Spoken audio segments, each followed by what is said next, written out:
for First Blood. We know what Snapfire does.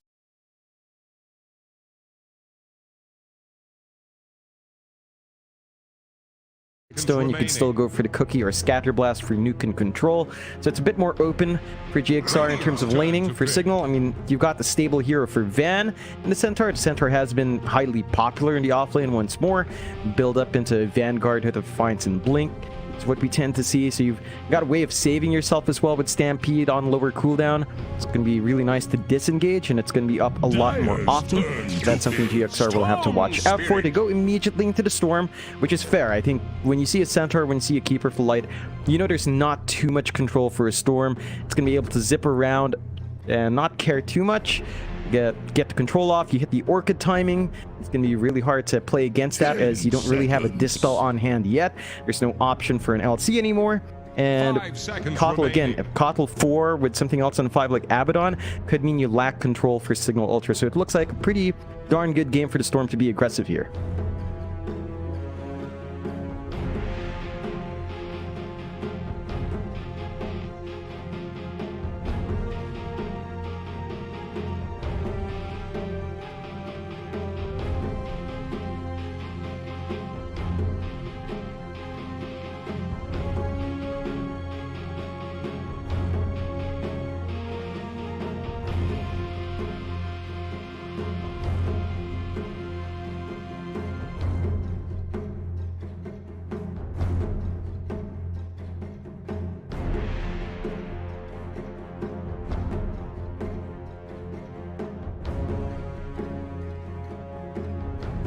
Yeah.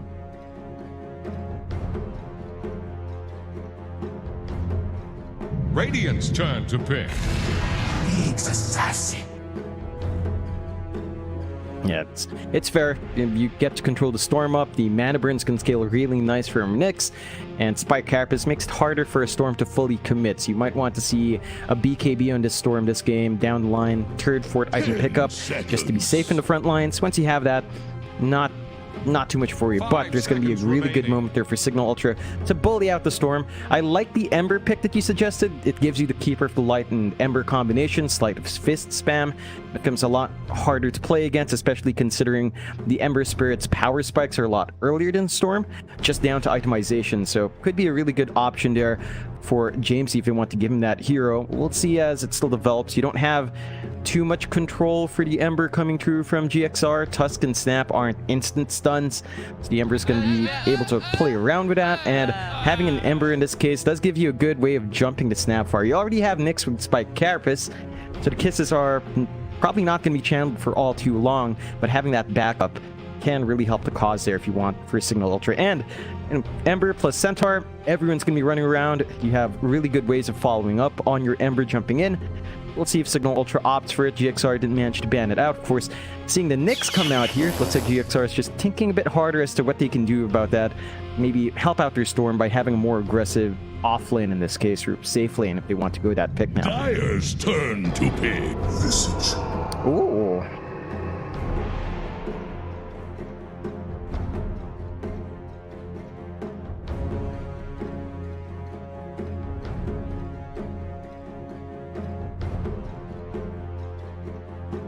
Ten seconds. 5 seconds remaining.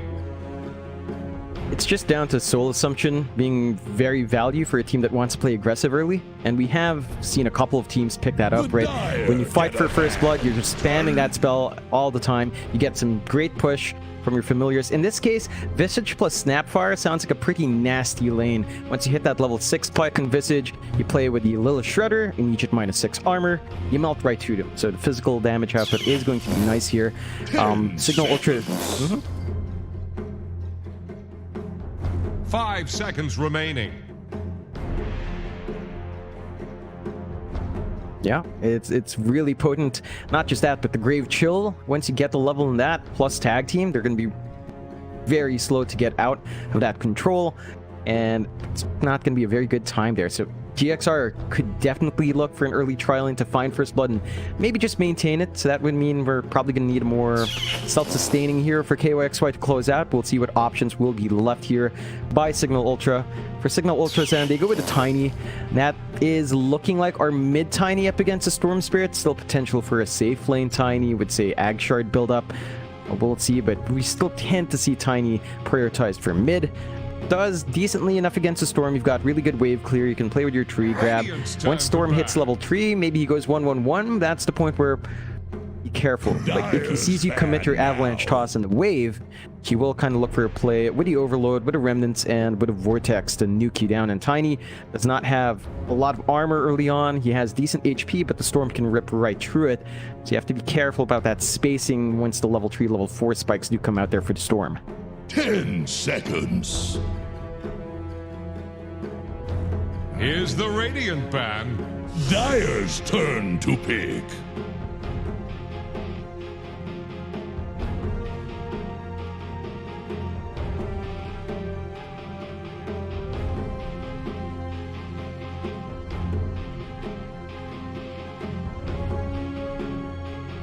Ten seconds. 5 seconds remaining.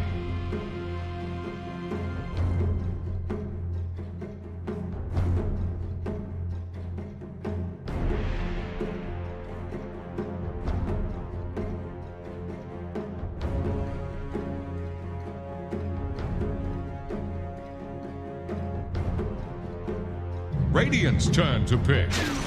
Gyrocopter! Yeah, it's a stable core to have. You have some pretty good spikes early on, like Flat Cannon's great, Homing Missile's good, Stun when you have someone to set up, Rocket Barrage is very obnoxious to play against. It's a very stable scaling core here as well, so they're going to be able to build up some Diags, Maelstrom, maybe going in SNY as well.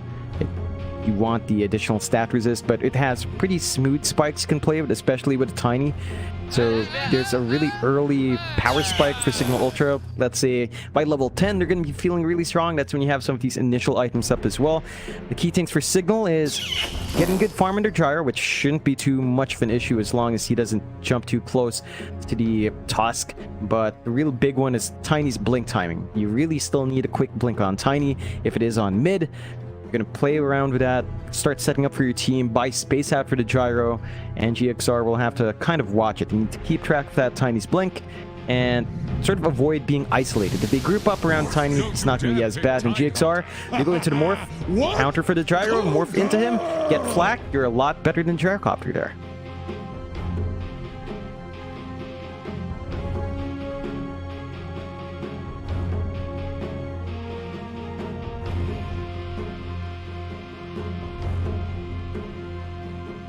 Someone's connection just drowned.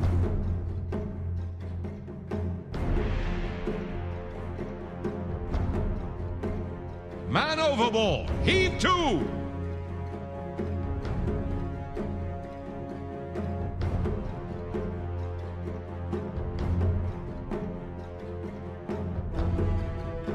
Ten seconds. 5 seconds remaining.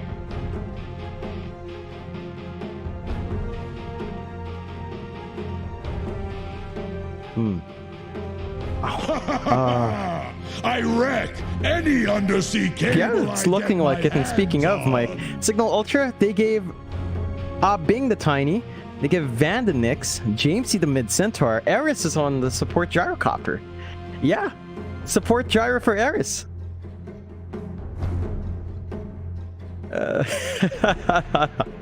Finally came up for air.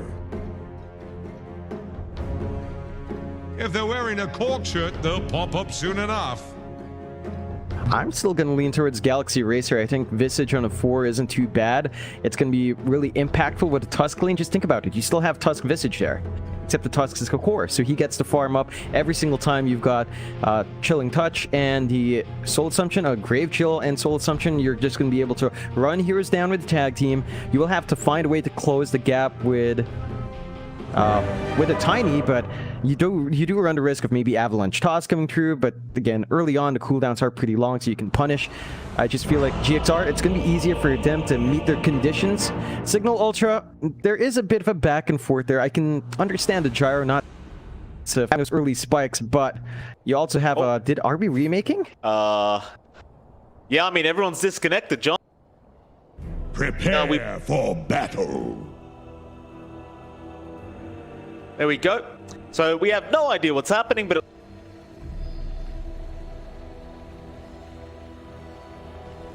Welcome back, landlubber. Get any salt in your lungs?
So gyrocopter, Paulison, Visage.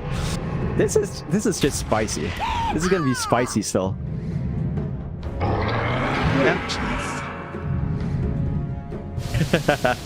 Yeah. Yeah, fair enough. Gyrocopter! Assassin. Oh goodness. Storm Spirit. Keeper of the light.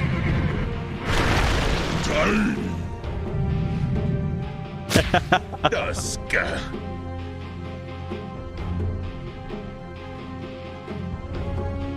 Oh yeah.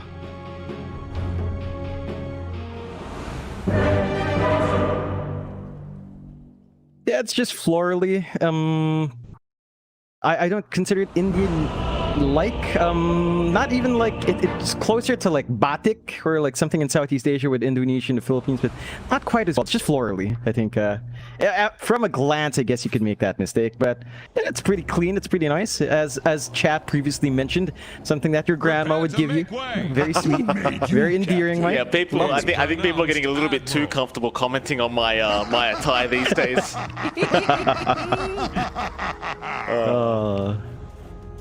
Never visited India, by the way, John. Seems like a nice place to go and have a look. Oh, absolutely. The food's amazing.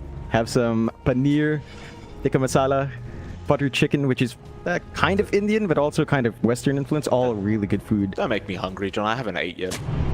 3-4-3. He's gonna get some wards down.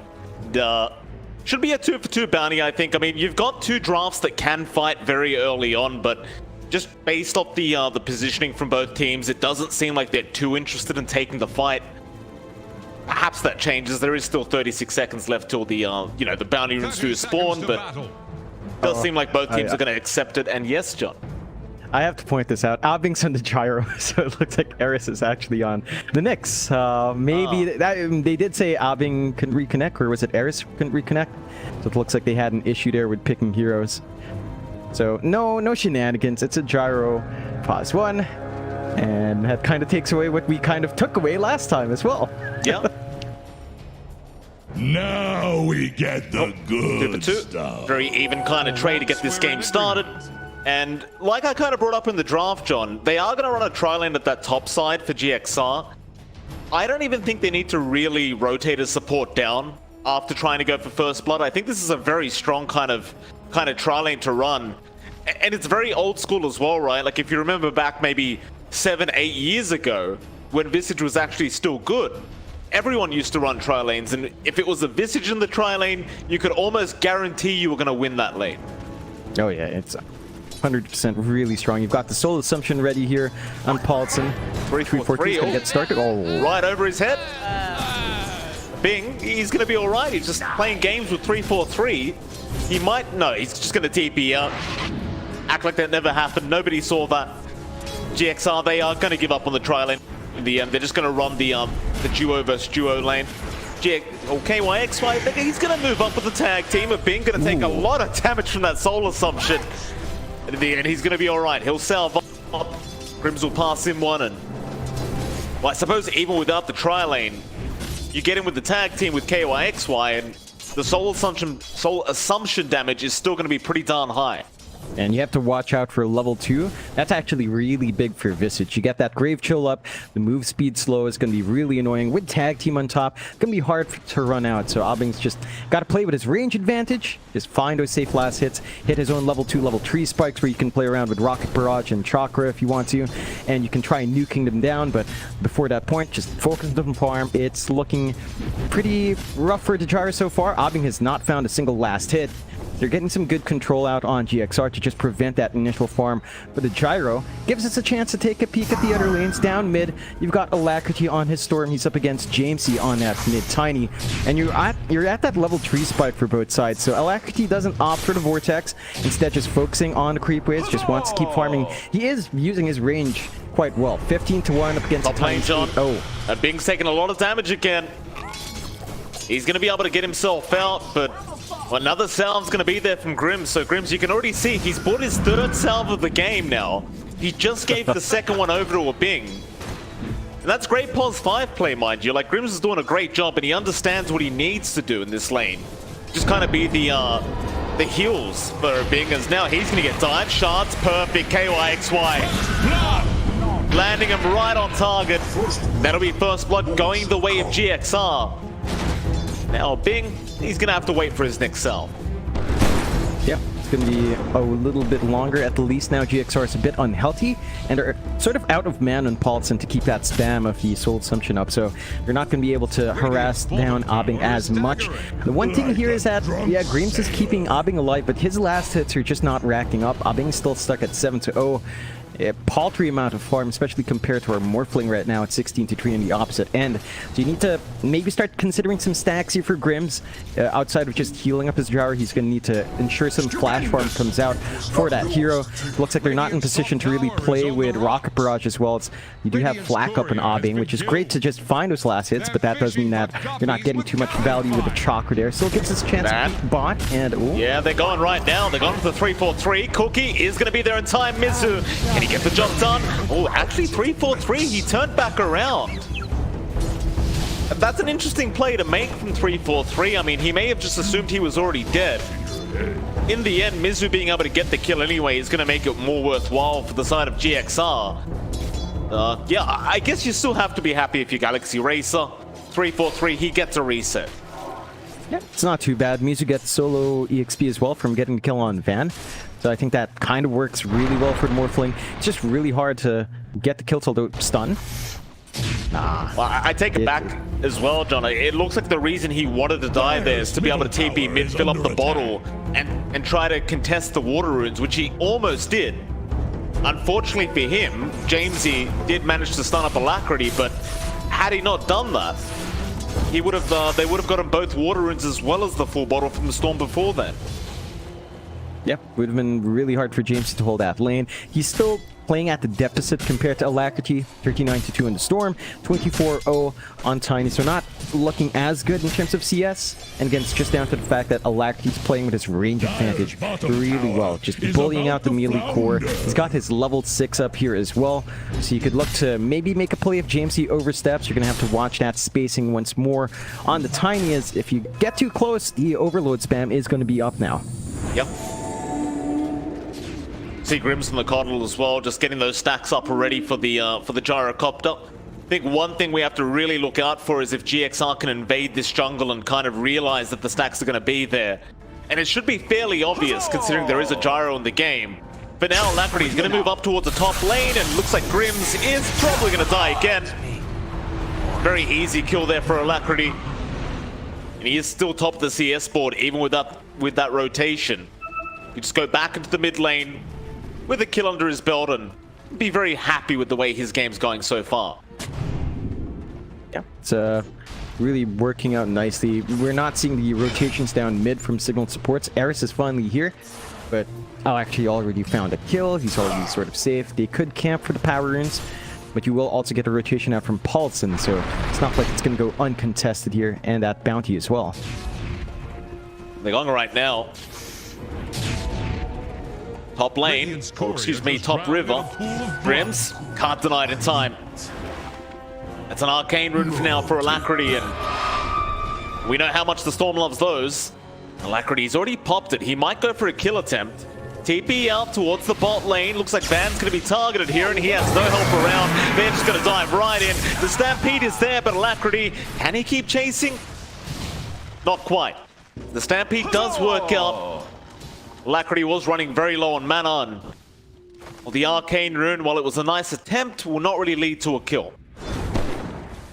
Meanwhile, top side, Paulson has been caught. He does have the Gravekeepers, so he is quite tanky. And that's the thing when you're tiny, right? The Avalanche Toss combo, it's not going to kill the Visage in one combo. No, you're going to eat through a couple of those cloaks first because of that damage instancing on the Tiny. Avalanche is a separate instance of damage each with each wave of rocks. So it's got an interval. You're not going to instantly just dig through, get the damage off. A bit annoying for finding that kill. And even with the movement coming out here from GXR, you're still getting really good results in your lanes. KYXY still above Abbing in terms of farm.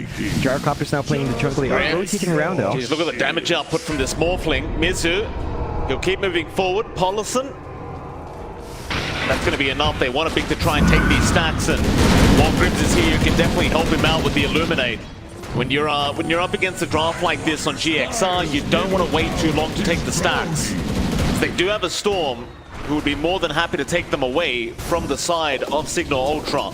So I do like the fact that they've gone back for those. The thing is, you kind of pointed this out already, John, but in terms of CS, there was a pretty big struggle for it being. And even with these stacks being taken, while it's helping him catch up, it's not going to be quite enough to even be at the top. In fact, he's currently 6th place. Yeah, he's going to need a lot more farm to come through, which means that the side of Signal needs to keep stalling out the game, which is super awkward, although Stampede. Oh, they've got the bot lane. Van Trying to stampede away. This time Alacrity will be able to help secure a kill, and 3-4-3 the one to take it on the Snapfire. That's a 4-1 already for Galaxy Racer, and again, with this draft from Galaxy Racer, if they get a good start, it's going to be very hard to come back for Signal Ultra. Yeah, and it's just so tricky because they close out with the gyro, but the Morphling, again, he's going to enjoy turning into the gyrocopter to get his own flak. You can see so much activity on the map as well. Paulson's pretty far in to get D-wards, but Jamesy? Yeah, Jamesy there with the avalanche toss, and being able to get through some of that Gravekeeper's cloak is going to allow Jamesy to just burst down the Visage. A bit of good news there to get that pos 4 down, and I suppose the one saving grace right now for Signal Ultra is the fact that Jamesy is top of the net worth board, and maybe he could just set a pace that the other side of GXR can't keep up with. Fan? Uh-oh. Fan still alone, doesn't have Stampede this time, and it won't matter anyway. KYXY with the Walrus Punch and the Orb of Corrosion up does quite a bit of damage. Oh yeah, you can't underestimate the output of a core Tusk. Like, he gets priority, he's going to be able to maybe rush the Blink, maybe opt for, say, a Desolator and just absolutely melt some heroes. It can be quite tricky for the side of Signal to live through that. They are kind of lined up, they know the Morphling's level 1 up top. So Mizu's got to be a bit cautious, but some TPs are coming in to help back him up now. They're already strength morphing just in case. He'll go after that T1. Agimorph again. He's going to be careful, but now your snowball's in. KYXY wants to start the fight, but he kind of just punched himself. Despite Carapace was there in time from Eris, and now KYXY will be chased down and eventually taken out. Very unfortunate timing there for GXR as they went for the gank, as Signal was doing the exact same thing. Is under pressure. Radiant's top tower. They do give a pos 3 kill away. Oh. Paulson? No, Trouble. he's running away. Yes, he is. Free toss is going to be enough. With the DD rune, it's a lot of damage out with that tree toss, and they get him eventually. Radiant's bottom tower faces Yeah, left a bit close. Paulson did turn around to cast his spell, so got punished for that. Bot lane. Bot lane? A Bing has been caught. He is gone. Hooky out as well. Mid stampede. Fan, he's going to try and run, but it's probably... Oh, they leave him. Yes, I think that's fine. He's super tanky. There's a TP point here for Signal. They drag Eris down. If they stayed around, the Knicks could get the stun on the Storm, you know, get all sorts of control off. So kind of nice for GXR that they get disciplined, pull back, find a kill, and just go back to farming. Although Eris is still keeping track here. Well, they were correct in the end, I guess. The rotations were out from Signal Ultra, and Eris now is going to try and punish Mizu. Mizu is pretty healthy, though. 1.7k HP on the Morph. He seems to understand something is awry here, and he does eventually end up just backing off to the triangle. It's a great game sense there from Galaxy Racer, and well, I say game sense, it may have been spotted by this Observer Ward in the bot lane, but I do believe the Nyx Assassin was already in that Vendetta. Yeah, I think they just knew. Like, they knew they were going to be overcommitting. They know that Signal wants to jump in and punish. The Blink is already there on Jamesy, so he's in a position where he can just jump in, try to nuke down the stragglers one by one, and that's exactly what you don't want for GXR. So Signal, they're just going to be back and trying to get farm up for Abing. He's managed to overtake in that word, which is great news for the Gyro. They just need to be able to maintain that lead for a bit longer. Once the items start flowing in, you're going to feel a lot better on the Gyros. You will sort of outfarm the Morphling. Like, Mizu is just playing up top. He can't clear out waves as fast. The mid lane's now under pressure from Signal while the top's being shoved. And that's a much bigger target to take. Fair enough. Mid lane, zip in, Alacrity, he's got the Centaur again, and with the shards out, it's going to be a nice easy kill as Eris now shows up. Was underneath Sentry Vision for a second, but they weren't able to hold him down, and well, at the end, I suppose with their Centaur dying, you probably don't want to initiate right now. The Signal, as long as a Bing is farming that triangle, you're probably going to be pretty happy. Mind you, John, the Morphling is keeping up quite nicely. Mizu, even without that kind of farming mechanism, is still able to kind of keep up with the pace as mid lane now. Jamesy's gone. That's the mid tiny. Van's TP'd in, but I don't see what they can get out of this. It's too late. And they found a punishment on 343, so at least they kill off the snap, but without the tiny round, that's a lot of their burst damage gone. Van can still play with the tank through the tower, deal with retaliate for tower push, but they're coming back in. Yeah, right back in. A nice shots out from KYXY into a big snowball on a Bing. He's in big trouble. Mizu gonna turn around. Alacrity, he does die, but he got the gyrocopter first, and now the team wipe, it looks like, is about to begin as GXR will just keep going, but no, a nice avalanche toss. Jamesy will be able to turn it back around. And so in the end, it was a pretty even trade-up, but you'd have to agree that Signal may have just come out on top. Yeah, it's a bit better for Signal. We saw Alacrity just jump a bit too close to the Gyrocopter. He wasn't maintaining his range there at all, so he got nuked down while trying to find that kill. And he did die before the Gyrocopter did, so you got a little bit more EXP on Signal's end. The big kill coming out from our Tiny on the Morphling is also really nice for Jamesy. That means his Echo Saber is going to be up a little bit faster. And GXR just get much more aggressive than they needed to, diving a bit too deep. They just needed to maintain some spacing there. Mizu just, again, split off from the fight, kind of playing on the opposite end of the river compared to his team, was just too far forward to clean up. So Signal, they're not out of it yet. They do have spikes coming in. Their net worth is fairly even, less than 1k of lead for GXR. For the side of GXR, they're going to need some BKBs fast. Alacrity's already saving up for his. And once you have that BKB on the Storm, there is nothing that can control him. Your nuke damage is not going to be there. You're going to have to rely on physical coming out from your Gyro and to a certain extent from your Tiny. But you really just will have no way to lock in that really slippery Storm, and that could be a massive issue once Alacrity farms that up. That certainly could be. So both teams, again, just going to be quite happy to keep farming, but I suppose you already brought this up, but a Bing is going to be able to farm much more efficiently on that Gyro and see if GXR kind of realize this and want to try and make a play. But now they are just seemingly more than happy to sit back and just farm up themselves. And KYXY, of course, keeping that mid lane defended, but now they might make the jump in. Jamesy, he's got the blink up. Be very careful here if you're KYXY. There's a 5-man group up in that mid lane. He's trying to protect the siege creep. That's what Van will do. He'll protect it. They'll get the T1 tower. KYXY, he has no way to take it out. He'll just have to back out. It's a pretty nice little win there for Signal.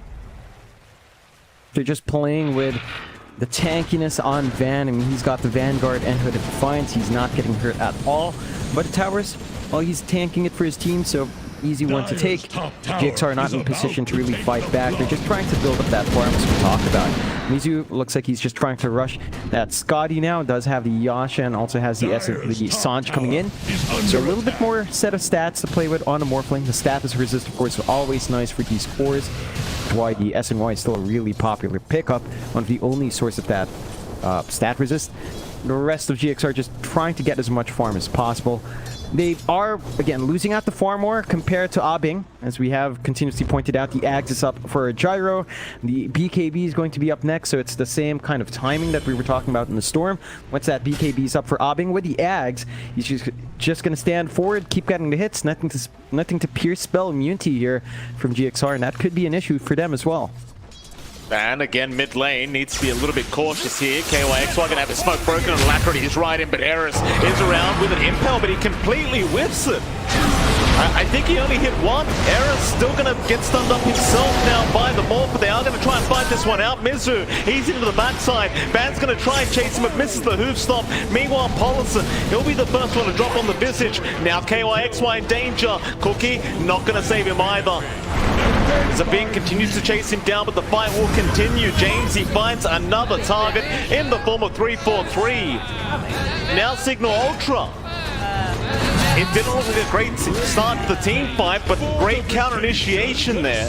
Eventually out from Signal, and GXR seems like they just can't really afford to fight back yet. Yeah, they just couldn't go into that big team fight. There's a lot more AoE damage coming out from Signal. They need these BKBs to be up, especially on Alacrity. The only reason Alacrity didn't die was Mizu turned into the Nyx as the Tiny blinked in. He managed to pop the Spike Carapace, so he couldn't get the follow-up right click to kill off Alacrity. And that's the only reason why the gold swing wasn't as big for Signal. They've got 2k lead. big enough to be noticeable at 18 minutes in, but not quite big enough to close it out just yet. And the side of GXR just need to be... They need the kits to be flying out from tree for tree at safe distance to get that damage out, but otherwise these tight confined spots are easier for Signal to control up, and it's going to get even tougher. You've got a blink on Eris flying out now, so your Nyx is just going to be able to set up, jump right in the middle of these fights, line up for a big impale, line up for a really good spike carapace, and that just puts even more risk to GXR, as again the Nyx just does so much good work against the Storm, against the Morphling, even the Snap. Heck, everyone just does not enjoy that spell. You have to really be cautious with those. Alacrity, Avalanche toss in, Jamesy, he's got him, but the zip away should be enough. TP up, he'll make it. Very close call there for Alacrity on the Storm, but Jamesy just not quite having enough damage, and it's like if he had a +1, they probably almost definitely would have had enough, but fortunately it just wasn't the case. Just maybe a bit hasty. They didn't manage to channel the Illuminate properly or let it go at the right time, so there was enough of a window there for Alacrity to zip away. Very quick fingers on Alacrity, and that's just a really good escape from him, as if he dies it stalls out the BKB. So you really don't want to take hits until the BKB's up, and then you can start looking aggressive. Has his smoke broken? That's a very interesting smoke to make. You don't have Vendetta, but you still move in to the triangle like that, and feels like if they went with Vendetta, Mizu would have been caught, as there was no detection around there. No real sentries there from the Radiant. Signal maybe just getting a little bit too excited. Went to that Radiant triangle early. Nevertheless, they're still going to be able to take down this tier 2 tower, unless GXR want to try and go for a fight. They're thinking about it. It is a very hard team fight to take, though, it looks like, as your tier 2's already almost gone. They do clip it up. Man, he's going to be targeted. They'll get one. But a massive impale out from Eris now. And the call down from a big with the BKB up. Do they have enough damage? Snapfire kisses in. A Bing now with the BKB just going to TP away. And Jamesy going to get zipped up by Alacrity. And that should be your Tiny Con. Radiant's middle tower. A strange turn of events. Yeah, it's a bit of a back and forth one. You can see Mizu just making great use of morphing into the mix to break up these fights, but that means you don't have the damage output that you would have with, say, the gyro form. So it's a bit of a trade-off. The one tricky thing for GXR is that in these fights, Paulson has to really micro his familiars quite well, because the gyrocopter rips right through them. The Roche is still melting, but they're quite close to dropping. Yep. Impale out. They wanted to try and steal that Aegis, but they will not be able to. Eris, you gave it a crack. But there you go. Aegis up now on Mizu. Still a less than 1k net worth lead for Signal Ultra, so a very close game between these two. I suppose you are getting to the point now, if you're a Bing, where you do need that Iron Skadi up to really deal with Mizu throughout the team fights. That should be the next kind of big power spike for Signals when that Iron Skadi is up for a Bing. Though it does seem like it might be a while away. Yeah, it's still about all parts away. I mean, even that first Ultimate Orb is 300 gold off, so it's going to be some time. Now, the Gyro will be able to flash farm that quite fast. They just need to buy some space out. If they don't force any fights, Abing can just sit back in jungle. You will hit that spike nice. You have to really be fast, though. Like, Mizu is about 1k gold behind, but his itemization is lining up still, so it's still going to be major. Scotty's being built up faster on the Morphling. So you're going to have that interesting back and forth where, again, as long as Mizu keeps gold or item parity with a Gyro, if he does opt to morph into the Gyrocopter, it will feel scarier to have flak from the Morphling's form. It's just so much stronger, and you have to find a way to control him. Olsen. Defensive also. Trying to play the bait. He is already dead, however. KYXY, he tried to jump into turn, but there's too many heroes around. Van, he'll go for the stampede in. KYXY, he has been left behind. He'll try to snowball. Alacrity going to move back in now with the BKB charge back onto Van, but they don't have the damage output. Instead, they'll try onto the Tiny with the avalanche toss. Mizu will be able to get one, but now Van is right back in with the hoof stomp. But do you have the damage for that big Morphling? It doesn't look like it. Mizu's gonna back. Eris, a great impale out from the Nyx Assassin, but again, Mizu is still gonna be able to walk out. They do get 3-4-3 instead. Back in it, Eris now with the avalanche, but the spike carapace is there. Mizu Another impel. Eris got the big one. Van with the follow-up stun. Alacrity going to try and save the day. Mizu. It's going to be fine for now. As Paulson, he'll come back in. Onto Van with the Soul Assumption. But they won't find another kill. Signal Ultra able to win out the team fight. That'll be enough. They'll back off. Yeah, I mean, they tried to bait out.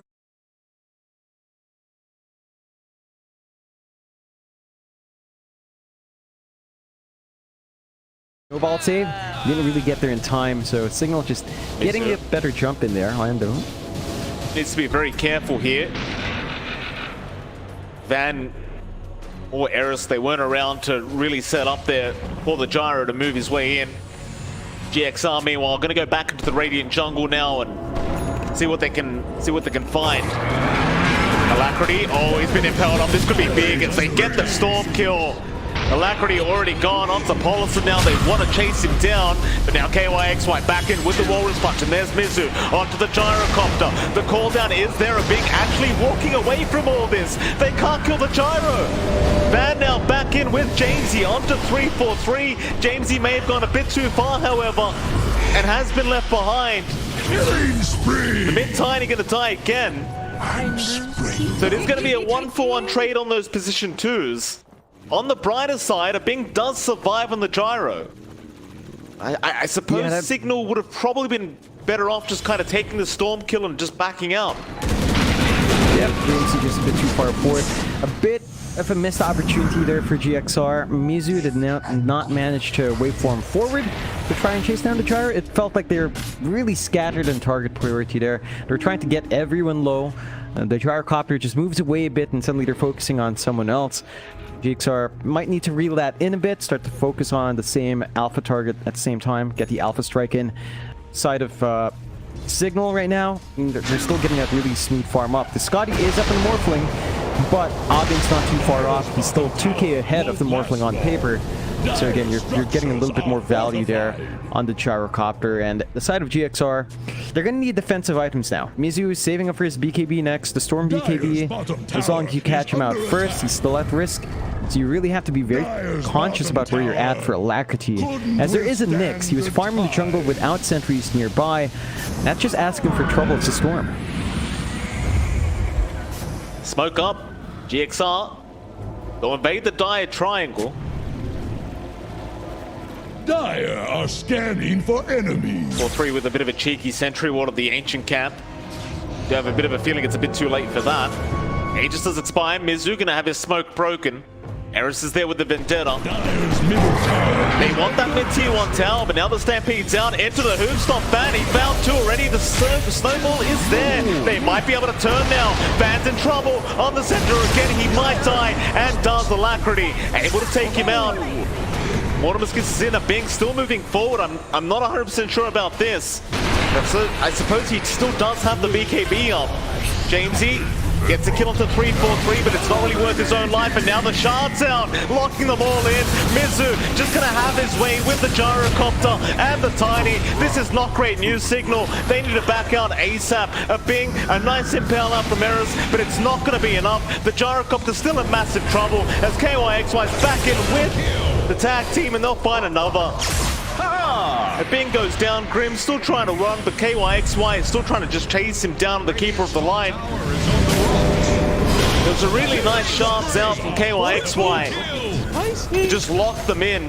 Stupendous.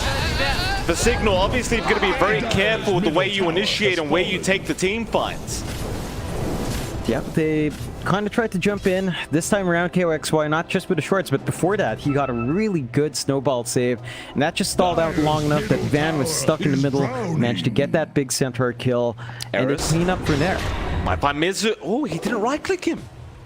Dire's bottom tower is about he missed out on a kill. Unlucky. He didn't connect the right-click with the Vendetta strike. Top side, they found Paulson. He might just run though, and he does. Yeah, it's a missed opportunity twice over now. He still can't fully burst, a fairly healthy Thanks. visage. Too much damage. Just with a tiny, it's just not enough anymore. You're gonna need right clicks to fly in. James, he does have the Echo Saber, but once you see the Grave Chill, Paulton runs really fast. Like, you can't underestimate that speed on a visage. With a Grave Chill up, he gets 35% more move speed from you. It's really quick. So the side of Signal would have really liked those kills, but they're gonna have to settle with nothing for now. Keep building up. Abing is already at the BKB mark. It's down to 6 seconds before he's trying to rush his Daedalus next, so he's trying to solve that damage issue on the Gyro. He wants to hit a lot harder. He's not going to have self-sustain, so nothing like the Satanic. I think that's fine, because it does feel like they might be missing some damage output, especially once their Tiny's sort of isolated out. So just a more physical, it's going to be great. It is going to take some time to build up into that. That should maybe line up with the next Roche timer, at least once you get the Crystallis. So you could look for that coming true with just that small steroid up on yourself. And Roche, we will see when it respawns soon. It's going to be, it's a quick Roche, so never mind that. It's just a 13-second respawn. This is something GXR should look to abuse. Signal does have a good ward by the river. But of course, that is going to be Aegis Cheese and the Ag's Shard. A major spike for any team that finds it first. Absolutely. Eris again looking to set up in that mid lane. He'll find 3-4-3. Won't bother going for it though. Now with BKB up on Mizu, gonna make him feel a lot more confident in these team fights. And Signal, they are kind of grouped in that mid lane, but it seems like they're kind of, they don't really have a game plan right now. He doesn't have any camps to farm, so they just de-water those that triangle. Top lane, Eris, Spike Carapace. It's gonna be enough for Mizu not to make the jump in. Jamesy, now 3-4-3, Avalanche out a little bit late there, 3-4-3, he's gonna survive the combo, and now the Visage Familiars stunning them up. They found the Nyx Assassin, that'll be Eris gone, call down, it's gonna be up from a Bing onto the Visage, but I don't think the side of GXR really care about him. A Bing now gonna have to try and find out Mizu. There's your shards out again, KYXY, locking in a Bing, he just didn't learn his lesson. Van now has been caught trying to kill Paulus, but he just can't get the damage out. You can't play in those tight areas when you're up against a Tusk. You can't do that. Zip in, Jamesy. He's been caught out now. KYXY, Wallace punches him up. Mizu's in, gets a triple kill on the Morphling. And Signal Ultra, it was a decent first half to the game, but it's looking very rough for them now. It really is. They're just forcing these fights where they shouldn't be. Not respecting the chain stunts out from the Familiars. If the Gyrocopter's not around, the Familiars aren't going to get nuked down by the Black Hand. They're just going to live. You're going to get full utility with it on the Visage. The Visage is not the target to jump for first. Even the Snapfire with the Glimmer Cape just negates so much of that magic damage from the Tiny Spurs that, again, you have to really consider your target priorities here. First Signal, tier 3 faults mid. They will be able to respawn in time to prevent the side of GXR from going for more, but they could easily swing around for that Roshan next. Just get the free Ag Shard, get the Aegis Cheese. It's going to make it so much harder for Signal to fight in. They do have Stampede up. They've got the call down. They could maybe try to force that fight, but it's another tight spot that you really don't want to be caught inside at all. No, absolutely not, John. And Paulson now, he has a full pipe bomb. It's going to make the whole side of GXR quite a bit tankier, at least against the Tiny and Coddle. There's your Roshan gone now. Aegis, where is the Aegis? Goes the way of Mizu. Cheese is going to be there onto our Storm, and Alacrity, he is currently holding the Shards upgrade, but it looks like he is going to use it. So a bit of raving going on here for GXR now. That sounds pretty busted with Morphling if he turns into Gyrocopter. Oh. And he flicks on Flak. That does sound really ridiculous if it does happen there. So hold on. if he turns into Gyrocopter and gets Flak Cannon, you're telling me the Overload will work on every attack? Is that what you're saying, John? I believe so. I feel like it should, but you never know with the interaction. Still on paper, that should be what happens. So let's see. Let's see. I really hope that is the case, because that would be hilarious to watch. Satanic now up on Mizu as well, John. Even with the discarding of the Gyrocopter, this could be a big timing now as Mizu. He's going to go right in onto a Bing. There's your flat cannon. Jump in, avalanche toss, impale, all Mizu, look at the flash just flying out up to everyone from the side of Signal Ultra. They cannot sustain themselves. It is just way too much damage as Mizu is back in now onto Jamesy underneath the T4 towers. They are just diving them all the way. There is no threat here from the side of Signal Ultra. They will find the fourth one. The game's over. Will they call it? They're holding on. Respawns are half a minute, but It's a full team wipe. And of course, GXR, they realize they could just go straight to the T4 towers, and there's your GG call being made now. Signal, they have seen enough. And we talked about this during the draft phase, John. You couldn't really afford to fall behind with this draft if you were Signal Ultra. You're versing Storm, you're versing Morphling. Hell, even the Visage is going to be a bit of a problem later on. And as you can see, once you pass that 15-20 minute mark, Signal Ultra, they just kind of lost.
Dire's back.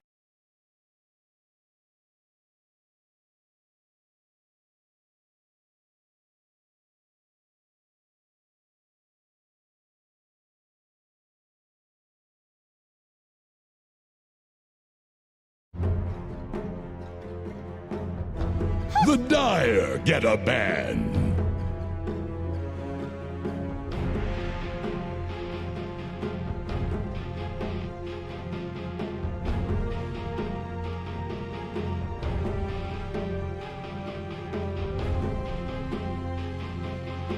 Ten seconds.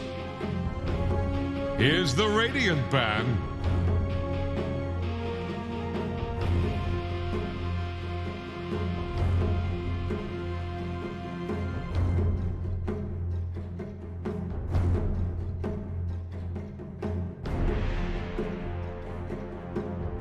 Ten seconds. Dire's turn to pick.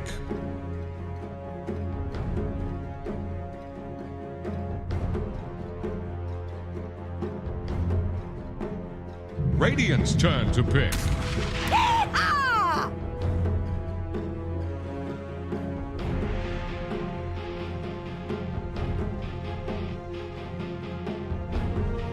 Radiant's turn to pick. Dazzle. Axe.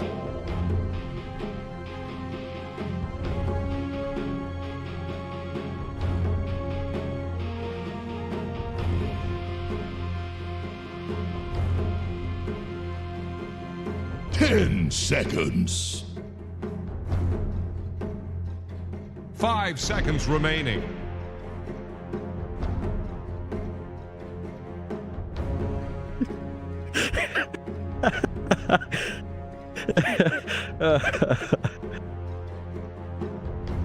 Thank you, thank you. You know, we've got a pretty handsome matchup as well here. Signal Ultra up against Galaxy Racer. Of course, I've got a very handsome co-caster here as well.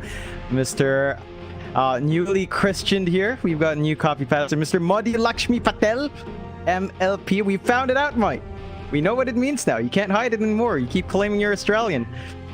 You know, I don't know. They got it. They got the MLP. They found out, Mike. You can't hide anymore.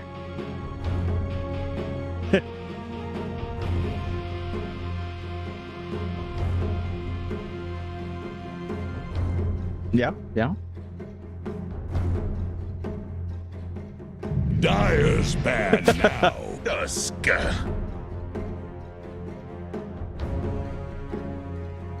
Here's the Radiant ban.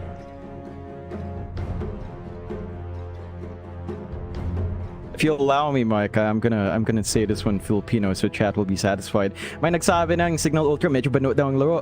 Ayusin naman nata nila kasi yung farm ni Abing naglabas naman pero di ganyan as yung farm niya. Yung GX nag-apply ng pressure, yung gyro niya siging pasok sa mga laban.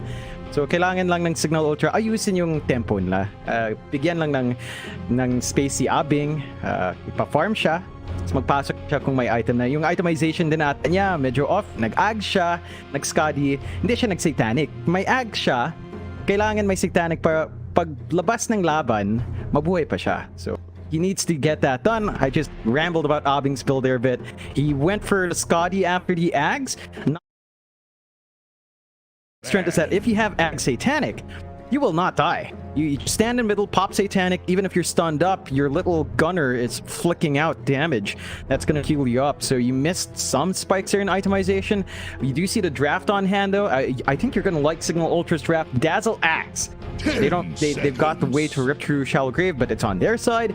Got the axe to play with. You've got call plus I guess the heal coming through from the axe could be big. They've got some timings to play with. GXR though, love the response. Snapfire Tusk. So they don't have a wave to immediately deal with Shallow Grave, but they've got a way to save from the call. As long as the Tusk is allowed to gap close, get the snowball, then the call's not going to do much. It's a really good way to kind of prevent the axe from just taking control of the middle.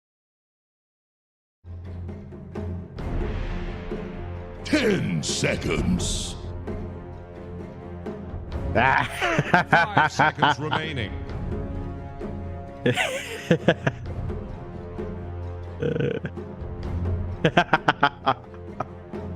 Of course. Yeah.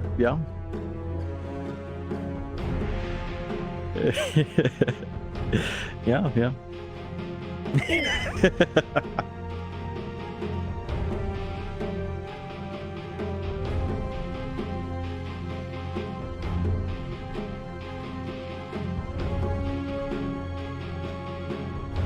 Dire's ban now. Radiant's turn to ban.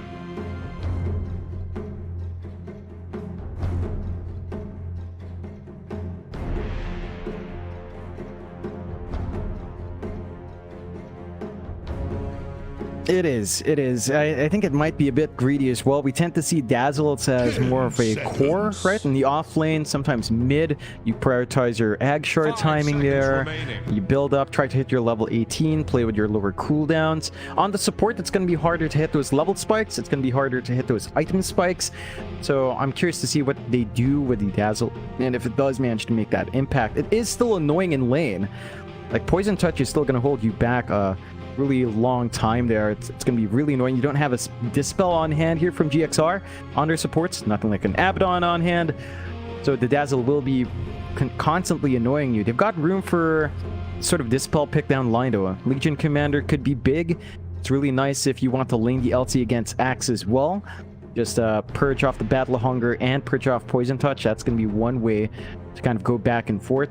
We'll see what they do opt to do. Signal Ultra with the banouts as well. They take out the Medusa and the Timber Saw, so just not allowing a way of ripping through the Axe with the Timb and not allowing the Medusa, who is really annoying with Shard and Aghanim's build up, to just stand in the front and, you know, just stone everyone up. Never great for anyone playing against Medusa. Still, again, have to take care for those last picks, and prioritizing Axe, it's so weird because now you have to kind of work around your draft to build off of the Blink Call combo. You want stuff that can help you get those pickoffs in that, 4-second window there. And the side of GXR now are kind of aware that they can't go for stuff like the PA. They can't go for those burst kind of physical cores that want to jump in, because the Act can punish. They've got enough leeway here to just look for ranged cores, perhaps. 5 Something like the seconds Luna is still remaining. available. The Drow really work out here. So I'm not sure if you're going to get full value there for Signal. Dire's turn to pick. Lena.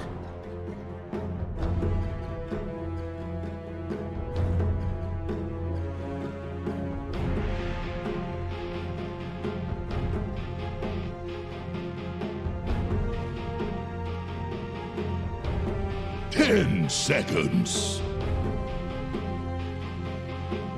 5 seconds remaining. Radiant's turn to pick. Imba Spirit. Yeah, you don't have hold for December. Like, you show the Lena, you show the Dazzle, probably a core Lena, still a support Dazzle, so we're gonna have to see pause 4, pause 5 here from Signal Ultra coming through, but you don't have the best hold for an Ember, regardless. Like, maybe you can punish him with Sleight of Fist, time your LSA on his last position. It's 5 not seconds very remaining. easy to do that. Lena matchup against Ember is decent. You can burn through the Flame Guard at the least, so you can take control in the lane, harass out the Ember, and the Signal Ultra do get the Slardar. So the question now is this a support Lena? What are you doing? You've got Axe Slardar. Who's taking that support here? Slardar? 10 seconds. Safe lane? 5 seconds remaining.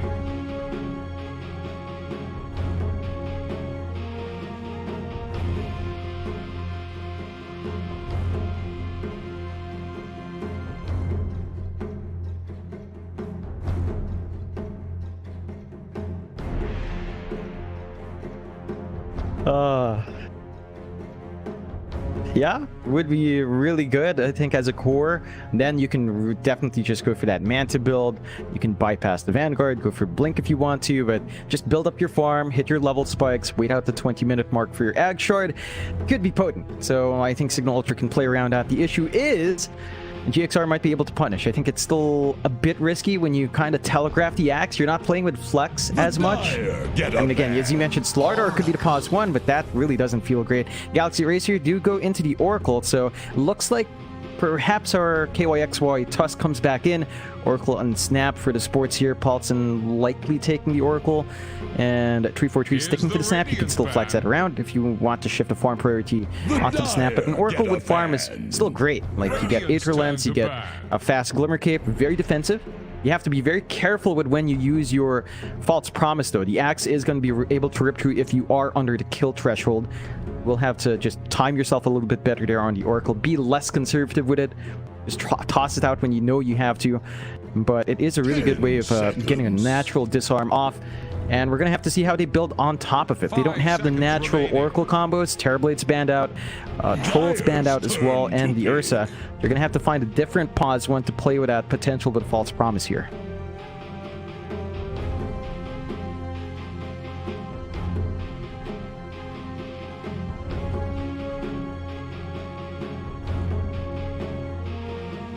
Ten seconds. 5 seconds remaining.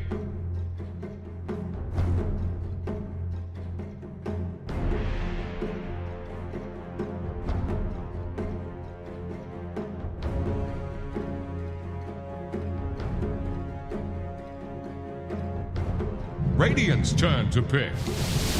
Morphling.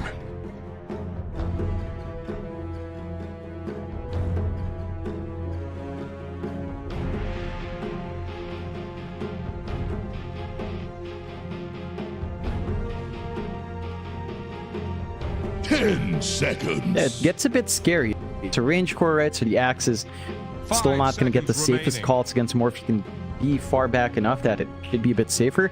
You also have to consider the choices for turning into. I think Dazzle is going to be really nice. If you turn into him, you get out Poison Touch, you run people down. Turning into the Axe is also pretty big, and Signal Ultra do go into Shadow Shaman. So, it's an interesting way to close out. We do have our Tricore. It is Obbing Axe, so it's the safe lane Axe coming through. I'll have to see what they can get done with that. But Signal Ultra going left field, trying to prioritize getting the Axe farm up. I have to worry about this just a bit. You talk about the potency of Axe with Manta and Shard. Morphling can kind of do the same thing. He could look for the Axe, take the Axe form, turn into Axe, Manta off, and then he's got Spinning Illusions now as well. Right?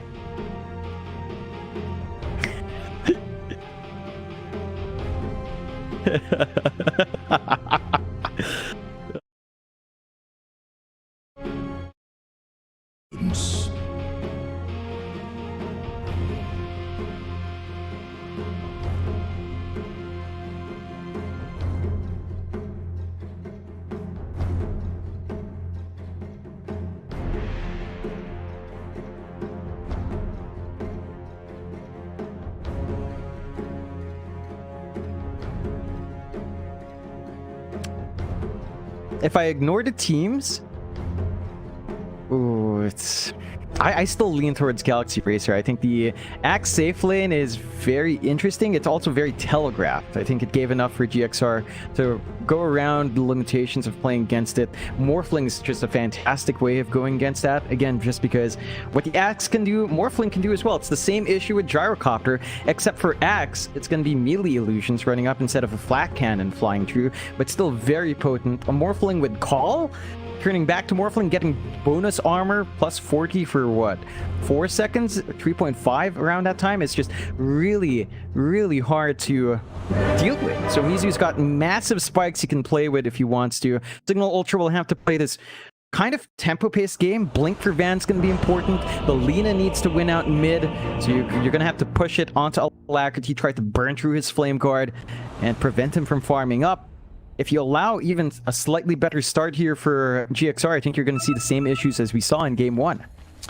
I do agree with you, John, and personally, I do agree that the draft does just look better on GXR, but I'm very intrigued to see what Signal Ultra will do with this draft and with these heroes.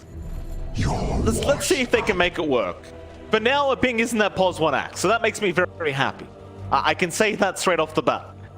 But is it going to work? Is it going to be enough against the Morph Ember? It's a different question entirely. Part of me wants it to work, though. Part of me wants to see this pos 1 axe succeed. Yeah, I think it's going to be really interesting, considering that Grims is on that Dazzle, so Dazzle Axe lane. Sounds pretty scary. You know, you come in, Poison Touch, Battle Hunger on top. Again, no natural dispels here from GXR. You can play aggressive on your safe lane in that case, and that's one of the strengths of that 30 axe. seconds to It's still really hard to bully out early on if you don't have the right lineup. It's just going to be down to positioning here from Signal Ultra, as for now, not revealing the lanes, but it should still end up with Abing running down bot. There's already a forward ward here from GXR to watch that. So they're going to be aware of the pull timings and probably just prevent their lane from being completely overrun on the Dar side. Another 2-for-2 trade. Very even kind of start with EXR and Signal Ultra. Cast Neither off the team line. wants to fight. We embark for battle. As well, where you just kind of pointed out, the Axe Dazzle lane does sound very, very strong. In fact, they might even bring Eris up. No, Eris is going to run down to the bot side. But yeah, Poison Touch and the Battle Hunger, it's a lot of damage. Very hard to deal with. See how GXR want to try and deal with it. I suppose as a Morphling, you can always kind of just keep yourself strength morphed, but that does make it very difficult to try and secure CS up against a hero like Axe Dazzle. Yeah, it's going to be a bit tough here for Mizu. You can all see Abing going for that Battle Hunger, so Mizu's going to have to work for its last hit. Grims is in position to just keep harassing, pocketing his level 1. So no Poison Touch yet, and you're just going to have to work hard there. 343 is going to be around to trade hits with him. Does opt for the Scatter Blast first, so we're not seeing the little Shredder coming out from 343. And we didn't see him go for the Blightstone start last time anyway, so it looks like they just want to get some nuke damage on hand. Maybe try to snipe out the range creep if it's under danger. And so far, they are keeping that Morphling in check, but Abing has yet to find the last hit as well, so both sides just kind of playing back and forth on the aggression instead. Absolutely. We'll have a look at the other lanes as well. Mid lane, Alacrity going to be up against Jamesy on the lean on. I suppose it should be one of those even trading lanes where Jamesy should have somewhat of an advantage on that laner. So what I'm concerned about is how the laner goes during the mid game. It really doesn't feel quite as impactful as it used to. The Ember, I'd say it's the strongest it's been in a while now, and we know Alacrity does play a pretty nice Ember. Yeah, that he does, and he's already ahead in last hits just by a tiny amount. The water runes and bounty runes and then the power runes are going to be very important for both sides. So first, the bottle is going to dictate how far you can push yourself, and you already have that bottle flying out for Alacrity ahead of Jamesy. So he's going to be able to top up and going to be able to make use of those water runes a lot more than Lena can. That is just not the best bit of news there for Jamesy. Alacrity is just going to be able to keep spamming his own spells out. So have to watch the spikes. Level 6 feels really potent for Alacrity, but you can't discount Laguna coming out from a Lena as well. So you're going to have to see who does get that little advantage. Take a look at bot. KYXY and Van, they're making moves. He's in with the tag team. Van has to be very careful about that, and he does go down. Infinity. You can't underestimate the Oracle Tusk. Even with that level 1 Purifying Flames, it still does enough damage. He just got a little bit overly confident there on the Slardar, but KYXY just turns on the tag team and turns back around. Nothing wrong with a bit of a man fight. And you don't want to be seeing that from your Slardar. You're in the safe lane here, but obviously the farm priority should still flow towards Abing. You still don't want to give too much of a good start to KYXY. They even managed to get the pull off, so now Van's going to have to go really far forward, and they do copy shards. Uh-oh, here we go again. Eris needs to be very cautious here. KYXY now, no, he's the one who needs to be careful. He'll try to go for a run. Van has another bash of the deeps into another stun. Do they have the damage output to completely finish off this task? They may just, as Eris is going to come back in and make sure they get it, but now Paulison will at least trade. Still Van will continue, but now Paulison, can you get another? He has Purifying Flames with the fog. He's going to be able to get in the way. Certainly a more worthwhile trade for the side of Signal Ultra at that bot lane this time around. KYXY, he's going to come right back in now on the Tusk. Full reset at least, so you do have your full mana and full HP now on your Tusker. And you're starting to see a bit of a spike here for Signal. Look up top. Mizu is just being bullied on the lane with a level 3 spike from Abing and Grims. They're able to just really apply that pressure, and there's a lot of DOTs here. So shifting around strength and agi just never feels great for Mizu. You always have to be cautious. 343 has 2 salves in his backpack. He's ready for that lane. Well, Eris, he tried to rotate to get the water, and he does get it. Problem is, it does cost him his life, and Alacrity, he still has one bottle charge, so he's not really struggling for bottle charges right now anyway. Fact is, he's quite healthy. I mean, James is going to try and harass him out now. But I'd say Alacrity would have been pretty happy with just getting the Shaman kill. Yeah, it's a pretty nice pickup for Alacrity. Just helps you build up. You want that. You need every single thing you can get to hit that level 6 spike a bit faster than Lina, and James is already pulling slightly ahead there in terms of last hit, so the EXP is flowing much faster. Means the Laguna's going to be up a lot earlier, and if you're caught off guard by for Alacrity, well, when it flies in, you're going to be ripped to shreds, so you have to watch that timing. A bit of an early aggressive start for GXR. Their top lane's the only one being really annoyed here. Like, Mizu's just not getting the farm he wants, but everyone else is getting a good spike, so we'll have to make use of that and buy space for Mizu later. Oh, Grims. He got caught out of the end. 3-4-3, he gets him. Because it does kind of go back to what you were just saying. It doesn't really matter too much because Mizu's not the one getting the kills, nor is he farming very well right now in the morph. At least they are able to continuously sustain themselves in the lane, and Tower is staggering. Signal, I suppose they got what they wanted out of this this dual lane of Axe Dazzle. Not quite many kills though. In terms of kills, they've got a nothing, so you slow down Mizu a bit. I do fear Mizu will be able to just eventually catch up anyway. Yeah, he's got a lot that he can play with. I mean, the aggression will come out from the axe, sure, but if you do go for that Manta buildup, you kind of play a bit passively as well. You can see down mid, James, he did manage to land the LSA, but doesn't really manage to fully commit the Laguna, so Alacrity's going to be fine. We have to look for those mid rotations coming out soon, especially as they approach their level 7 to 8 spikes. That's when we start to see side lane rotations, looking for the big core kills. Nice TP out. He had a skill point. He doesn't go for the call, maybe just assuming he wouldn't make it in time. Levy had just barely enough time. The bot lane, Paulison, he's going to survive. KYXY going to move in, and another nice chance. Van is trapped in again. It feels like deja vu from game 1 already. As Alacrity now just going to chase down the Slaughter in the river with a haste rune, and Van is slowly but surely is just going to die. Just not the greatest of news.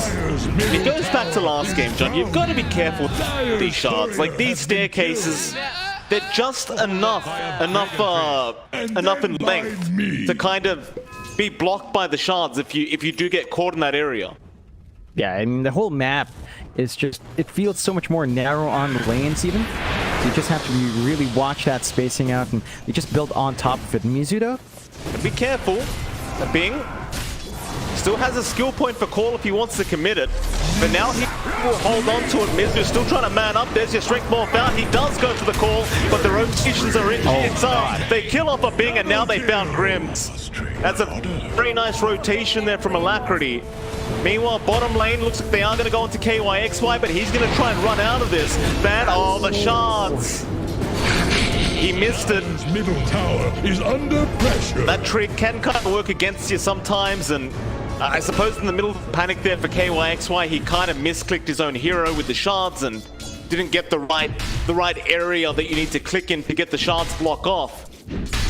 Nevertheless, I think as Galaxy Racer is still going to be happy just based off what happened at top lane. Yeah, you're slowing down Yax. She gets some good mid bait, lane. and now mid. Oh, nice dodge on the LSA. Fortune Zen not going to connect on Jamesy. Alacrity was out of mana. Now Hex out from Eris, but he's be caught. KYXY. The control out again. You die. Sure, you don't find the Lina, but you get a consolation prize, and everything's still going quite swimmingly here for GXR. It's a 2-8 now. Yeah, and they're kind of lagging behind net for it, but it doesn't feel like that's a massive issue. Most of the farm's going on to Jamesy, who still hasn't died, but also hasn't found a kill. They found Van now, John. Shards out again. Purifying claims in from Paulison. It's just such a strong kind of dual lane here from GXR. Meanwhile, mid lane, 3-4-3. He's going to be chased down and should die. Jamesy will just commit the Laguna for that. Nice and easy. I suppose, you know, it's a pos 4 or a pos 5 for the sake of a pos 3 Slaughter. it's still not going to feel great for Signal Ultra. No, it's definitely not the kind of trades you want to be getting here for Signal Ultra. At the least, Jamesy's allowed to farm up towards his travels. Sirlena's going to be speedier, especially as you build up the stacks in Fiery Soul, and you're going to be all over the map. They need to maximize that movement, counteract Alacrity's movement that he has with his Fire Remnants all over the place. But there is a smoke here from GXR. They're going to play with that spike on their Ember. Why the hell not? Moving in, being already about half HP, Alacrity will just move in with the chains. Grims, he does not have Shallow Grave yet, so he cannot help out a Bing. That's already Alacrity's 5th kill of the game, John. That's impressive. Bot lane, they've got KYXY, but guess who's here?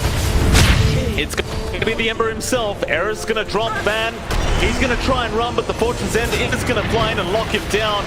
And the shards gonna make it so he cannot run away. KYXY, who initially was the one dying, does get a double kill. Yeah, he's setting up for himself quite nicely.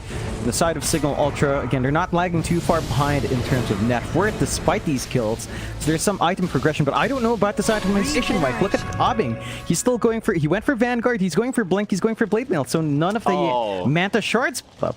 It's not there. I mean, the Manta Shards you can get after the Blink Blade Mail, I don't necessarily 100% disagree with this. I question whether the Blade Mail is going to do much this game though. Like, if you catch the Morphling, sure. If he's Agimorphed, he is going to kill himself. But apart from that, I do question how much the Blade Mail will do. The James, you know, bottom lane, going to kill off Paulison, but it's going to cost his own life for this. Van's trying to come in and help out, but it's all too late. Eris, he gets a Hex off. They'll get KYXY for their trouble. But Alacrity, he should be just fine to Remnant out of here. Eris, he's still trying to wrap around. He has another Hex out. Shackle's up in 2. He might be able to set up again, but it looks like Van's kind of given up on that kill anyway. You see mid lane if it doesn't feel amazing. They did at least find the Tusk, so it's not as bad of a trade, but look at this. Alacrity with Clarity running, is going to look for mid, start to make rotations, are getting decent. They've got Kisses ready here as well from 343. Oh, look at the shots out! KYXY again finding it on point into the snowball and the Walrus punch. Jamesy's gone. Van will rotate, but a great cookie out 343. He will die, but for the greater good of KYXY, does get caught in the shackles, but there's your false promise. Paulson will play no games. Radiant's bottom tower. But man, KYXY, Radiant every chance this man throws out just seems to be perfect. Oh yeah. He just knows where to run to, even secures the Ruin as well. So it gets a Knight off, we'll give that away to Van. And the side of GXR still continue to build up. 6-14, less than 1k lead, still on Signal Ultra, as they are being very efficient with Abing and with Jamesy in terms of just farming up and building up a network lead. They do bleed out their bot tier 1, but they're going for the trade up top. And with Jamesy around, with his right clicks and the max Fiery Soul, this shouldn't take too long. There's a decent amount of push coming through. They will have to watch mid, as GXR can just collapse and force the issue there. They certainly can, John, and they do. Mid lane, meanwhile, the TP back in from the Slaughter. They want to try and go for this fight and just try and defend the T1, but now Eris, he's been caught out again. Another perfect shot. KYXY going to get cookied away. They'll try and chase him down, but it looks like he's going to be just fine for now. Paulson will heal him up. Van is going to keep moving in for the Observer Orb, but now he's been caught out. Mortem's Kisses have been committed. He is completely surrounded and gone. Tower is under attack. Remnant forward, Alacrity, he's found another target. And Bing, it's going to get chains up. Shards are going to be out. He could run back to the triangle, but he will run towards the northwest instead. But that will not work out in his favor. Cookie, off the mark this time, but it doesn't matter. KYXY will still be able to secure the kill. Yeah, they managed to get a lot of kills off of that. They're still working on securing mid. They lost their top tier 2 though. I guess you are on Signal's End. Did find something for your troubles. You lose your mid, the top lane's completely Oh, look empty. at this. Look at Alacrity. He's so confident. The error scrims. He is trapped up between a rock and a hard place. Oh, it's turning into a stop, John. It is not looking great, and with this draft from Signal, they do not scale into the late game. They cannot outscale Morph Ember. No, they definitely can't. They've got to play early, hit these spikes. They've got the blink and Abbing. They're smoked up around that. Make a big call work out here. They need to help Van right now. There's a call out of Bing. That's a big one. Up to 3 heroes. Ollison, he's still going to be alive. The false promise there, KYXY. Buying enough time. They still get the dunk, however. Bing gets there. Alacrity going to take a regen route. And he is out of mana. Jamesy, he'll keep the chase up. Alacrity can't Remnant away. So still a bait Remnant there, but they know about it. A Bing is going to be able to get the dunk off. A massive call in from the Axe. 3-4-3, he's still around. Hooky, not going to be enough. They get the Hex off. Going to be a triple for a Bing. 3 dunks in a row. Well, you called it, John. He needed the big call, and he got it. Yeah, they make use of that blink in a very proper way there for Signal Ultra. What they need now is more items fly in. Like, you revealed your trump card. The GXR are aware that they have to contend with Axe Blink. They have to be more disciplined in their spacing. They have to split out a little bit more, prevent value from coming out for the Axe. They're still getting some good farm on Mizu, but he's still lagging behind the Axe just over how well Aubin can clear out the stacks with his Vanguard up. The Blade Mill's going to be up soon. Then he is going to go into the Manta Shard, so it will take a little bit more time, but you are going to see that core Axe build with pure damage spins.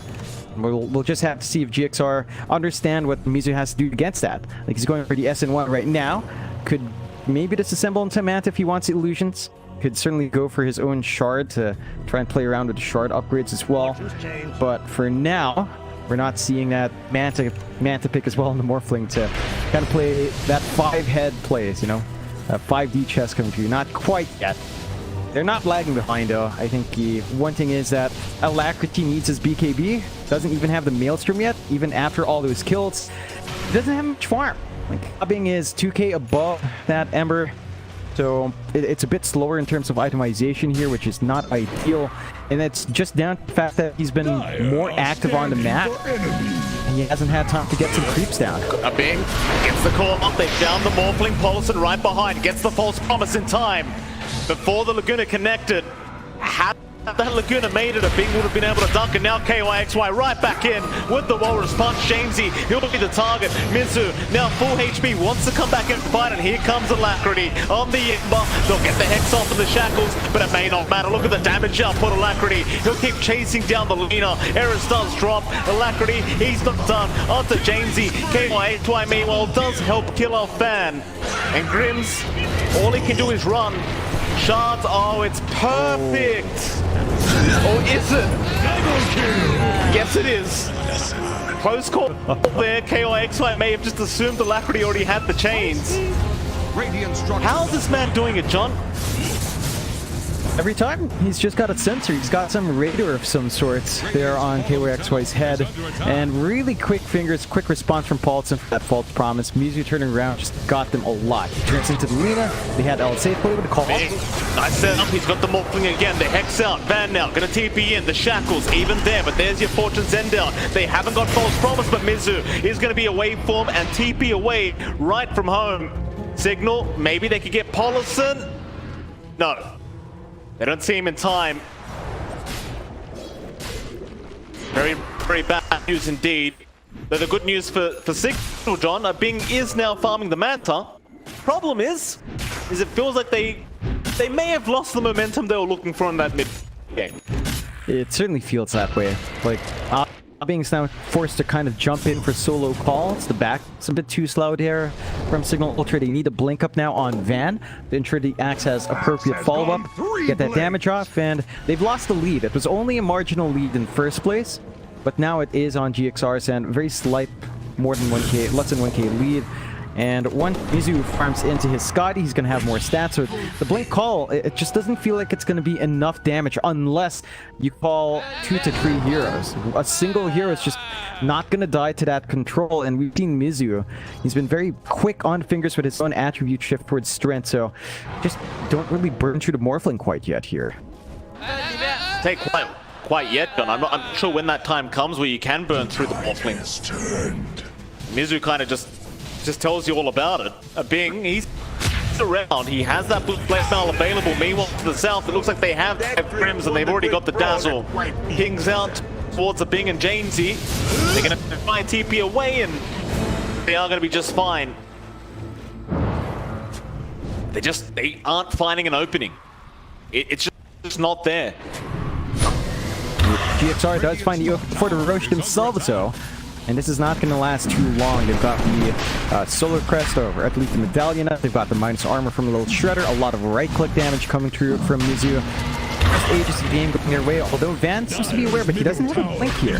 He doesn't, but he has a river jump. It might just be enough as he moves in KY and Mizu. Gonna get stunned up. There's a big, but what a great cookie. 3-4-3, saving the day again for Mizu.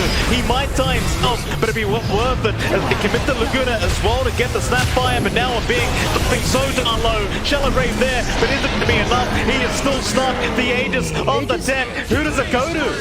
Where is it, Grims? It is denied. Grims on the Dazzle. He denies the Aegis off. There you go. All right. They got the Aegis, the Roche kill as well, so they got the gold to deny the Aegis. They caught 4 heroes. That doesn't feel worthwhile. Like, they might have gotten gold, but you lose your Axe, you lose your Slark, who needs his Blink.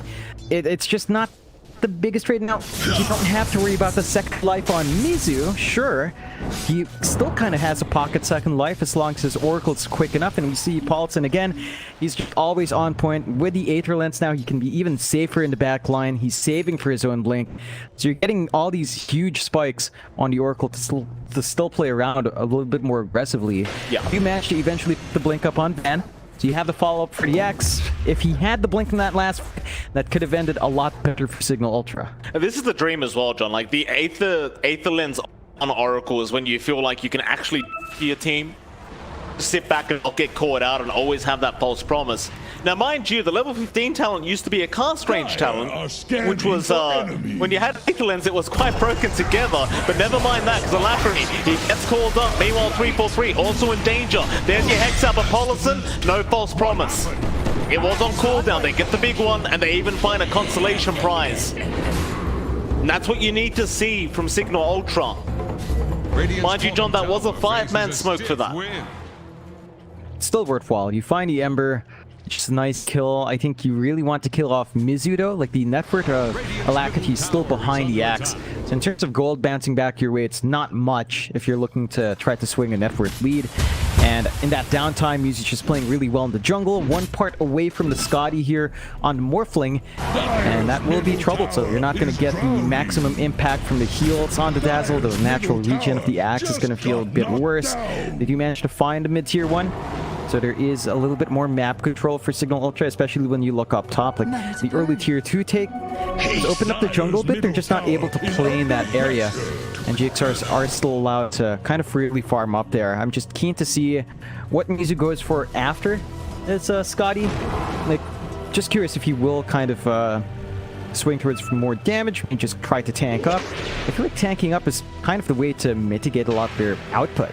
Like, it doesn't feel like they have instantaneous burst. They need to prolong these fights to kill off something like the Morphling, and he just lives for way too long, as again, some of his supports are there to help him out. So, we'll see. Just R for Morphling down the line, but the BKB is also starting to come in for Alacrity. He's just one part off, lacking the recipe. And once the Ember has that, you're not threatened by the Crush, you're still threatened by Call, but that's one less spell you have to be worried about, which is always good for an Ember. They wanted Alacrity in that mid lane, but he knew they may have been around and just kind of bait them in to show themselves. Signal, they could still try for a smoke. It looks like they don't have one available right now, but Grims has just bought one out from the shop. So I suppose they could go very soon. No real big power spike here for the side of Signal. Maybe just the leaner BKB. Are they really going to commit? Like, it does feel like it may be worth just waiting for the man to up on a Bing first. Then again, you did just pick up the link on Eris now, so perhaps it is time to go. Yeah, just being a bit patient though, so not quite committing just yet. I think for the side of Signal, you're inching towards that point where the Manta Shards will be up.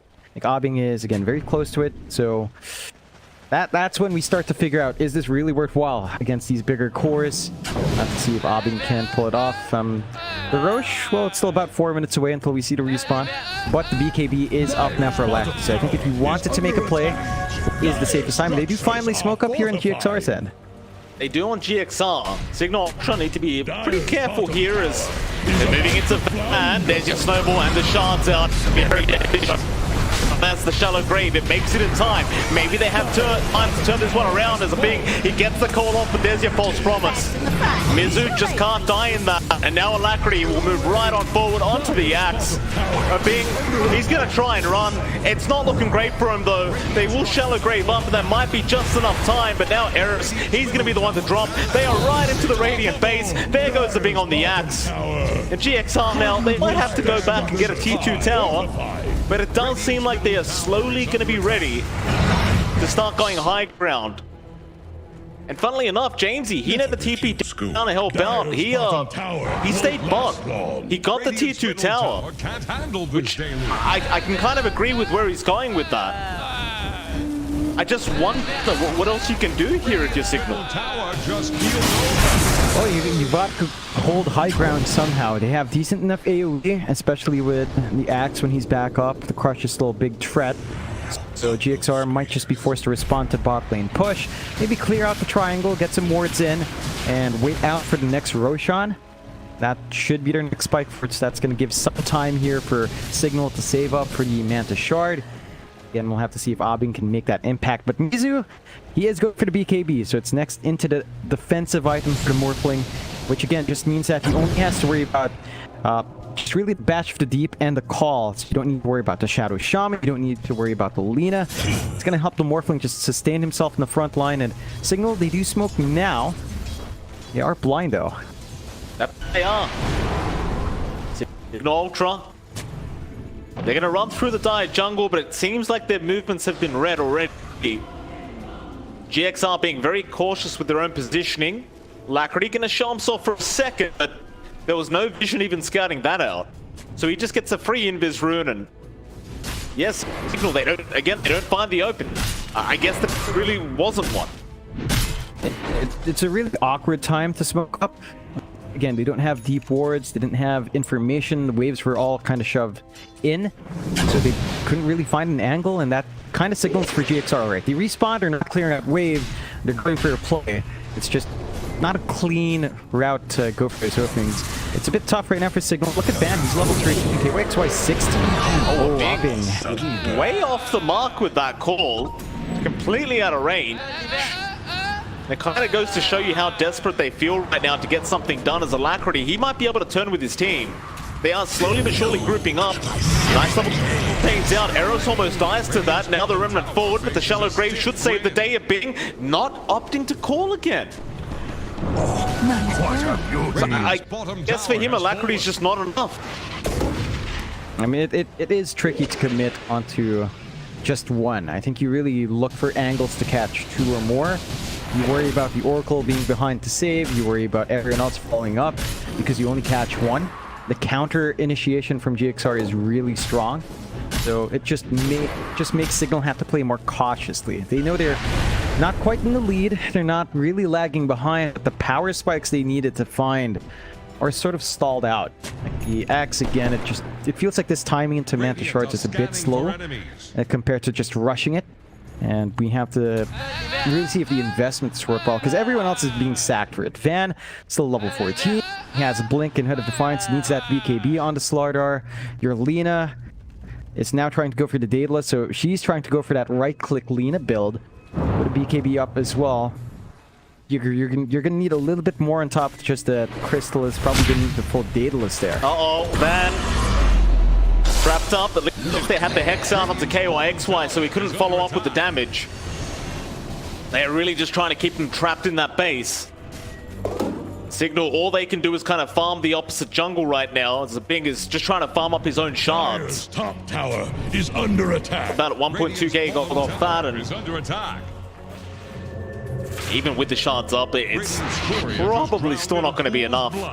Not with this kind of deficit his team's in. Courier just went belly up.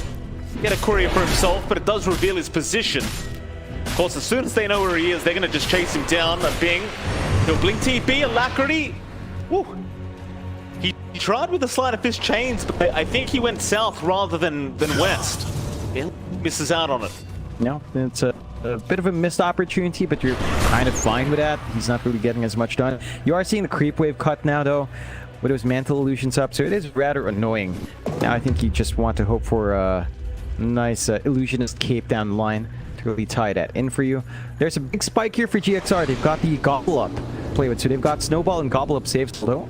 Smoke up, KYXY gonna spawn out Van, blinks away, Alacrity, he'll be the one to move in, and there's your shards. Gonna block in the slider and block everyone else out. They can't get into help. Bing, he jumped in. I'm not sure about this Bing. He is losing so much HP. They get the Shallow Greylock in time, but now Alacrity's right in on the supports. He'll get Eris down. Jamesy, he's trying to fight. Mizu with the false promise is gonna be just fine. He'll jump back into Jamesy. But Mizu is going to survive through the false promise, and now KYXY back in onto Van, gets another kill. Grims, he's going to pretend he's Roshan and hope they don't notice the difference.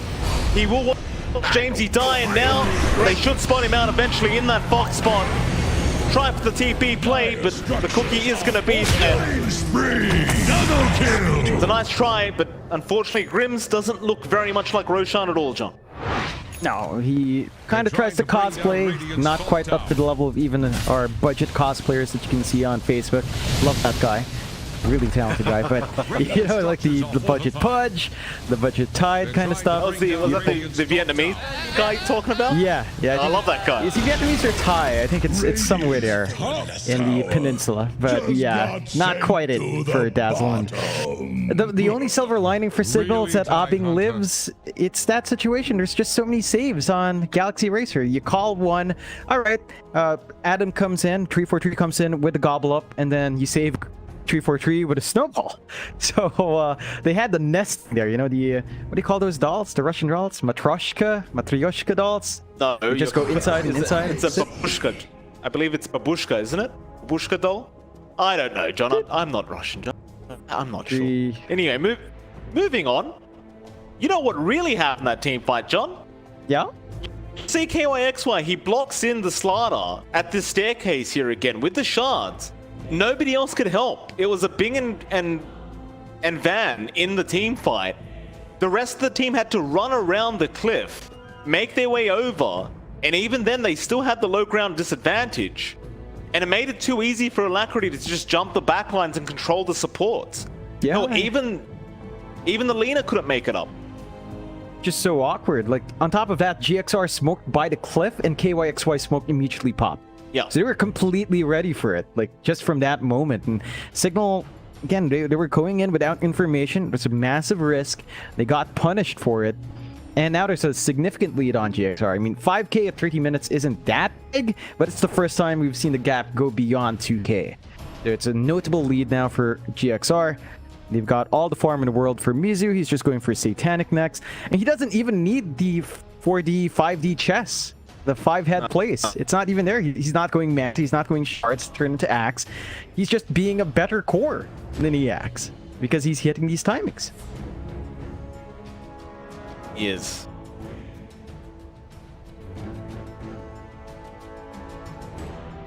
Wait out this pause and how long it's going to take for our Dazzle to reconnect. Any big items coming out? I mean, you've got the Daedalus being worked on now by our Lina, but then I kind of question how long she's going to be able to just stand there and right-click. There's just so much mobility on the side of GXR, and it makes it very hard to just stand there and hit people. Yeah, it's super difficult for them to get that roll off. It's looking spicy. There's a lot of pressure on Eris, really, to maximize his Blink and Aether Lens. Get a good Hex Shackle soft. That's only one here you're holding. You need to get that big LSA. You need to get the big Crush and the Call, of course. And if one of those spells lands without follow-up, it's just not enough. Like, you need all of that AoE control to stack on. And GXR, after that initial Blink reveal from Abing, have been so disciplined to just clump. Every single time, they're just not close enough to really get that massive call. Now, Abing's going to have a good spike at level 25, where he's going to have an additional AoE in the Berserker's Call, but that is so far off. That's like 7 levels away. What's that? 10 minutes more? Maybe 10 to 12 minutes more for that EXP gain? It's not going to be there in time. That's assuming he can hit creeps. I mean, it's been a bit of a struggle to find an area to actually get some creeps under the belt of the axe. Like you said, like the level 18 impact. What's the level differences between these heroes right now? I mean, you can kind of see it. Like this POS 1 axe, it is falling quite far behind. Oh, even KYXY on the POS 3 Tusk is the same level. Even Polison on the Oracle's level 17. Look at Van. That's the biggest issue. Look at their Slardar. Behind all the supports on GXR, barely keeping up with his support Shadow Shaman. It's been a slower game for him, but without the level advantages a Slardar would like to play with as well, without his talent spikes coming true, it's just falling a bit flat from Signal Ultra. That it is, John. Grims is going to reconnect, and we can see what Signal are going to do about this predicament they're in. Find a snack. Fortunately for Signal, they are yet to find a single game win in this lower division of the SEA DPC thus far, and looks like it may remain the case during this game number 2 as they go into the Roshan now. Shards, Keys, Aegis all sound very nice. Who do you want to give it to is the question. Has fallen to the dire. All right, Got it. They give it to Alacrity, so the fire remnants with the AoE damage and getting a remnant when someone dies within range of you. So it's pretty darn nice for Ember. Just plays into that aggression, especially once you get the Ags up on Alacrity. It's just nearly, what, infinite fire remnants coming out with a nice little burn on top, so gotta be extra careful now on Signal Ultra's end. They are smoked up, but this is a smoke into post-Aegis fight. It doesn't sound very safe here. You've got to be very careful when you initiate, because 343, he has the Ags up, so you have the counter initiation with the Gobble Up. If you aren't too careful, Signal Ultra. Signal then gonna hang around in that dire jungle and again try to get that XP and farm up. He's for a big. Has been killed. Get a courier. I mean, this is Mizu Satanic being delayed now. GXR though, with that courier going down, again know exactly where they are on, but they seem to want to go after Van. Poor Slardar just trying to swim away, and they just won't leave him alone. They are gonna miss out, perhaps. Radiant are scanning. He's not been scouted. He's going to be all right. Oh, Gobble Up. Close. Not quite. Yeah, they're still going to be able to get a push off here in the bot tier 3. Signal have to be in position to defend. This is their best shot. Their high ground's really nice, but look at GXR. Just putting Mizu up front. They're not clumping up at all. Why the hell not? He's a tanky boy. He's got Aegis up, and he would have had Satanic. A Bing, though, does jump in. He should be able to get the Aegis, but KYXY buys enough time on the Strict Morph to start. Mizu is just going to survive. Going into the backside, he'll get Eris, and there goes Van. Radiant's bottom tower has fallen. This is some really top-tier Tusk gameplay from KYXY this series, as they even found another. Jamesy trapped up in the shards. He's going to try and just man-fight this one out. There with the Fate's Edict, going to save the day. KYXY, he took no damage from the Laguna Blade. Onto the bot racks again. No creeps available, but they're coming. They'll be here soon. I mean, Van does the buy back. Yeah, he missed John. He missed. Alacrity is onto the leaners, but they don't have nothing to worry about. That'll be Jamesy. The Shallow Grave will buy some time. He will try and run, but Alacrity is all over him. They'll get Jamesy again, and that might just be it. They are onto a Bing now. He's going to try and make his way back to the fountain. But KYXY won't even let him have that. He just won't let him have it. He'll block him out. There you go. There's the GG call. Oh boy, it's not the cleanest coming out for the side of Signal Ultra. They try something different, which I appreciate. They open up with Dazzle Axe. It's just so weird to prioritize Dazzle Axe first and go in the long lane, still build up Vanguard, Blink, Blade Mail, not rushing your Manta with a sharp. It's super busted, so they miss out on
5 seconds remaining.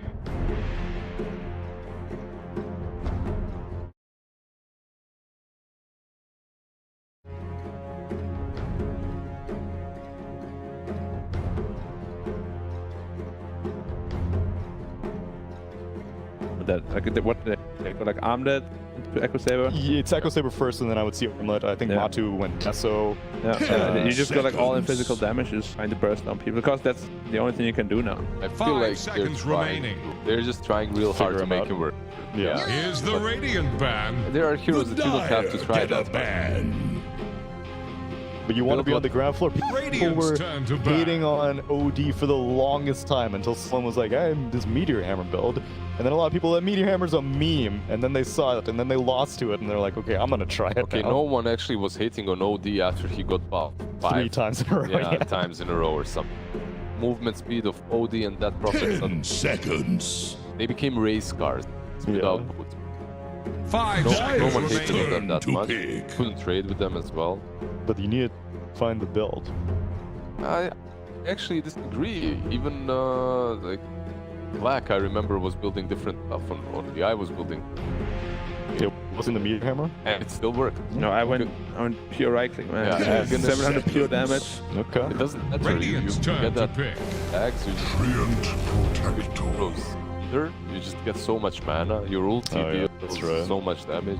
But this is a hero that's very popular in SCA talk about. Radiant's turn to Trying to pick. reach Dire. popping up on 5 Yeah, they do go with the Doom. Enchantress. damage. Happens. Harry Doom. Wow, this is a fast draft. Okay. Timbersaw, Puck banned out. T1 ban out, Centaur and Abaddon. Execration first pick, Treant Protector. One pick up Doom Enchantress. Pick up Black. White Mon isn't eating anything. It's 10 taking 20 damage. We seconds. stole his Food. snacks. 5 seconds rememing. Here's the Oh, Radiant some Band. cereal, maybe? He's spooning something. Yeah, the typical 3 p.m. cereal. For breakfast. Guys, I'm eating breakfast. Slow down the draft. The Dire get Yeah, a he doesn't know his ban. hero yet. I don't think he's going to be playing that Doom. Leshrac, probably a pretty good response to Enchantress when you have magic damage. Very interesting that picked the Leshrac as last pick in the first. Glad they didn't have. 10 seconds. Now that Here's the Radiant Band. Treant doesn't really do that much. Life is hell against. Well, you won with morphing. It's up to go for some. Or is that 10 seconds. versus the life stealers? But if the life stealer lose, yes. 5 seconds remaining. I think this Doom's going to go Midas Black. Probably. Why? I mean, I guess sometimes it works. It worked in that last game in China. Yeah, like he did really well for himself. He was probably not for the entire game. Did his job. Work, right? We're harping through the history and through the ages of this game. Doom pickers would buy Midas if they Yeah. They buy it even if it's not good. even if it's not good enough, because then it's a catch-up Midas. No recovery minus. Yeah. Just looking at T1 every time 23 starts crunching into the mic, they're all like, ugh. No, you don't have open mic on, kids. Use push to talk. Yeah. Open mic is... Dire's In Southeast banned Asia, I think that now. most use push to talk because they all play in like LAN cafes. And so like if you had open mic at a LAN cafe, it's constantly open, right? Yes. It has like voice, That's what you would voice hear. detection or something like that. Even then though, Even people, then, it's people get difficult. loud in those LAN cafes. 10 I don't know. seconds. Actually, I grew up in this situation. 5 seconds Yeah, remaining. in Badlands, like Mhm. Serbia, Bosnia, Croatia. It was all about the LAN cafe. You know, that's literally. You wouldn't usually have. Really? Yeah. Ugh. Disgusting. Because you can 10 kind of hear them seconds. screaming in that room. That's next to you. You can also hear them 5 in the seconds remaining. headphones a little bit, and then you can mix it all up. and It's figure all it the out. same. Yeah, Everyone's it's all playing in the same environment. There's also music in your headset as well. Some you drum know. and bass. Just any music that they had on the PC at the time. You know, you couldn't actually go on internet back then. Radiant's turn to Kind pick. of sad that I don't know how prevalent it is in America, but in Europe we never had. No, And it it's wasn't also popular in internet America either. No, it was pretty much in the It's poorer countries. Right. You know, poorer countries. Didn't have Cool. like fast home internet or home computers. Home computer mostly, but also the internet. 10 seconds. I remember the first time I got internet, my dad was like, "You got like 30 5 minutes seconds because he had remaining. like Dyer's limited turn to pick a bandwidth. Yeah, exactly. 30 minutes every day, sir. Like, not even enough for one Warcraft game.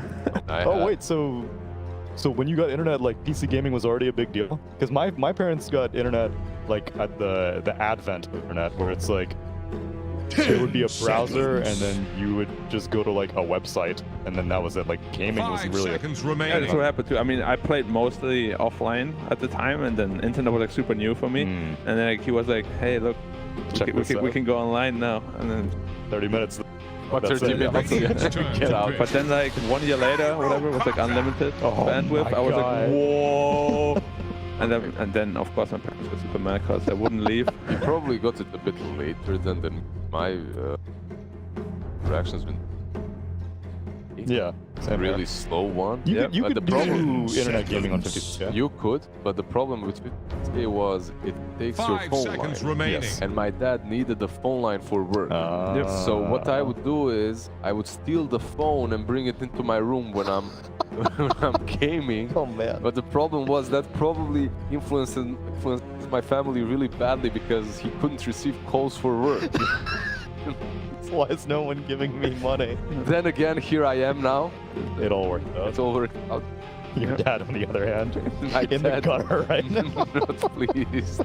He was like, "What happened? Like I was getting all these jobs." But I need house rules, you know. My dad was very strict that when he's at home, I'm not allowed to play. Makes Because sense. for the same reason, you don't want to block the phone line. Dyer's turn to He pick. was always very Razor. unhappy about that. Do you want to block the IO potential? No, probably not. Execration, don't play it with Gyro. Then my question is Dyer's Gyro bad even a good now. hero if you don't have it? No. JK, I lied. Probably you need the IO. Why are you lying all No, the I'm time? not lying. buff that gyro they've never picked either of these heroes in this upper division DPC. You're just brutal, dude. Lying, that's all you do. I don't know if I can trust you anymore. I promise. I swear I have the numbers here. You promised before as well. I don't remember promising You earlier. promised a lot of things. Have I? What'll Yeah. be? Such as? Yeah, don't play IO. It, IO with gyro with an IO can still deal with the Razor a little bit, and happy that they the IO because gyro alone here have some problem. So why don't you just pick IO first? Then? Yeah, I don't know. Could also do that. Because then your Here's the win Radiant condition doesn't band. get countered. That's very fair. And The Dire get a ban. situation. Now you have to play this gyrocopter into a Razor, which feels real Yeah. bad. They do have good heroes against Razor though. They've got a lot of magic AoE damage, which Razor hates playing against. But once he gets a BKB, he doesn't care. 10 seconds. Right now, 5 seconds remaining. Drow Ranger, go for it. PL is not really an option with Clash. Anti-mage. He played Alchemist on occasion. I don't really know if that hero is very relevant. That may have been like a first week, second week kind of thing. I actually love this opening.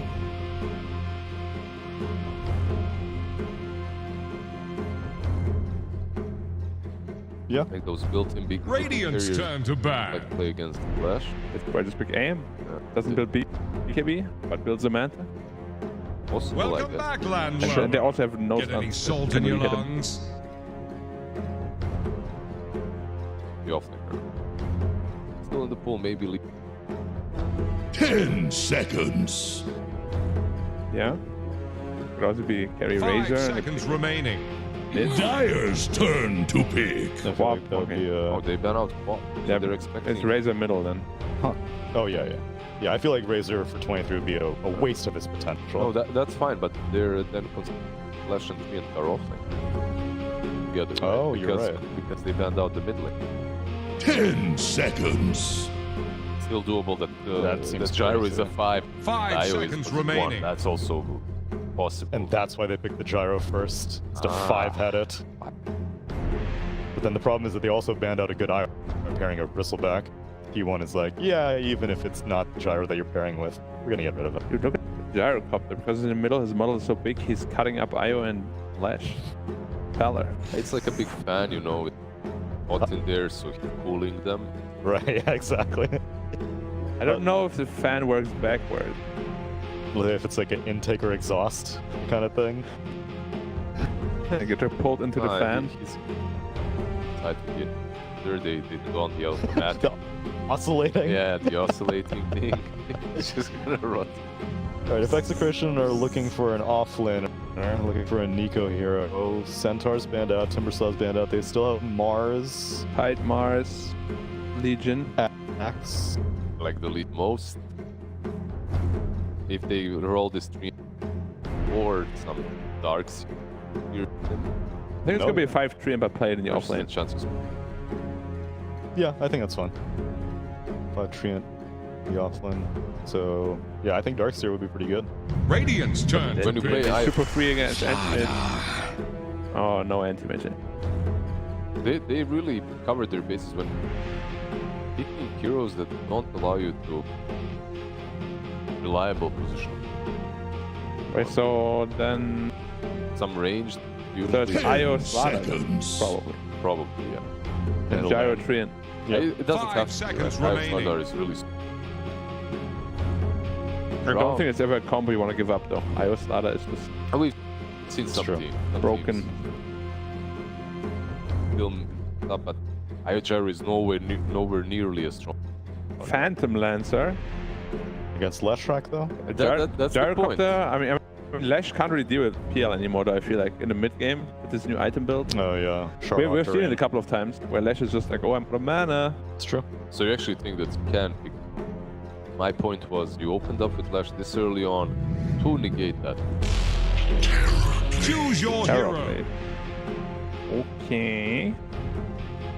Well, It's a hero with high armor. Yeah, so Corrosive Haze is not going to be too big of a deal, or the Bash is in. Can be a big. There, overcharge your bashing con. Well, The lane is not easy for TV, but the mid game is very strong for him. It's-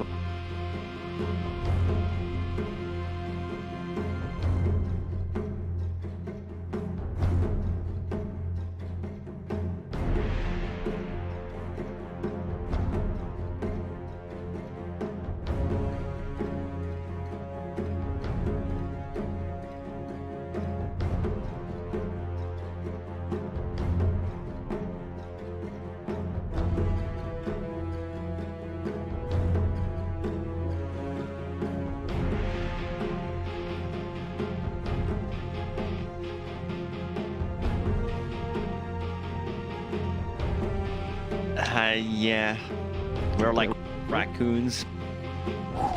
They're very kind of fearsome animals, but yeah, I think that this can work. I like DB and the Razor combination. Doom on a mid lane. I feel there's much more to it than offlane Doom, even though we've seen offlane Dooms staying at the top of the net worth by a huge margin compared to some other heroes. Yeah. So I don't think he's gonna win the lane, you know, kill heroes, but he's gonna get the farm, and that's what matters. That means, yeah, I'm gonna go T1. Oh, gosh. I'm peeking. I'm cheating. All right. What are you guys going to do first? I'll ask you guys. Okay.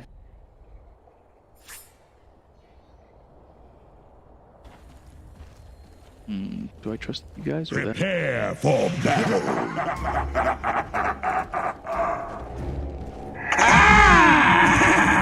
Mentioned it for a long time. I gambled. You lost. I know, but I didn't know my answer at that point. All right, I have a 1 or 2 behind my back. What am I holding? All right, I'm going T1. That didn't make any sense, but you know, it works out.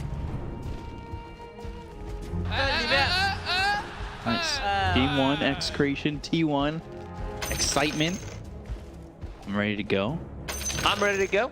I'm a bit worried. One thing I don't like about T1's draft is something that I always say. Whenever there's a Doom, you need to have a good catch. Who's the catch here? 30 seconds to Us? battle. It's pretty much the only stun that they got. Yeah. The only disable. So it could be a bit problematic, but one thing they have is range. Their heroes are very good at outranging the opponents. DB, with meta, Razor, Impetus. So, yeah, this Tusk, Zephyr, he will need to be able to do quite a lot. Most important thing is do not die first, because your team will And not we're be clear able for to running. lock them down. They have one slow from the Enchantress. They have slow from Reflection. And that's pretty much it. Maybe you enchant the Centaur and you get War Stomp on the Doom. You got 2 more stuns right there. You can line them up. Okay, I like the way you think. Usually I don't, but this time around, I do. It's like the first time. And I'm not just talking about Dota. I'm talking about the life, how to approach Wait, certain so things. but there's percentages just got way smaller. Yeah. Nah, you're a good guy, B-Cup. Percentage-wise, I don't know if that checks out. So, looking at this mid matchup, I don't really see Doom mid that much. Yeah, it's not a good matchup for Doom. There is not a universe in which this Doom gets a kill on Lashrak unless Lashrak disconnects and just runs into the tower. By himself. Even with looking at the supports of T1, I'm wondering, yeah, you can get the enchant slow, maybe both. I think both supports have to be there for T1 to get a kill mid. Unless Well, if somehow Lashrak there's keeps a playing like misfire. this, yeah, there's always a possibility that something can go wrong. Bottom lane is what I'm interested in. Terrorblade first meta, 4 CS, Enchantress very strong laner, starts with the Blight, has a Fairy Fire, but talking about the strong lanes, look at this. Io paired up with the Slaughter. This has been used for quite some time. I think it was Team Liquid kind of pioneered it, where you get the attack speed, perma bashes. It's gonna hurt whenever you're in melee mode, so they need to control the lanes, most likely have it under the tower, and keep pulling the small camp. Small camp is unblocked. This is a annoying combination to deal with. Carl just moving forward. I don't know if that's the proper call. Now he's unsure what he wants to do. The water rune in time and stay alive. Oh, lightning storm. Okay, he's fine. He's okay, but definitely needs to bring out more region. This bottle will not sustain. Has speed aura. Okay, so an extra 12%. Not gonna beat a track over to that water rune, and one more shot and RR would get first blood, but he walks out of range. Even Cabal has higher percentage than you. You're like 10%, his 12. Denied! It's the best looking creep in Dota. That Cabal with the golden chain around the neck, it's the most badass creep we have. He does look quite nice. They're gonna go for Whitemon. They have the bash, they have the right clicks, and that's the power of that lane down there. You've got an overcharging, just getting a casual attack. Yeah, I calculated in this lane, you're pretty much dead. I love the build on Slaughter, starts with Boots of Speed, understands that he needs to run people down. With the overcharge, once they hit level 3, more attack speed, more bashes. He might even get a point in sprint. Level 3, just was saving the point. Could, you know, get one casual point in sprint, you keep up with these heroes, you move a little bit quicker, stay on them, got the extra attack speed. Those kills could start coming for Nico. Who, I would say, I don't know, Nico's kind of in the same Execration squad. Execration definitely looks more stable compared to Season 1, where in a lot of their games, when they're either winning or losing, they know what they're doing. In Season 1, it was much more chaotic. Right. You know, bringing back Palos, because he used to play play for Execration. Stun missed on a mid lane. Like, if that stun connects, there's a high... Yeah, it's a high chance that he just dies. So Carl will pick another water rune. Level 5 already. Scored third. Maxed out. Crush, Whitemon in trouble again. Look at the bashes coming with the overcharge. They'll bring over 23 and start to back up. Ooh, they've got the Centaur that gets the stun. There's another bash onto 23 with a Slithering Crush, so nothing more to come from that. Seems like this is going to be the issue. Because they have no stuns. Like, it's something that we see in the laning stage, but it's also something that we're going to see a bit later on. Stomp. And you can't take the slaughter, but at least Whitemon did a good job trying to zone them out while 3 Savage continues to farm on this DB. 28 CS, 10 denies. This line actually much better than I expected. Like, they got a kill on Whitemon, but it doesn't really matter that much. Yeah. And all that matters in this lane is DB gets the farm. And if he's getting the levels, he's level 4.5, 5 minutes in. Even if he feels threatened, he can always go to jungle. Which, with the outlook right now, is something that he doesn't need to do. No, and that's a great not at feeling the when you're a moment. TV. So we see TV sometime just We'll do immediately. jungle. Yeah. Guess I'll just back up into the jungle now. That lane was exciting, says the TV at 1 minute 45 seconds into the game. Especially when the 3 heroes gank TP. Well, he's the strongest hero. Gotta pop that meta, gets ganked. So you have TP back with the no meta melee mode. That's something you want to hack. Doom, level 6. Not a single point in Doom yet. I don't think he wants to kill people. I kind of like that. And has a mana burn creep. Just wants to be able to be a bit more annoying in the lane. Going into Hood first item. I don't mind seeing that. You just need like 1 item before either a BKB or a Blink Dagger. Now that I'm trying to recall the item builds for the mid laners, pretty much BKB as a first item. BKB Blink into Shivas. Ooh, I kind of like that. You get a ton of farm. You get Devour maxed out pretty quickly. Lash Track right now going to base. Let's see if he decides to make a move.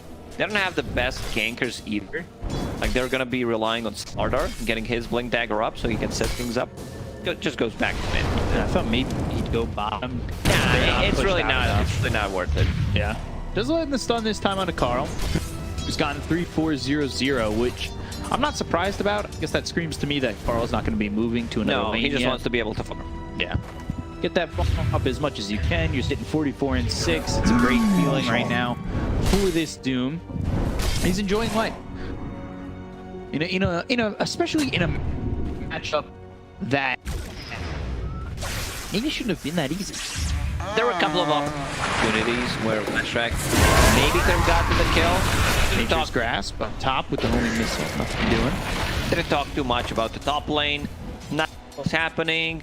Both kind of carries an off lane just fall up. Razor Radiant's level bottom tower 5. faces a stiff Still wind. saving a point. Zep level 4 in this Tusk. Let's see if there are any stacks. No stacks being made. Ancients. 41, 1 ancient stack for Execration. Rocket Barrage. Cuckoo's Direction. What are we seeing here? What is this? Gyrocopter, phase boots into Crystallis. Ooh. I don't think I've ever seen that. I remember there was a Crystallis meta when the item was kind of OP. Everyone was making actually the Ember Spirit, the Void Spirit. But yeah, I'm not sure what this is all about. Is about to flounder. The few gyro are like all Ags early.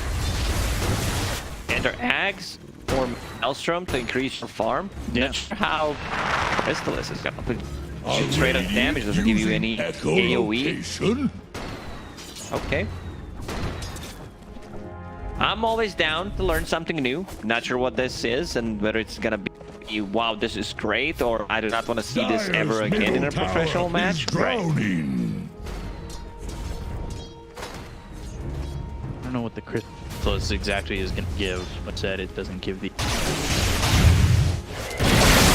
Now tag team power almost in trouble. They've got the shards in front of him. He's going to run down here, but got that ult. Static Link coming level 2, but that's all that's needed.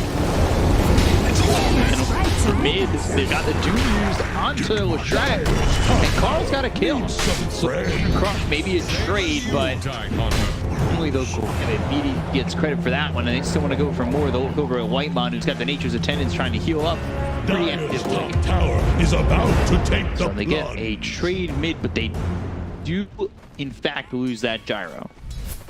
Overall, a better trade for T1.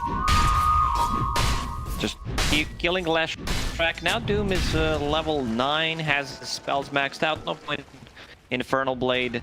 I think if he had the hood there, he definitely lives. Now bought a casual wind lace on top of it, just to be more speedy, more annoying. And this is something that we don't usually see. You talked about how TB was staying in the lane for a very long time.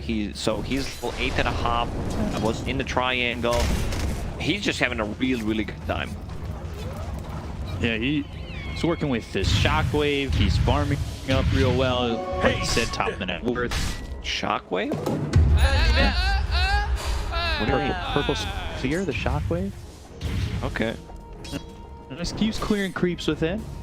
Farming well with, a lot of people call it the Hadouken. I like calling it Shockwave. Although I don't know how it shocks. Like, creating... I thought you were talking about BB first. I'm like, Terrorblade with Shockwave? What am I missing? No, Doom was shocked. Yeah, it's Hadouken. So, Hood done on Doom. Just needs to use the career. Gonna be very tanky. Hood into BKB sounds kind of horrible, so I want to see what his next item is gonna be. Also, I wouldn't mind seeing, like, maybe casual blackmail, because they have a ton of physical damage. But it seems like he just wants to get BKB on top of it. Not a big fan. It's two items that kind of do the same thing. And would love to see a form of initiation, because they can't really start a fight. Maybe he changes his mind. There's still a lot of to get. Yeah. It's Dyer's courier sitting at just 1,000 gold at the went belly up. moment. But the most important thing, all 3 cores are extremely farmed on their side, so they just keep farming. I think it's gonna be okay. Razor, Radiant's finishing the middle Falcon tower Blade, can't power, handle this going deluge. casual cloak. I don't mind seeing that, and the casual wind place. So a little bit of a different build from mid Razor, right? You've got the Mids soft don't Razor, go for Falcon Blade, yeah, because most mids, they want to get a bottle. This is a substitution, a good one for the bottle. Gives you a bit of everything. HP, mana regen, some damage. Creeps with that shock. And now he's got Doom available.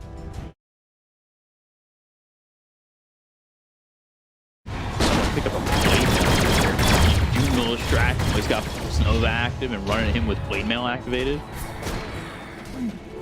A tithe to the impurities. Not a fan.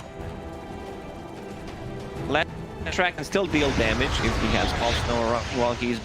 Let's see if he pops at the Arcane Room now. I'm gonna let him go. So Crystallis done on Gyrocopter. Let's see some numbers. 30% chance to get a critical, 160%. I just don't see the real value of the item. Yeah, like Gyro's also not a hero that like gets Daedalus early on. Maybe I'm missing something. Mid lane seems like they want to smoke for D1, grab a kill with this Cane Rune, but they have another Doom available a bit earlier. Yeah. I don't know what this Crystallis is exactly going to provide. It's on Genyasha next, so maybe it's in that Arcane Rune, and that's the kill coming in on the BDZ. They were looking maybe through this Gyro. Potentially, they can find Nico, and yeah, they'll use the Doom. Because only on cooldown for 100 seconds, they've got the Overgrowth coming through. Nico hiding in the trees, trying to survive the duration of his Doom. He's been found by Zephyr, the right clicks of the tag team. They'll get 2. Taking out, going RR. Great rotation for D1. They get the multiple kills. Now Leshrac, he wants to go in. Stuck with the Centaur. Snowball, follow it up. That is a deadly track. Double kill for Carl. Apparently, you do not need to have stuns if neutral creeps happen. So right now they are using 2 stars. I believe you mentioned that at the start too, with the War Stomp and the Centaur from the Enchantress. Meanwhile, while that fight was happening on the bottom lane, TB takes the tower from the mid lane. It's looking very hot for T1. Radiant's bottom Looking tower good is so far. That, by the way, that's the like a percentage. drunk I'd say blade mail would be low percentage. I say the 2 centaurs. Yeah, you gotta hit or miss. No, It's very very hit hot or and miss. cold. Dire's top tower is under But attack. the one call, the War Stomps from a Centaur, really good. Hopefully outshining. Now, forget the other one. Slardar has a Blink Dagger. Radiant's You can have bottom another tower is prediction, under attack. like you can say, Radiant try to look fortified their like top tier, I'm down. Attack the heroes. Nature's grasp, chase field, she's stuck there from Million now. Got the Walrus punch to take. Navarro falls down loose. Carl Cuckoo on the run. Got the stun onto those track. Great shards from Zephyr. He might die Doom himself. available in 4. They can turn this. Do they go? They cannot anymore. That's really good. TV's not even here. Doom on a Nico, but they get the kill on the Cuckoo. They've got Inferno Blade. Slardar is getting a little bit low. Snowball comes all the way over to BDZ. They fall back on this Tusk, so he's going in and trying to make something happen here. Kill on Nico, taking out this attack. Shard's perfect in front of BDZ. Being healed up by this tree. And it doesn't look like he's going to survive as the Walrus Punch lands, and Carl gets another double kill. He's dominant. This is all without 23. Dire's top tower 23 is about to is take just having a really good time. Carl, I don't think he dies there, but there's going to be some damage. They'll brought him out there. They can turn this. Another stomp available. He takes Inferno Blade. There's the snowball. That comes through. Shards again. They look good. We just not sure what the plan was there. Also seeing Gyrocop not even having the magic wand. Kind of confused because this hero is early on. Like you don't necessarily need to have magic wand on every single hero, especially the carry. I should rephrase that. Every other pretty much hero that's not a safe laner needs to buy a magic wand because it's just too good of an item. While carry sometimes magic stick is okay. Sometimes you don't even get it, but as a pro, you definitely need them. A lot of words just to say the Gyro needs a magic one, pretty much. That's all. Yeah. And in conclusion, Gyro bit that hand. wand, but you didn't. He didn't. He's holding on to that very quiet. They're gonna go in again. Might be in trouble. The plasma field hits on it. They've got the snowball going over to the Slardar. And he can't completely get the Southern Crush out with the first hit back. Onto the Tusk. He's in trouble. Zephyr goes down, but Carl moving in. He's got the War Stomp. Up. There's the BKB that he just died. And now it looks like Execration were going to get low and die. However, they get that kill on the Doom. I clicks in from 23 over to Navarro, who gets into the trees and will try to survive this. Bottom tower is under As attack. well. Doom, that was the opening full BKB charge, and he relatively quickly. He needs armor. He has Kaya Sanj queued up. I want to armor. Casual plate mail will do the trick. And yeah, he just instantly. You know, sometimes it is like that. Understands. Probably has a Dota plus. Checks who's dealing most damage. Understands that he needs to be able to tank up. I honestly just need statistics on how many times you say, yeah, you know, he should probably change this here, and then literally the second after you say it, That's why I'm they here. change. Well, I'm just thinking that you have a live feed into some, you know, all the teams can hear you. And they always change their items. Because it makes sense. Yeah. You're playing into Slardar, you're playing into Gyrocopter with Crystallis. You need some physical. Not a fan of Crystallis. That Crystallis is what do you call that? The thorn in your eye?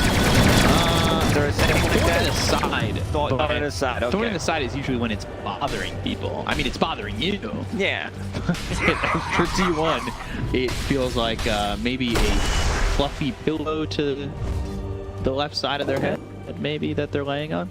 Execration with the smoke. Meta is up in 50 seconds. Okay.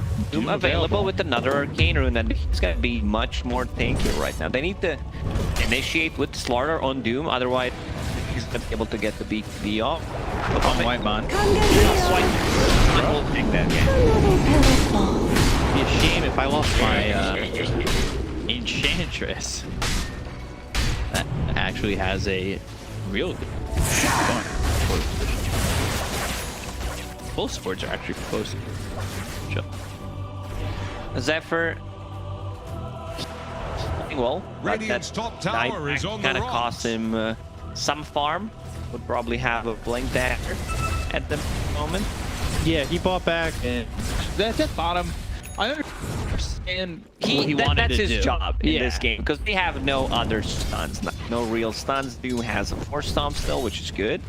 But he But doesn't he have needs a to be blink able, dagger. and they have no save. He's the one initiating with a snowball. They Most have no likely save. he's gonna die. That's why I kind of agree with you. Like, I wouldn't have, see the blink on Doom, the blink or Stomp. He's pretty speedy, runs in there, gets an Infernal Blade now, maybe a Doom there. If you can hold the Snowball for Zephyr, it might look a little bit better. I think the last fight from Execration, although they lost 2, went surprisingly well, considering the initiation was on Nico. 23 Savage. So far, 0 death. I think he had a great understanding when he needs to join a fight, because he just left them alone. He left his teammates just play Dota while he's farming, and that's Scott. That's Mantha, Radiant are scanning for Dragonlance, enemies. what? And Scotty done in 1,000 gold. Yeah. So that extra slow on top of the reflection is gonna hurt quite a lot. The team would have liked him to be in these fights. Lashley's out of mana. They're taking this fight. With a good blink to the front into the throw the Doom at that will distract the effect. Overdose being the call down. Nico as well as Yoey. The chases on from Carl. That BKB's about to run out, so he might have to go the other way. He's got the essence ring, the war stomp, and now 23. He's into the fight, but they'll relocate away. Is about to take the plunge. Radiant's Chasing Snowball. Five the field, Snowball slowed up enough for them to catch him. Under attack. Zephyr gets onto his feet. Now he's got that gold for the blink dagger. tower faces a stiff wind and a storm. They have a 10k lead. This is Under attack. much better, and I think starting from last series, it looked a lot better from T1, a lot cleaner. I think this game is about to is take the the cleanest game that they've played Yeah. so far in the second season. It was all about the sloppy executions, someone not doing their job. Everyone in this game is doing properly. Cuckoo finding the farm, being very active, involved in 12 out of 16 kills. Like the first couple of rotations were good. As mentioned, they're bullied, not joining the team fights at all until 15, 16 minutes in. White on those smoke gangs, dying a couple of times. Doesn't really matter. For enemies. For the great good when you tank a gank like that as an 1, 3, and 12 for Whiteman, so a positive KDA. When you're doing that and you got a positive KDA as a support that dies pretty quickly. Not just Yeah, that, I I think- like the guy because he has not just positive KDA, also positive PMA. True. And I always get jealous of what he's eating when the panel's talking You about are dead. It's all caramels, chocolates, breadsticks. Gyrocopter says, I will get that Daedalus as my third item. Scepter done, just needs to use the career. Still very squishy on this gyro. Io makes a bit more tanky, living arm potentially. Dire's top tower is There's about too much to take the stuff right plunge. now that T1 can throw onto them. Doom decides to finish off the Shiva's guard. I like that quite a lot Bottom more tower than faces a stiff and wind. Sanj that he can't queue it up. Dire's top tower is under attack. The healing from the tree protector from Io, and also providing vision in the team fights. Is under attack. Now you're going to be going up against an Aegis on T1. There's no reaction here from Execration, Radiant's bottom nor do I tower think faces a this would stiff benefit wind. them in a positive way. Fallen to the Radiant. You know 23's farming really well, because Doom's had an open game. We've seen Doom's farm one positions by decent margin. 23 is 3K ahead. Like, that is a big. He's on top of the network. Radiant are scanning for It is enemies. also a free farm EB that is outpushing the lanes with his illusions, now holding on to the Aegis. Because they don't have enough. I'm not a big fan of Tusk Shard. I think after removing the attack speed slow, it's not that good. But the slow increase, it's 40%. Per percent slow is always going to be great. All it has 5 seconds downtime, and because they don't have enough stuns, find Scotty, Sigil, and Reflection. And they found him. 5 heroes here to kill Carl. He finds it under Arcane Rings. You have that for the next fight. I think it's 1,400 gold for the slow, but it's also 1,400 gold to probably show off your Vici Sigil. Because everybody who uses that shard has the Vici Sigil. Slither Crush coming in that's onto the TB, but they've got Sekka with a snowball save. Hold down his the wall comes down to Nico. The dash coming in for Savage. He's getting low. Got Slither Crush. There's a good Sunder. They're taking a lot of the right hooks coming out from this CB. They land the stun, but they're going to lose the Leshrac. They might in fact lose Nico on the run. Slow it up. Dangerous Grasp slowing up Puku, but he stays right on with him. There's the relocated way. So he's gonna pay with his life. 23 damage was dropping low. Flashback at the moment, he can't really stay on feet. It's just too much damage. Has only one defensive item. If he uses that, you'll see the settings up. BDD will drop, no surprise there. Yeah, very dead. And it also wasn't a risky play from Execration, because they're not controlling this outpost. You never know how much gold you have. There's always a possibility that he just flies back and they turn the whole fight around. He went so far ahead at the moment that they don't even need, like, I don't think they would even need to use the buyback. So yeah, you see Leshrac, he uses that, you'll set up the settings up.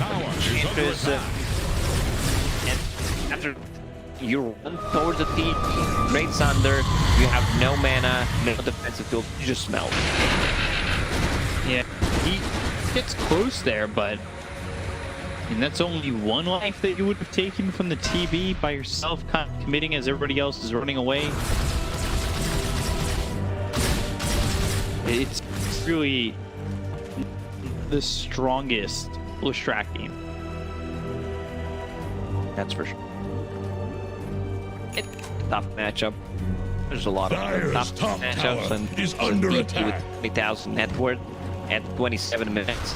Now with the standard run, he can sell things, so it's always going to be great. You have a Manta style moving in the spell. He's got the move out onto the storm. Our Naked Crash goes down. There's the overgrowth. They use that away. They'll get away, and now looking for the show off. They've got the damage to ticket the storm, and they'll also finish off on in the air. We see via the sun 23. Selfless in giving that life over. Slither Crush comes out on the 23, but it's not going to save this Leshrac. They'll get the kill on the first. They'll back on 2. Also die back again. Kill them off twice. It's a triple kill here for 23, and they are moving into the base looking for more. The glyph will come out as Execration will try to hold on, but it is not working wisely that they can hold this space. Now is trying to do it again. The damage that he's got, there's the snowball over, the right click through the wall. Also Danger dead on his screen already. He doesn't have buyback, they'll chase the room. They've got the 5 on the field, they slowed up BTC, looking for the full team life in. Inside the well, but it's not going to save. They'll secure it. They're still not calling it. They feel like they possibly have more fight. 10s, 50 until everyone is alive. It's just they don't have enough damage. DB uses this Sunder to save his teammate, pops the Satanic, goes back to full HP immediately. Seems like they're not gonna call it. Even though, you know what I always say, when it's time to call it, it is time to call it. But it feels like it's not. Dyer's top tower Getting left forward here, guys. Someone should help Dyer's Set of racks. Those are going to go down as well. Dyer's top barracks have fallen. That's what they've been looking for, to try and defend. Bring the game back. Aegis expires. Let's see. The desperation smoke, push up the top lane, push out the mid lane, and go for the play. All they have to do is kill come Savage back. once. That's all they have to do. Not sure how that's doable. They can't lock him down. He has too much. This is also a full butterfly suddenly out of nowhere. He bought out. Yeah, no buyback on DB. So they kill him down. Tier 1, take Take a the tier tier 2. Multiple glyphs. Yeah, we skip the barracks, go for tier 4s in the throne. Let's go. Radiant are scanning for For enemies. people who are listening to us, we're just being sarcastic. There's always this one, couple of guys that are like, what are these guys are saying? There's not enough time to get the tier 4 tower. So yeah, they can go in and end the game. I don't think it's necessary to wait for Roshan and prolong this at all. Dato is next for TV. To be fair, I feel Terrorblade could 1 versus 5, the whole team. If he had a BKB maybe instead of a Dragonlance, I feel like it's doable. Waves are breaking against Dire's top barracks. Maybe Slaughter would be a bit problematic, you know, with the bashes. Overcharge. Yeah. And the Other than that, I feel he could kill the whole enemy. late Eternal Shroud there for Doom. 26k. How many items can you purchase with 27 gold? All depends what. How many branches can Well, you? no. I mean, like, what would you fill your inventory with if you had 26? Ace, Seed, Bloodthorn, Rage Whip, Satanic. Depends what hero you're playing. So these are the items. That's one big fight. Yeah, they're moving in. Bouncing a lot of damage. He's trying to get something done, but they've already got the Doom out on the track to get in front of Nico. Look for more with BKB being popped here by Carl. 23 is godlike. And heals into the air. Gyro relocated about 5 feet back into the well. His bottom set of rat. He's gone.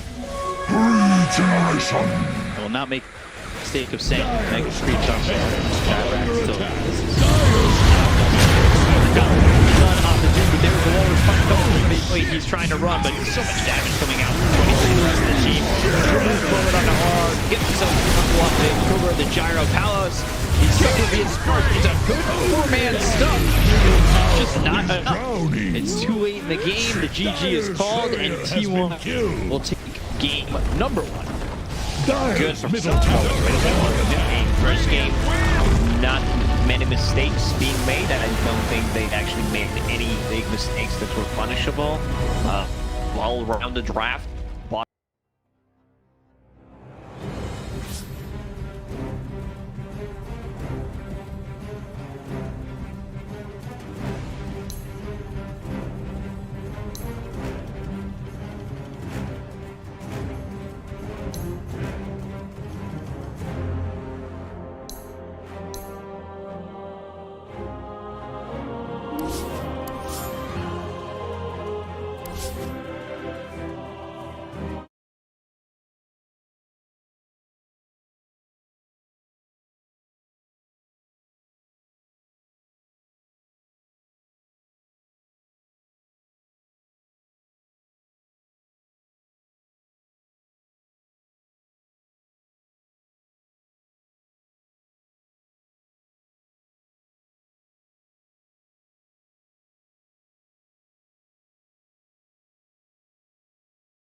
5 seconds remaining.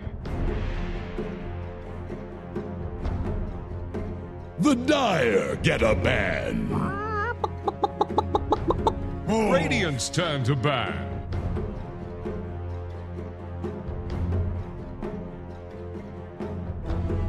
And then it was over. Just like that. Yeah, that's how it As happened. mysteriously Wait, as you how can. long were you in the organization for real? Like now? 3 months. 3 months. 10 seconds. I was actually super hyped, super proud of the I holy bet. shit T1 tag. That's what I'm 5 seconds saying. remaining. Dire's Big, ban big now. organization to play. Yeah, of course. But historically, the Dota team has been struggling for like a long time. But they haven't given up because they've seemed pretty intent on making it a Southeast Asian squad. Yep. And 10 how long? seconds. Maybe probably like a year and a half now they've been in Dota, or even longer than that. Here's Probably the even longer than Radiant that. ban. I mean, originally they just wanted like a mostly Korean roster, but Right. obviously that didn't work. 'Cause- And then they just wanted to keep like 4F in for a very long time, but then that didn't work. And then finally they pulled the trigger and were like, okay, let's just get Geek Fam in, basically. What year were you in? Last year, just when COVID started, actually, it was a really stupid time because like some of the 5 players seconds rememing. were really Dire's panicked, you know, turn like, to oh, do I have COVID now? Oh, It was literally just when the pandemic started. I see. So March 2020-ish. Yeah. Yeah, because T1 were not. It was after TI9, I suppose, that they were like, oh, Dota, let's check it out. What's this game? What's this game all about? Radiant's turn to pick. Blurring horizons a little bit. Yeah. Brood Mother. Brood Mama. Brood Mama is Madre? back. First Okay. peek, eh? Nick's banned out. that The other German? bug is banned, but Brood Mama. What was that German? Yeah, I mean, Mama. How would you say Spider Mother in German? 10 seconds. Broodmutter. No. Yeah. How would you say Spider Mother? 5 That's what I want seconds to. remaining. Spinnenmutter. Oh, okay. That's actually more normal than I was Wait, expecting. it's Spinnen? Spinne is spider. Yeah, I forgot that. Radiant's turn to pick. It sounds a lot more disgusting when you say Spinne than spider for some reason. True. Yeah, that's probably why I'm a little bit afraid of spiders, because just of the word. The word. Yeah. Are you Spinne. afraid of Krankenwagens as well? Yeah, I'm very afraid of Krankenwagen. I love Krankenwagen. Oh, do you love Krankenwagen? Yeah. Krankenwagen is I've been in scary. many Krankenwagens. You actually have. 5 seconds remaining. That does explain it though. That I'm a explains all Krankenwagen your all your mishaps. I think when I'm done with what I should just become a Krankenwagen driver. Dire's You should turn become to pick. Jack Krankenwagen. I should be the one, yeah. Be the Krankenwagen. Yeah, just pick them up. Take them where they need to go. Krankenwagen T1. Mensch. I understand T1 that you really want to win, but This is Brood just and dirty. Medusa, this is just way dirty. too dirty. I Well, call it Krankenwagen, but not for me. call the Krankenwagen. Yeah. Yeah, Medusa, we've talked about it. We've interviewed 23 Savage about it. We've interviewed many players about it. Most broken 5 carry in the seconds patch. remaining. Finally, first phase. Imagine that. I was flaming everyone for not first phasing it. Finally, T1. Finally, you know how to play Dota. They're the only ones who are not cowards. I'm Radiant's proud turn of to you. ban. You don't need that last Medusa stuff. Who needs that? Only scraps, Scrubs. like RNG. 23 Savage, she did say that Medusa is the best carry, so Why not first why not phase it? first phase it? Sand King versus Brood is nice. We throw can defend against her, so you already have some things to deal with the Brood Mother. 5 seconds However, remaining. It was just a Medusa- distraction, Lizard. Brood, first pick was just a distraction. It's like, I Exactly. caught the Brood. The Dire Medusa. get a You've activated my ban. Medusa card. You've activated my Snake. Spinne. How do you say Spinne-Mutter. snake lady? Schlangenfrau.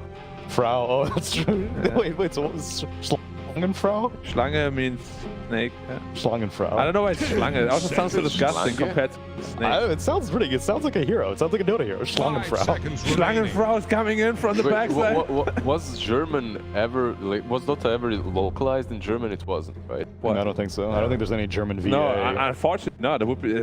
Imagine like anti-mage in German. Oh yeah. Here's the Yeah, Radiant he's coming. Band. Actually, in Dota 1 you could. You don't have to imagine because you probably had it, right? Did you have Warcraft in Yeah, English or German? in German, yeah. So I couldn't buy Warcraft Radiant's original turn in to pick. Bosnia, and cousin of mine bought it in Germany and sent it over. Okay. That was great. The problem was it Didn't was in understand German. Yeah. Germans dub everything, Yeah, man. and Even your game. Yeah, that's right. You told me that. That small peon that would say work, work, he would go like Arbeit, Arbeit, Arbeit, Arbeit. Arbeit ist vollbracht. Was willst du, Mann? 5 You know the most seconds iconic remaining. jobs done? He's like, Arbeit ist vollbracht. Sure. It's pretty lame. Then how do you know all the memorable English lines then if you heard it mostly in German? Because I got the... I didn't find my original CD anymore, so I had to download it from Blizzard, and then you could choose which version you want to download. Yeah. I just downloaded English. I see. I still have my CD. Yeah, I found this CD again after as well. Frozen Throne Battle Chest or whatever? No, I just have one. Oh, okay. Warcraft 3, Reign of Chaos, Reign of plus Chaos. TFT key. I would pay for Dota 2 in German. Breaker's like, Krankenwagen. There are only 3 languages. I think it's Korean, Russian, and English are the only 3 dubbed Chinese, languages. Oh yeah, and Chinese, that's right. So 4 languages. But I believe Russian isn't completely localized. Really? Some heroes are, some aren't. I'm not sure. How does it work in those languages? Because I know in China, a lot of cast stuff, they voice Dyer's acting. turn to Really? pick. Yeah. Whoa, that's awesome. Like Invoker is one of the casters, and Really? I make fun of him every time. Like, bing bing whore. Every time I see him, he's just like, bro. I don't think that's the case in Russia. I think they had normal voice. It's certainly voice not the case in actors. English. Because otherwise, they're doing all of Seconds. Of course. Did you know that the Yes. voice actress 5 seconds mother remaining. and was it Radiant's turn to Earthshaker. pick. Earthshaker? It's the They're same, married. Yes. not the same. I mean, it's Alan McLean and John Patrick Lowry, and they voice a lot of Oh, you heroes. actually know who they are. Yeah, yeah. Because Doesn't he Alan also voice McLean, Pudge? yeah, he also voices Pudge, Yeah. and he also does the T1 versus Oh, he's Execration. He's the voice One. of He's the the AI. voice of the international Yeah. announcer. That's him. So talented. And Alan McLean 5 is seconds remaining. Portal GLaDOS. Oh, really? Yeah. Yeah, yeah. So he's basically just contracted to Valve. Yeah, Like, they're Valve fam for sure. do all my voice acting. So okay.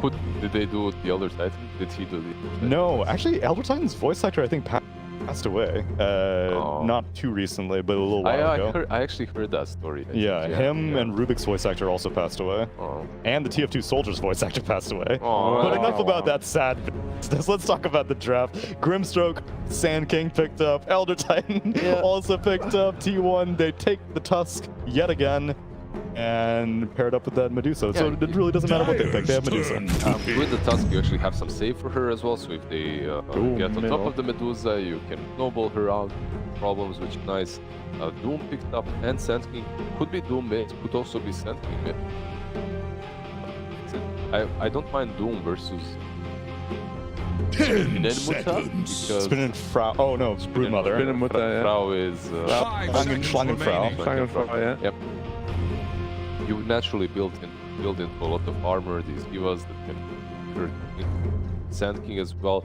They have a lot of stuff that deals with Brood. They have nothing that deals with them. So Nope. Now let me ask you, Tuna. Riddle me. If you buy Axe on a Doom Yep. and you Doom the Medusa, does you still have split shot? Yeah. Split shot's a So Tidebringer would also work? Yes. Tide and split I shot think is the same? all toggles will work. I mean, the more important thing is, would it turn off Mana Shield? No. Oh, exactly. But they're both toggles. Yeah. So toggles remain toggled on. But if you're silenced, you can't Tidebringer, for Dyer's example. band now. I know that Mana Shield will That's stay on true. 100%. Mana Shield stays on. Yeah, I don't know about split shot. I'm not sure about split shot. I know when split shot was passive, it was deactivated, but now that you can toggle it, I don't know. But Tidebringer doesn't work? No, but in your silence, it doesn't work at all. And Doom silences you. I guess because Tidebringer is still like classified as like a UAM kind of thing, and so like Frost Arrows Radiant's wouldn't work. Wait, to back. Tidebringer doesn't work, but Junada does. Yeah, Janada's a Janada passive. does. So that I think anything that is like, Oh, like yeah, you're Frost right, you're right. Arrows, You can Poison activate Attack, it, Burning Spears, Flaming Arrows, any like former orb attacks probably still get silenced. Dyer's But band Tidebringer was eventually turned into that style of thing, but Shot never was. It's raw toggle, I think. But it still works, hopefully. I would imagine so. Because they picked it against Dusa and Brood Right. and Tusk. All heroes that don't really care about getting doomed. Yeah, so maybe they have some tech I don't have. Maybe. That's what I was wondering. But perfect answer to the Doom in mid 5 lane. seconds That's right. remaining. Bad Rider is pretty strong against it. And also goes very well with Medusa, of course. Like you just adopt the hero Yeah. into the Stone Gaze, and the team has to pretty much just sacrifice it. 3 melee cores hate playing with that, all of them. But they also hate playing against Medusa, so. I'm not sure. Is the Arc Warden banned out, by the way?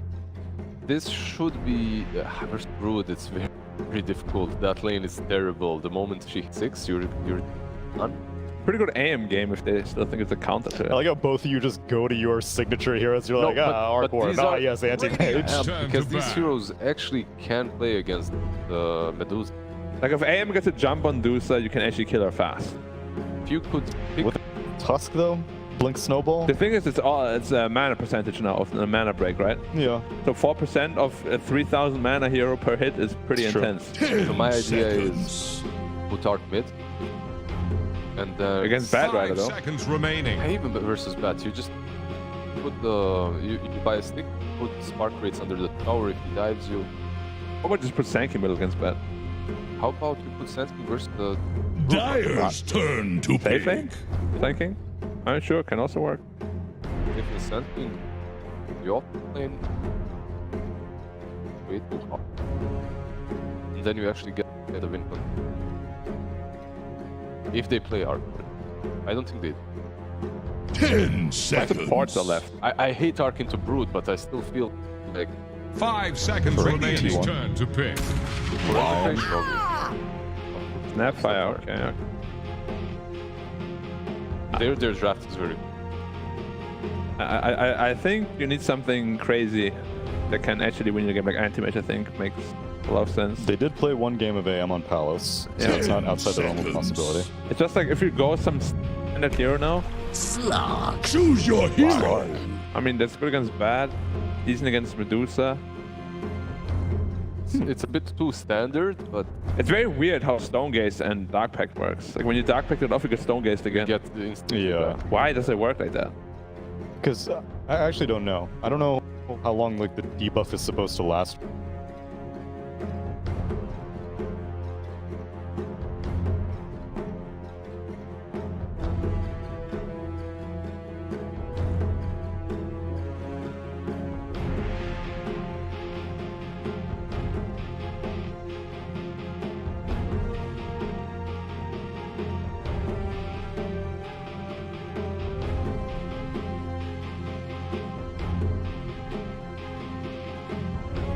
Could be. It's a good matchup for Slark. It's a good matchup against the Batrider as well. Where are they gonna lane it? Who's playing it?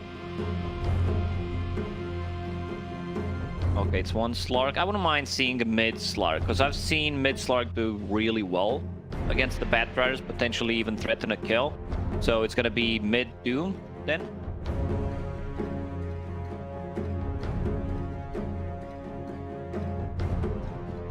Sure. I'm still gonna go with D1. Kind of have a feeling that Execration, they're very disoriented, the way they play, the way they itemized in the previous game.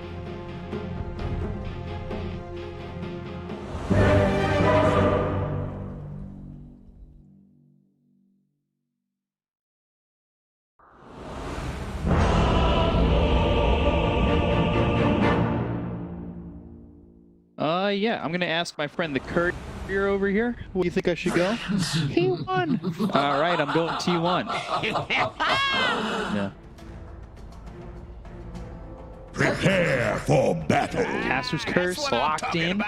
You always lock it up, and I think our Caster's Curse hasn't been that bad this season. It wasn't compared to the first season. Where teams It was lost a lot. unreal. Like, Yeah, I think we won like single-handedly losing them the games. We were sending teams down to the lower division. How many times we Caster's Curse teams. But until Medusa loses in the upper division of Southeast Asia, I'm going with it every single time. There's just no reason to think about changing my thoughts on that.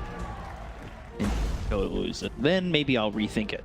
I never thought I was gonna see this day where Medusa Broodmother first faced in video game called Dota 2, but yet here we are. That is the name, and that's where we are. So, 30 Brood seconds to Medusa. I mean, that's got to be a scary opening 2 picks. You're the other team, and you're just, I don't know, you're not, You not have so expecting many that. problems thrown at you just by these 2 heroes. You need 5 picks to draft out of that. Gosh, yeah, that's gonna be rough. So it seems like they are sending Slark on a mid lane, which I assume that they're gonna do. I see Slark doing up the bottle. It's a good matchup for Slark. It's a skill-based matchup. Finally came You up for want air. more points in that dark pack. I want to see how this one's gonna go. I'm still favoring Slark because Slark, you think about, you know, he's a good counter to the Batrider in side lane. He's really not. He's sharing a lot of XP with his position 5. That means that those dark pack level 1 is 9 seconds. So you need to be careful how you use it. Right. Starting with the magic stick, as expected on Slark. Fairy Fire just so he can turn things around. We'll see how it's gonna go. Still favoring Slark. Don't remember seeing Phallus play with Slark. Yeah, I don't have any recollection of him in this, not only this, but also on this. See how he does. Doing well right now, 4-1. I mean, that's a great start. It will be interesting to see how Carl goes about this, looking up towards top 23 there on the Medusa. And, I mean, it's up against Zuko and BDZ. And Whitemon trying to pressure back with this Tusk. He does have tag team up in 6 seconds. It's not just tag team. I love this build on Whitemon. He's playing position 5, no need to share the tango, so you can buy full item. You like get a bit of speed potentially, or a lot of regen. This time around, he decided to go with the Bracer, which I really like in this matchup. He's gonna be sitting close to the tower. He still did not eat a single tango. He gets 5 per second, and now eats 1. We'll start trading even more, securing Medusa's farm. Yeah, I wonder if T1 play this game similar to the first game. 23 just kind of does his own thing. Farms up 2 or 3 items and then gets involved. I don't know why people are thinking that sanking is a counter to in the lane. First blood for 23. Good start on the top lane. To go back, we might talk about Brood versus Sanking. Broodmother doesn't have spiders until level 6. So you're a very weak laner, what they can provide you with. Like Broodmother, she doesn't care too much about that caustic. She's going to be able to outpush the lane. Hunger, 70% lifesteal, 35 extra damage. So even if you drop low from the caustic, you're going to be full HP. So this is not a good idea. It's just something that people think. I've seen it in North America, I believe, as well. It's just not good. Well, they come up with good ideas. Oh yeah, I know what you're talking about. That you're 1 hour. Brood until level 6 is not a Brood Mother, just a Brood. Looking for the sleep, and will land Zephyr on the run. I'll get 1 kill there. Start going in. A little bit careful chasing if you were to go on that Brood Mother, but instead, Alex to play conservative and continue to get some fun. I think that's it. This mid matchup is going so well for Pala. Playing it well. I was mostly watching the bottom lane, but saw a couple of first 2 waves on the mid lane, what was happening. I don't think he should die here. Snapfire will TP mid, refill the bottle. He was waiting. Zephyr was waiting quite a lot of time, but it's okay. He's level 2, and he's also giving some free XP to the Broodmother. Tag shared shards, and now the ink swell. It's going to land onto heroes. Waymon and 23 just getting hit on the edge of that. I would prefer if Tusk maybe has snowball, because he's playing position 5, so 1-1-1, and then you can also dodge the Ink's snowball, which are 1, which would potentially get them to kill. Follows playing very aggressive on the mid lane. Yeah, Pounce it leashes up. Courier comes over to Carl. That won't die to Palace. They'll maybe take a swing at it, but it's continued harassment. Slark onto the Batrider, and now they look to get a kill on Slark, but he's got a 2-man sleep easily. Them to sleep. Palace says he can't hear them. It's because they're snoring and they're sleeping. Oh, it's the worst. Snoring, one of the most annoying sounds in the world. Your Definitely. lives on.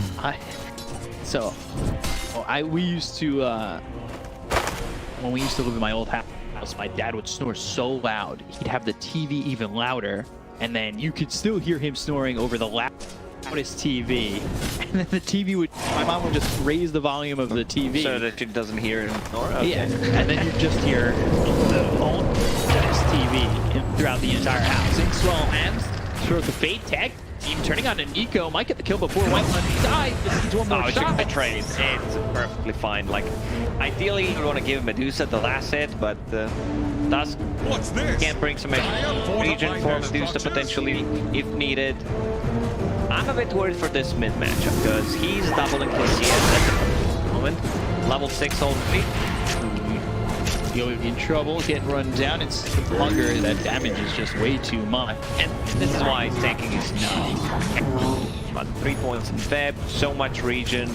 Like, she just out regions even if you put a lot of pressure early on. So once you hit that level 6, you need to be very careful, especially with ET has only 1 point in Stomp. At least he has Tranquil, so some move speed, but she can easily run you down. 1300 gold on Broodmother. Let's see what he decides to go for this time around. I would not mind seeing the standard offlane Brood with the Mech and the Greaves. Mech Greaves into pipe. Yeah, just the Hood feels real nice against the older heroes that they got. And Slark's just here in the triangle, making sure that Batrider can't fall back. When you have mid Slark, he gets a ton of farm. Darkpack maxed out early on, can jump between the camp. This time around, his item build queues up Orb of Corrosion. Very interesting. Pretty Orb of Corrosion, right? Yeah. If you wanted to play a bit more aggressive on mid lane, you get that Orb of Venom.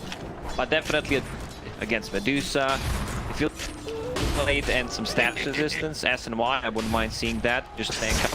He might skip this Orb of Corrosion. I don't think you get much from it. Just going for the straight up Diffusal Blade sounds a bit better. We'll see what he decides to do. They play that Diffusal Blade a little bit too much, and game kind of fall out of favor. Despite the fact that you've had such a good lane. Cuckoo looking to potentially take a victim. Zoe on bottom lane just getting spammed by Broodmother. 300 damage casually at second with the spider. Fighters, they're fine. Throw strike in onto the Batrider. He's gonna try and chase out of the sneak, and it's an easy kill once again. They're not stopping. Yeah, they want more than that. as well. Look at the spiders, look at the damage coming in on a RRT time. The tower freely. They don't have that one hero that can play the bottom anymore. Second's not that hero. Maybe Radiant's bottom tower is under Grimstroke attack. is good when your spells are maxed out, when you have Stroke of Fate, and then what it can Broodmother. So Senki will still TP bottom. I want to see Cuckoo picking up Dust for himself to be able to just solo kill the Senki as well.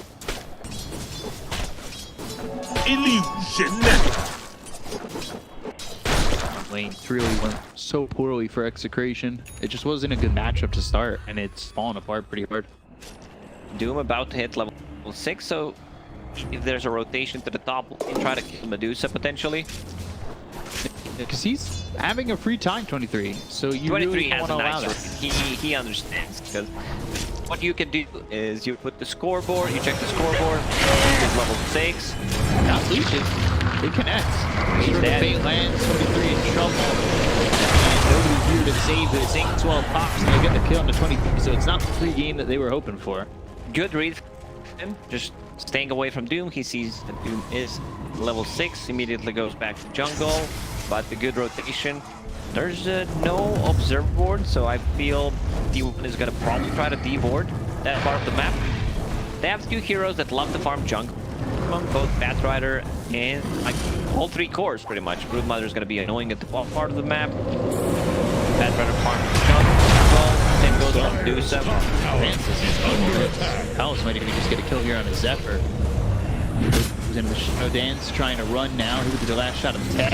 Blink pushes him over to the side. They have no real AoE that Stark is afraid of. He's not playing it in the Lash, he's not playing it in Silence. The only lockdown they have is Static Snowball, which you can easily dodge, Cookie, better unless he gets a Blink Dagger. Initiation later on, I feel very safe about this Slark. He's the first Dire's top tower is about to take the plunge. I was worried for 3 for a sec. Thought maybe they didn't have to use Doom to get that first kill. Really try to aggressively play to get that second back-to-back. Dire's top tower is under attack.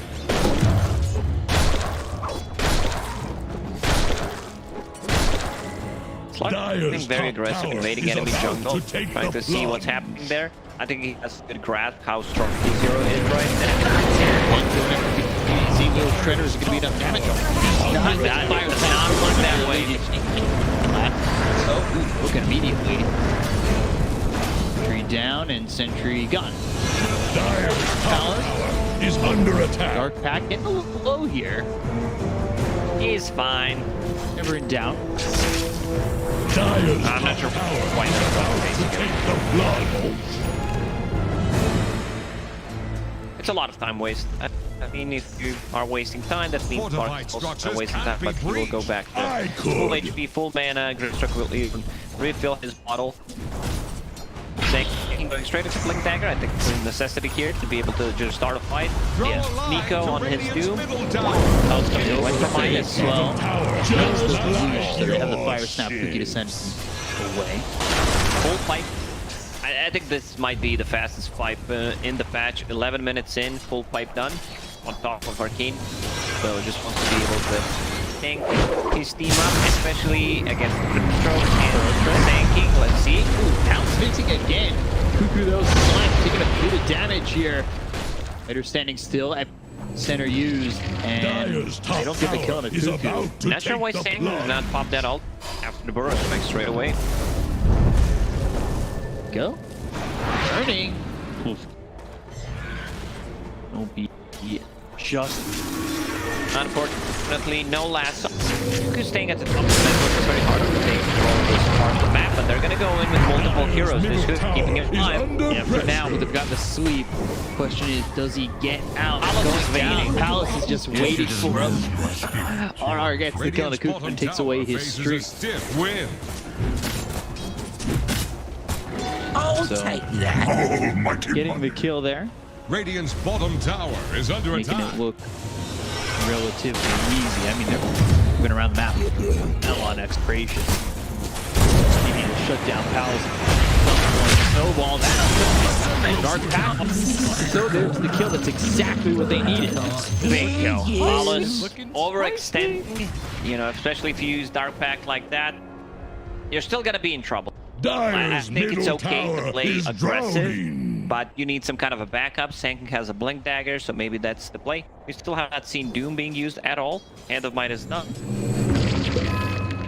So that means that he will stay at the top of the net worth.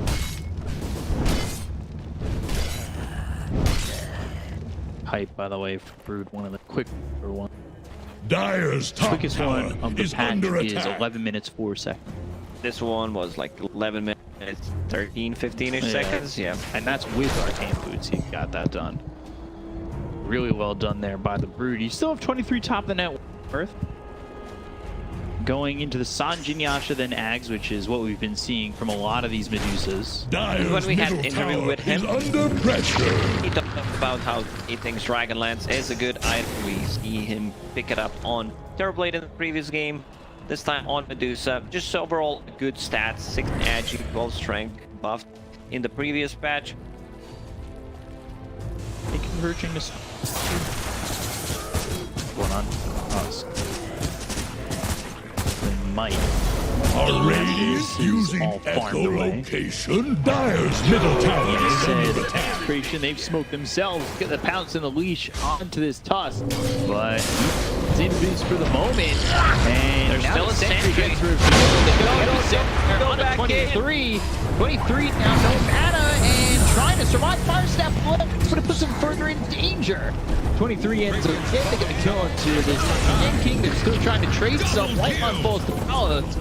Also 3DZ, so a 2 for 2. Fortification can Radiant's bottom save tower them. Kill on that. If Whitemon just kept running away, he was on the edge of breaking that sentry, but something you don't think about. You could think, oh, it's on me all the time. It's never gonna stop. So, 15 minutes, Diffusal Blade on top of Orb of Corrosion. We're gonna see that one again. And the Epicenter, Earth Splitter on 23, and then the Fire Snap Cookie that kind of just, he knew he was there. If they use that better, if he turns around, he lives. That was lame. Timing for Slark. Diffusal Blade done, going into S and Y. As expected, just wants to be able to have some status resistance. Whitemon getting caught. Leash. No snowball available, no mana. Yeah, and looking to survive. Scatterbust is enough. Okay. Just barely. Moving forward from this Sand King, not going to find anything with the Burial Strike after the blink to try and extend that range and get initiation out. Now they find 23, they use that to goes to the Stone Gaze. Palace runs uphill and Needs to pop it. Doesn't see other heroes. Sand King is nearby, so he was afraid of the blink stun initiation. Then your mana pool is quickly gone.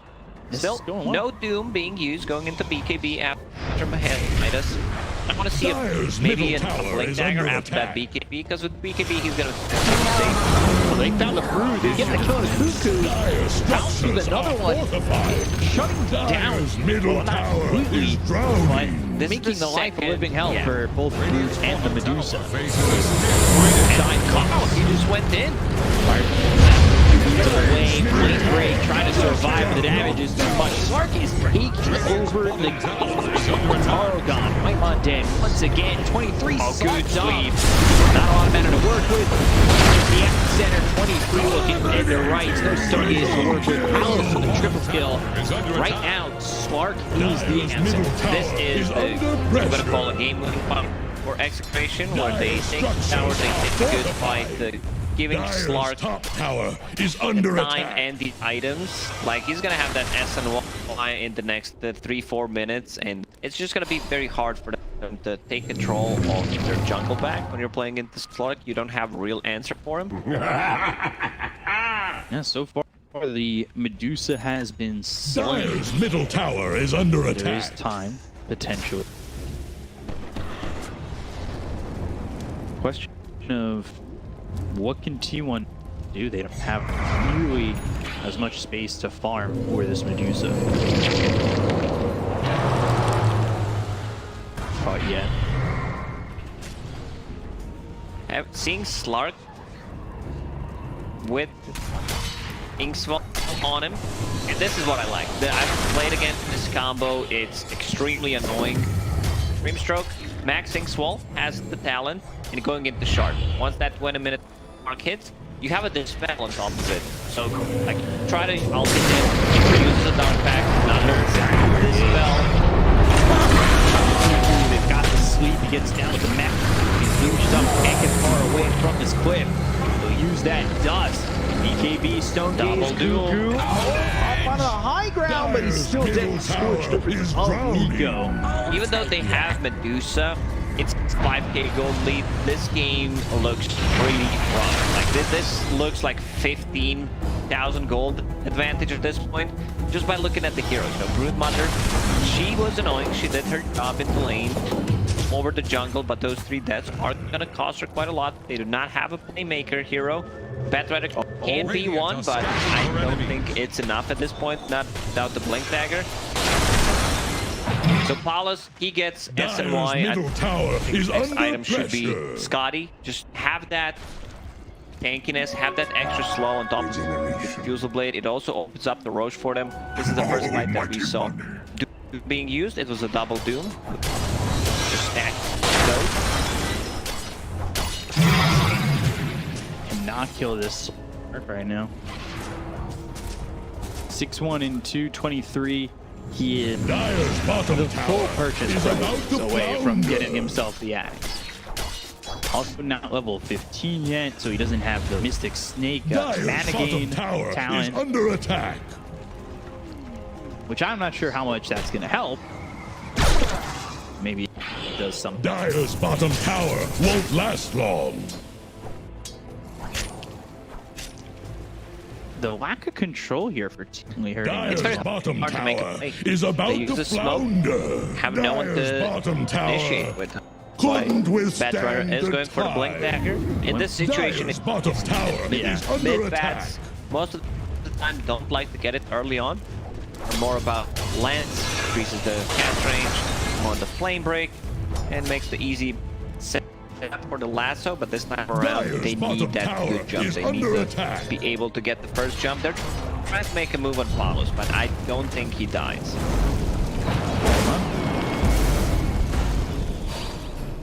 Okay. I thought maybe they'd start that off like a snowball. Still no follow-up. Batrider can't close the gap. Thing is, they shifted Alice over towards the Medusa. He's got a double damage. This may not be what you want to be fighting into. Rostrike ends up missing, but they've got the diffuse. Look at the right clicks. Just so heavy onto the tusk. Alice, though, needs to be careful. Oh, there's the flame break. Goes into the shadow dance. Over to the side. Mortimer's kisses coming out onto BDZ. Inkswell trying to run, and the damage just is not enough. Cuckoo's still moving forward, marching with the Spiderlings, though. The kill on the group. Coming over is Nico.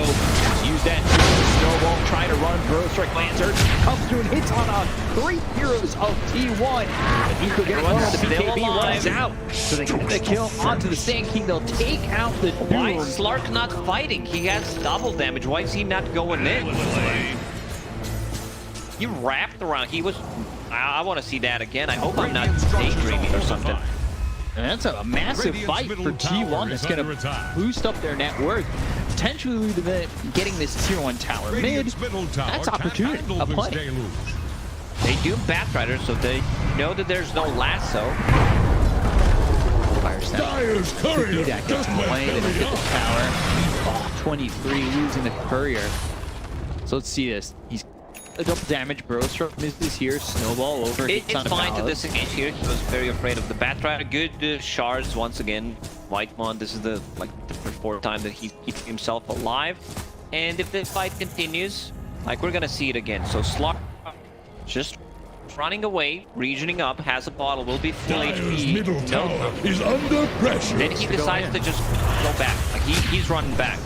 Not a single hit dealt to that in that fight. Papa Carl, there's got no lasso on Yogi, and now they're trying to get the kill here on a Sand King. They got him. They also took out PDZ. Double kill here for Cuckoo with the BKB being popped here by Carl. You're getting a lot of kills for T1. This time they'll take the tower. I'm really surprised by what Slark did there. They had their timing. This was supposed to be another fight, one for them. Good Doom on a Batrider before he got any of the spells off. Another double damage for Slark in the bottle. Okay, so they still have something. They're giving time for 23 Savage to recover. It's gonna be Eggs done in the next minute. Yeah, but his career is dead. Blade of Alacrity. Which is unfortunate. You just... Radiant are scanning for I was enemies. gonna say, wait, just buy him a Blade of Alacrity, don't wait for the career. Get yourself an act, and then build that into something else. Sometimes you're too smart, Pickup. For this game, it's a 200 IQ play. I gotta keep the percentages. To be fair, there's situation your careers that for say 3 minutes, and you want to have that item right now. You have the gold, so I would not be surprised if someone does that because you lose only 500. Well, it's not even. If you can sell, I don't think you can upgrade the Blade of Alacrity into anything yeah. later on. That's but the only it's problem. the blade that you could potentially make. If you take the item right here, right now, there's a second row spawning. Let's say, not a bad idea.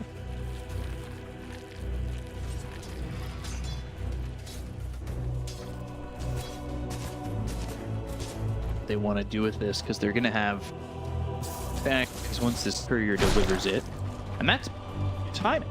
Now he's level 17. To be level 18 gives you the 3rd level on Stone Gaze.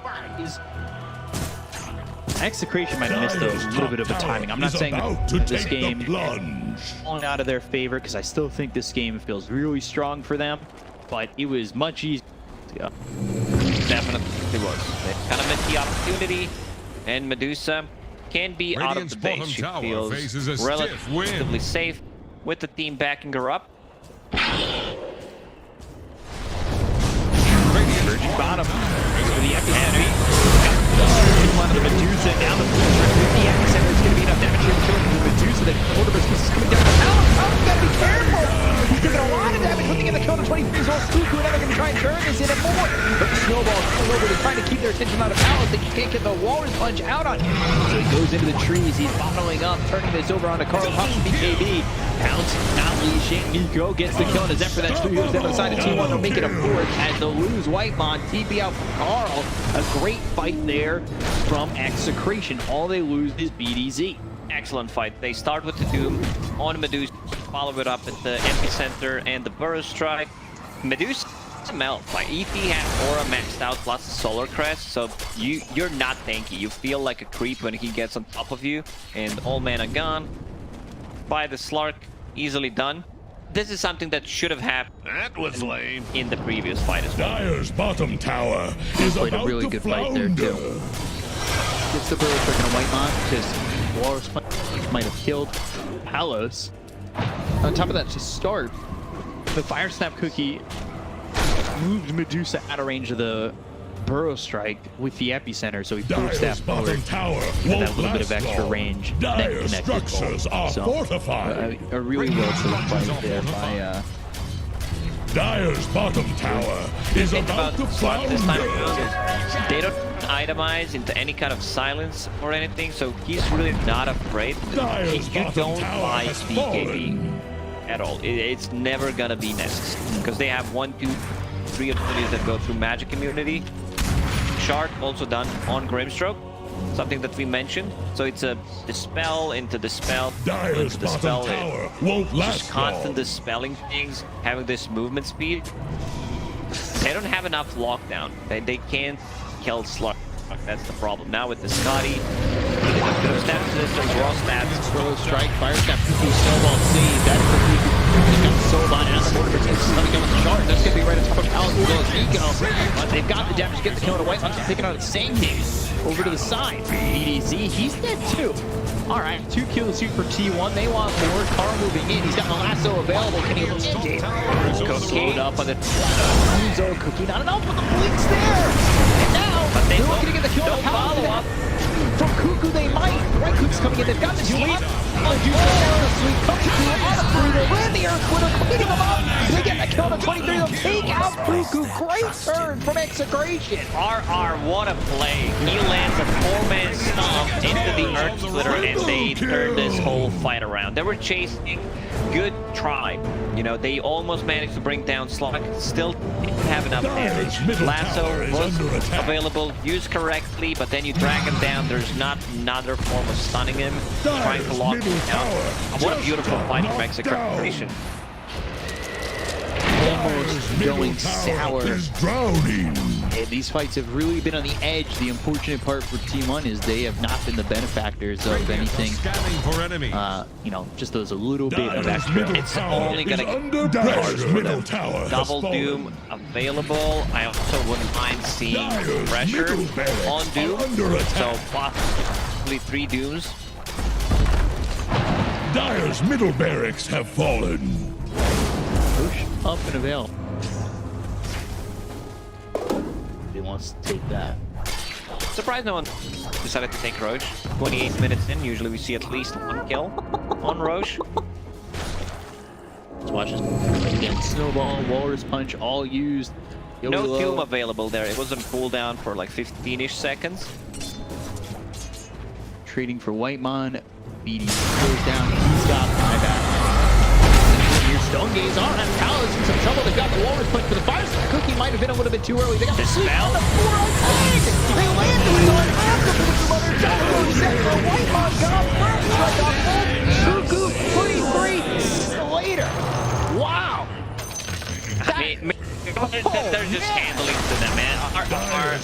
another four-man stop, did not even use the air splitter. I believe this game's over. I Radiant's don't bottom think tower they can faces a come back. stiff Medusa trying to get a Lincoln Sphere to protect herself against the dude. I don't think it's gonna work. They can easily take Roche. A couple of buybacks expended. Power of EP. You can nerf this hero, but no matter what you do to him, it's still gonna be a top tier. Man, they coordination right now. Execration. The way you looked at me like that was, wow, a rhyme that I did not intend to say. Was that the case? Don't tell anybody. Dire's top tower is about to Dagger take here the for blow. BDZ, and that's despite the fact that You can see the power of that dispel. Grimstroke in the previous Top fight. tower is under attack. Knocked back, It's been a then rough another nibble. dispel into another Time to dispel, move. suddenly full HP. Like, cause he's healing. He is healing from that. yeah, no. Connected on four heroes around him. That's a lot of heals. Get the horns. Carl back. Dire's top tower is gone. See on his death spot. They got the Monkey King. Right.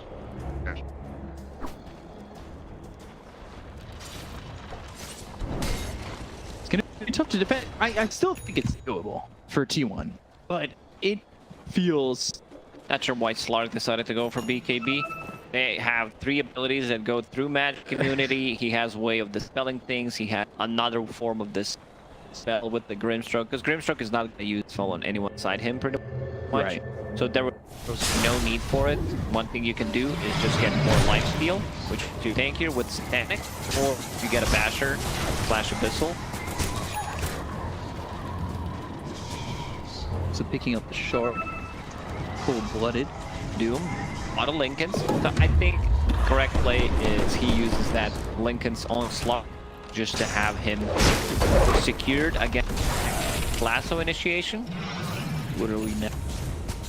Not the item that we see on Doom. I don't mind seeing it here. Also, they have Solar Crest that they can buff him up with EP Aura. On top of Aegis, of course. We're working with 2 lives. This is tough. For the Inkswell into the Doom, and that's completely on to Medusa. I don't know what you do from here. You got Nerd Splitter. They're trying to run 23 out of there, but Zolan reaches him up. Cuckoo is a little bit too close. They've got the last on RR. They get the cut of the Elder Thing. They don't have buyback available on Medusa. The bounce moves him up. Cuckoo in trouble. Snowball safe. Patrick still running in. Blink forward coming through from Nico. Cuckoo taking a lot of damage, but finally the Walrus gets him off of this group. That's going to be enough. The right click's coming in onto Whitemon. They'll get the kill. They'll buyback on the Tusk immediately. They will go Cuckoo to get the He's got buyback as well. He'll use power finally. Oh, he's still not dying. They go after Carl. They've got the Infernal Flint fire stuff. Cuckoo with the beginning. Spotlight Talos. Oh, he's moving forward. He's marching on. Carl, Whitemon, they go down. They roll the buyback on Whitemon. They'll go for Cuckoo inside the well. But they won't find it. Very wise. They start hitting those tier Medusa out to 4s. 25 seconds. Have that damage when there's no Medusa around. They can call it a slot. Pick. They call it Slark was a great pick because they managed to make it work. I love that they put it on a mid lane. Great matchup against the Tech Rider. And then with like a couple of mistakes when Slark could have taken the fight, especially with the double damage on. Yeah.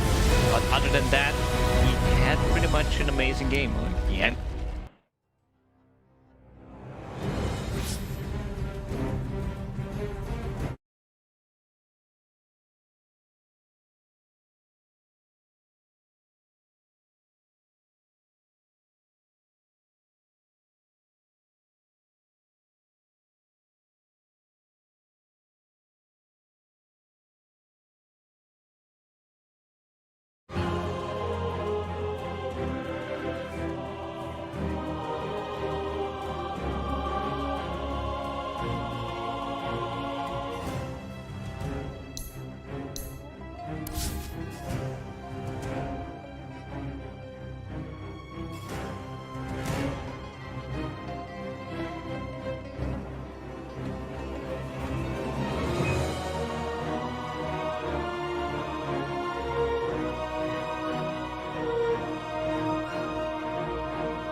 5 seconds remaining. The die.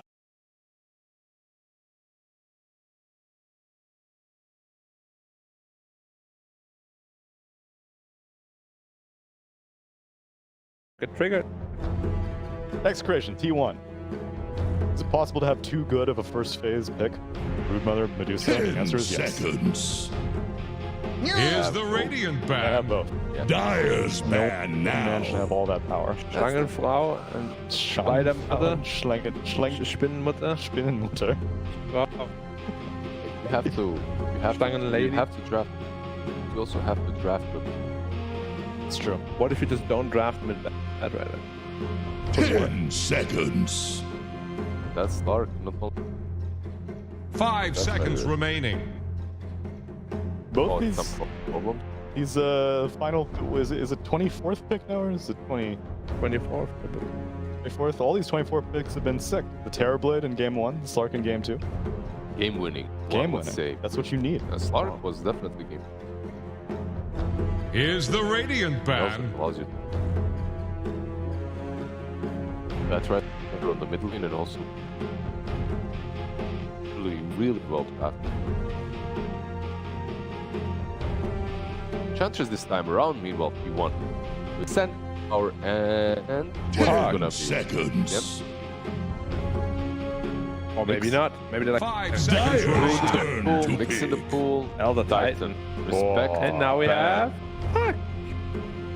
Visible.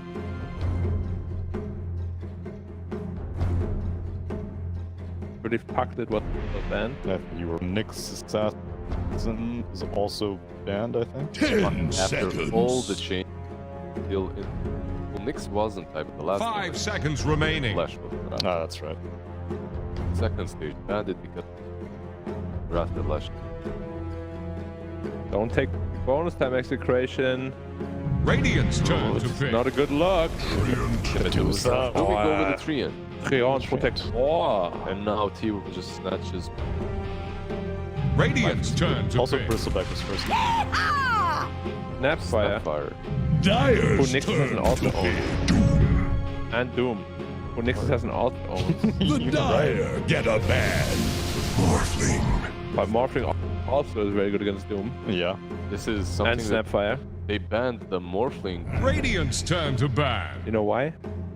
scooters. Yeah, because with 80 damage everyone, and you can't pressure him.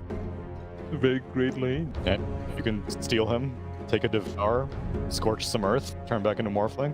So tip for some easy MMR, Pudge versus Morphling. 10 Laning stage, seconds. we managed to snipe him out a couple of times. 5 Because seconds feet. remaining. Or your feed, that's also Because possible. Morphling just owns Pudge, Yeah. right clicks and stuff. No, because you're gonna lane against 4. You just wait for him to shift a little bit over. The hook insta gives him. The Dyer Oh, and gets then a he morphs ban. up just in time, and you're like, oh shit, I'm out of You position, stand right boys. There is no way you morph just in time for the hook. Like that's insta connection. Yes, sir. I But if you Just miss to hooks, ban. then probably don't do that. Yeah, if you don't cheat, then don't do it. What is Pudge's armor right now? 1. It's 1? Yeah. So that he still hasn't gotten any buffs to that. Oh god, he had 0. He had 0 before? How long ago? Pudge doesn't need any. I think it was just recent. No, really. It's pretty recent? Yeah. 10 Pudge is. seconds. He seems he strong. needs- The he shard needs is... no buffs. Pretty much everyone unanimously Dyer's said shard and ban. Scepter. Here's the Radiant The shard ban. is way better than the Scepter. I'm Would not be buying able to- Scepter at all. Like, Yeah, no one AO, does. actually, Scepter versus Morphling is Got the heal reduction. heal reduction That's true. 25% versus all these beefy boys. But you don't want to buy it. And it's very... They make Pudge like me. 10 Find Cloak of seconds. Flames. Play mid. Is there any hero that you don't play mid? 5 seconds remaining. And it doesn't matter. Good enough. You can. Dude, I played mid CM against the core Mid Slark. Sim's a real thing though. It is good. The attack speed talent. Where you go spell them. Oh. Yeah, I see like Deso Mjolnirs. Nah, that's a meme build. That's a meme.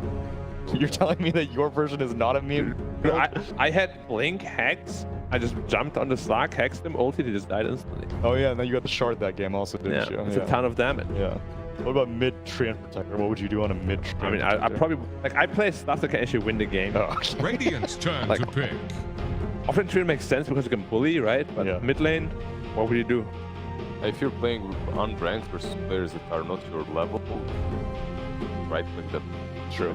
Get like Mask of Madness. Orb of Corrosion. Orb and of just Corrosion. Dive It's also We see- disrespectful though. Pretty disrespectful. 10 But these kids gotta learn the real world. My favorite Get out of hero, here. my favorite 5 hero to like seconds remaining. crash rank would be Omni Knight. Ah, yeah. You just People don't know how to handle you that. dive, you The just go hammer ham. of purity, dude. That's right. Cooldown got buffed.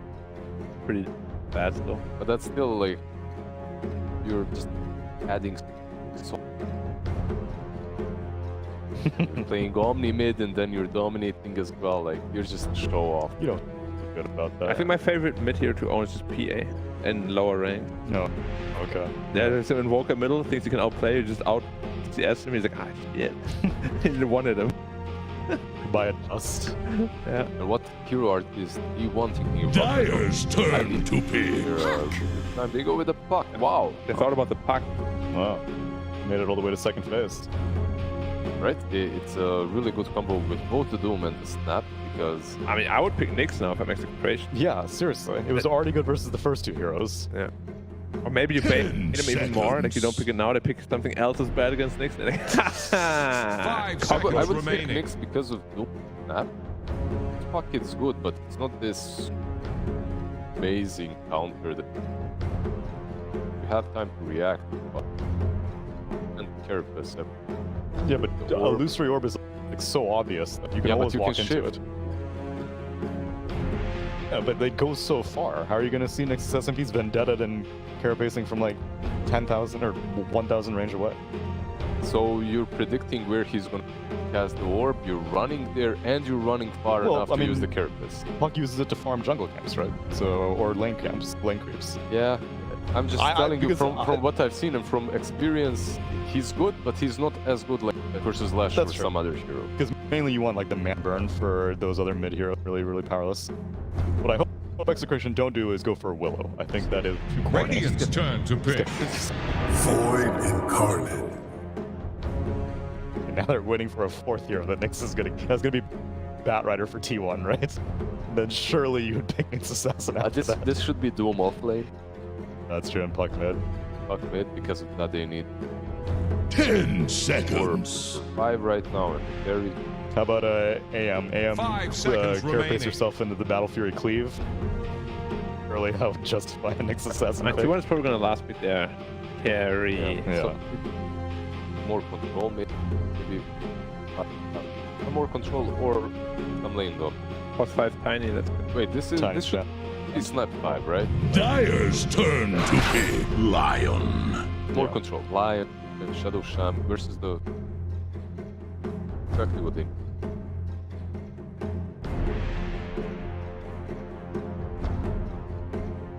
Psychoanalyzing. Psychoanalyzing with the webcams. Oh, 10 picking again. seconds. I saw him. Because they can't lost game lose. 2. Yeah.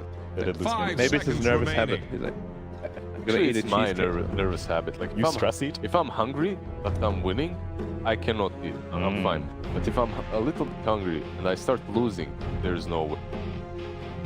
Munch on something in the games. Interesting. He stole my Tupperware bottle. Is that Tupperware? Yeah, no wonder I can't find it. You left it in T1 headquarters. Mistakes were made, man. It cost me like a whole $1. It was a really good one. It was like a 2.5 liter bottle. Like, you're gonna stay hydrated when you With all the sodium that play Dota Dota. generates. Yeah. Salt is. Mines start running. Bro, what are Execration doing? Yeah, thinking. I see that. Oh shit, No, I, don't see no, you that. I don't. see T1 on the screen, but I can Dyer's banned interpret now. that. Dark sea. Dark Seer 3. Dark Okay. Seer 3 and the left. Like a Shield spirit from breaker. the line. Or you Yeah. put 3 on this. I would rather see 3 on the off. Or Nyx's. What the hell? 10 seconds. Or spirit breaker. 5 seconds That's remaining. popular in SEO. Radiant's turn to ban. Yeah, it's not. He's good, but he's cooler. The Dire get a ban. Maybe ban out. I would ban out versus anti-mage if I'm Execration. Here's the Radiant What ban. else? Worry about Sven. Oof. Wait, No, this is like a super free AM game. Yeah, against Darkseer, Life of... but why do you ban out Lifestealer? Because he steals a life. Right? Yeah. They just don't want people who can deal with Darkseer in lane, it seems like. But then it should have been Yeah, but anti-mage. Anti-Mage is But Anti-Mage is not very meta. Jug and... But the next ban. Oh, last T1. Last ban. They know. Now with Execration. You thought you could save it for last pick. You got Yeah, greedy. guys, maybe if we can hold them off a little longer. A little longer. Oh, what do they need? They need a +4 or 5. I think we get someone to lift Darkseer. I don't Spirit know. Breaker. The thing is, like, if you 5 get seconds someone that remaining. plus the 3, you It's a have great a lot lineup. Of, yeah, Sarcasm. chat can't see you laughing or your Radiant's face. turn to pick. Seconds. Dusk. They do something. Okay, they go. Wait. Anti-mage. Anti-mage. Anti. I love when anti-mage gets picked when you're like in the client. You just hear anti-mage. Yeah. You're like, it's an AM game. Do you not use the persona? 10 seconds. Anti. I have it, but I can't use my bash. 5 seconds remaining. Oh, the golden immortal bashers? Yeah. Is there anything else that you would like here besides that? That's banned. Slark doesn't lane very well. To Darkseer. Darkseer. Dusk. Yeah. Bristleback is banned. No.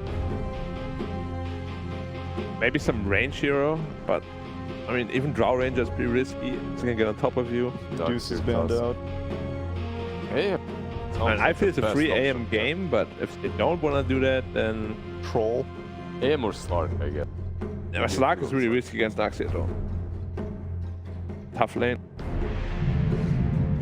23. Faceless Void. Void's out Dare there. pick Tide Void. Hunter. We've seen the same. Void is good. Yeah, versus. Void is good. I mean, Darkseer. it just shows me 23 is not a boss though. Yeah, but for the team, Void is much better. You have Snapfire now, you have Yeah. that combo. That's what you think. AM. But now you have a Lion Faces Void lane. Like AM Faces Void actually kills. I'm not a fan of 5 Lion over. Haven't seen it well. 4 Lion, sure.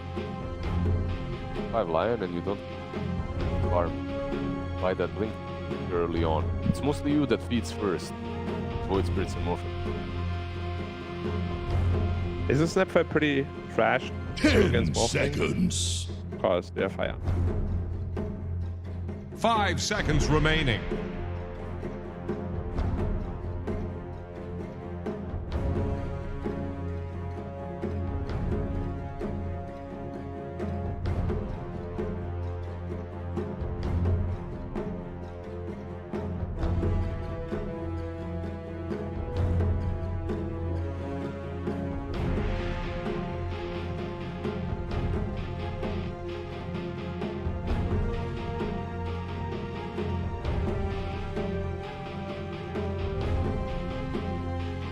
The coin until Till you you get get what X. you want. Do you want? I'm gonna go with T1 as well. I think this Morphling is not gonna have a good time. Might have a good lane, but later on you're playing into Silences, you're playing into Chronosphere, you're playing into Lion. So much stuff that Morphling players they don't love to play into. I'm gonna go with them.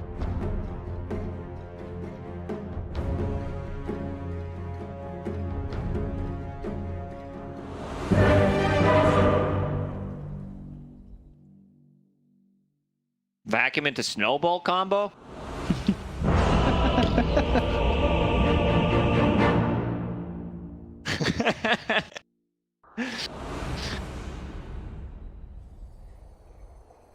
I don't went wrong, but I'm gonna ask him again. T1 Execration? Prepare for Yeah. All right, that's cool. That didn't come from me. Gotta cover up the courier, making sure that his secrets aren't told. Stand in front. He's also holding my arcane blink. And you're Hopefully not that far. Maybe he's holding a branch and a tango. So let's check this one out. They have a combo. Combo is vacuum into Therian Protector. Ulti possibly keep them Snowball? inside. Illusions, they deal the damage. Iron Shell. But I'm really worried because I also want to see what his itemization is going to be like. Whether it's a Manta style or 30 a Link seconds to Sphere. battle. We covered the China region as well. Chinese players, whenever they're playing against Doom, it's a rush. Go for that Lincoln Sphere just to have something, because they don't have any other abilities that can pierce them other than Lion. Lion has a couple, but other heroes, they don't have anything. So I feel like it should be a good Link Sphere game. Yeah, we'll have to Now see how we quickly he can get the Lincolns. I like Lincolns, but I don't know. I'm always expecting more from a Morphling.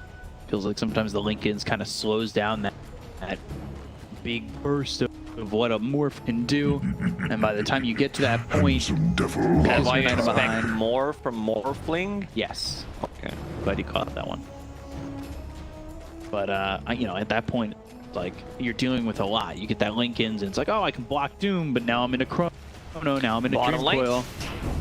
No creep. They have 0 creeps. Double Iron Shell on the creep wave, so Faithless Void will farm under the tower.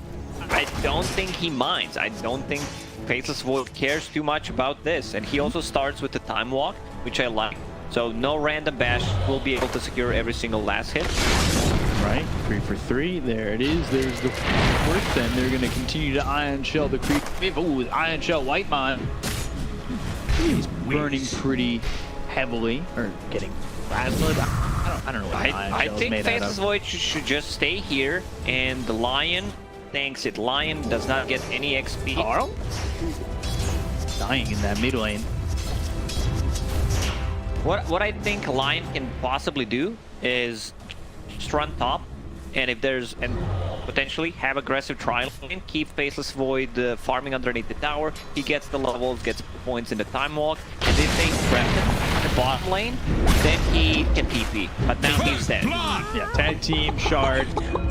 They're both level 2. It's a very easy kill, and Carl does in fact die over mid. Grasping cause and effect. It should not. This was not even close. Void Spirit, almost full HP. It's a better matchup for Void Spirit. He'll start to get levels. He's never gonna feel comfortable playing in that Dream Coil, but this is a good start for Yowie. You see what 23 is already queued up. Potentially towards the Diffusal. Mana burn against Void. We've seen a lot of carries also not going for Battle Furies anymore. Just love to have that Diffusal Blade, Maelstrom, so they can fight clear with the team. 11 and 2 right now, make it 12 and 2. It's a good 2-man stun for White Mom bottom, but it doesn't turn into anything. There's not much more there unless you somehow secure multiple bashes. You go out of Matt.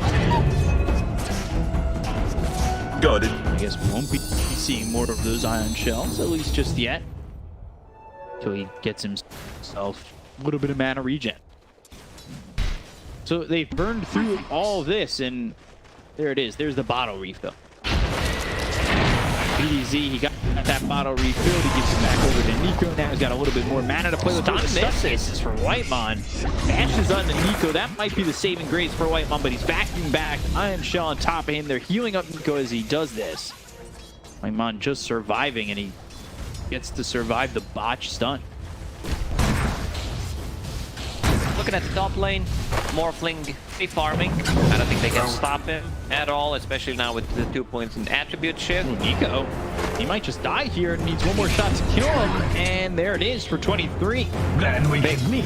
Whitemon uses healing salve immediately on him, and you just get power to it. It's a bit of a Calais there for me, at least. They get a kill on RR. Interesting.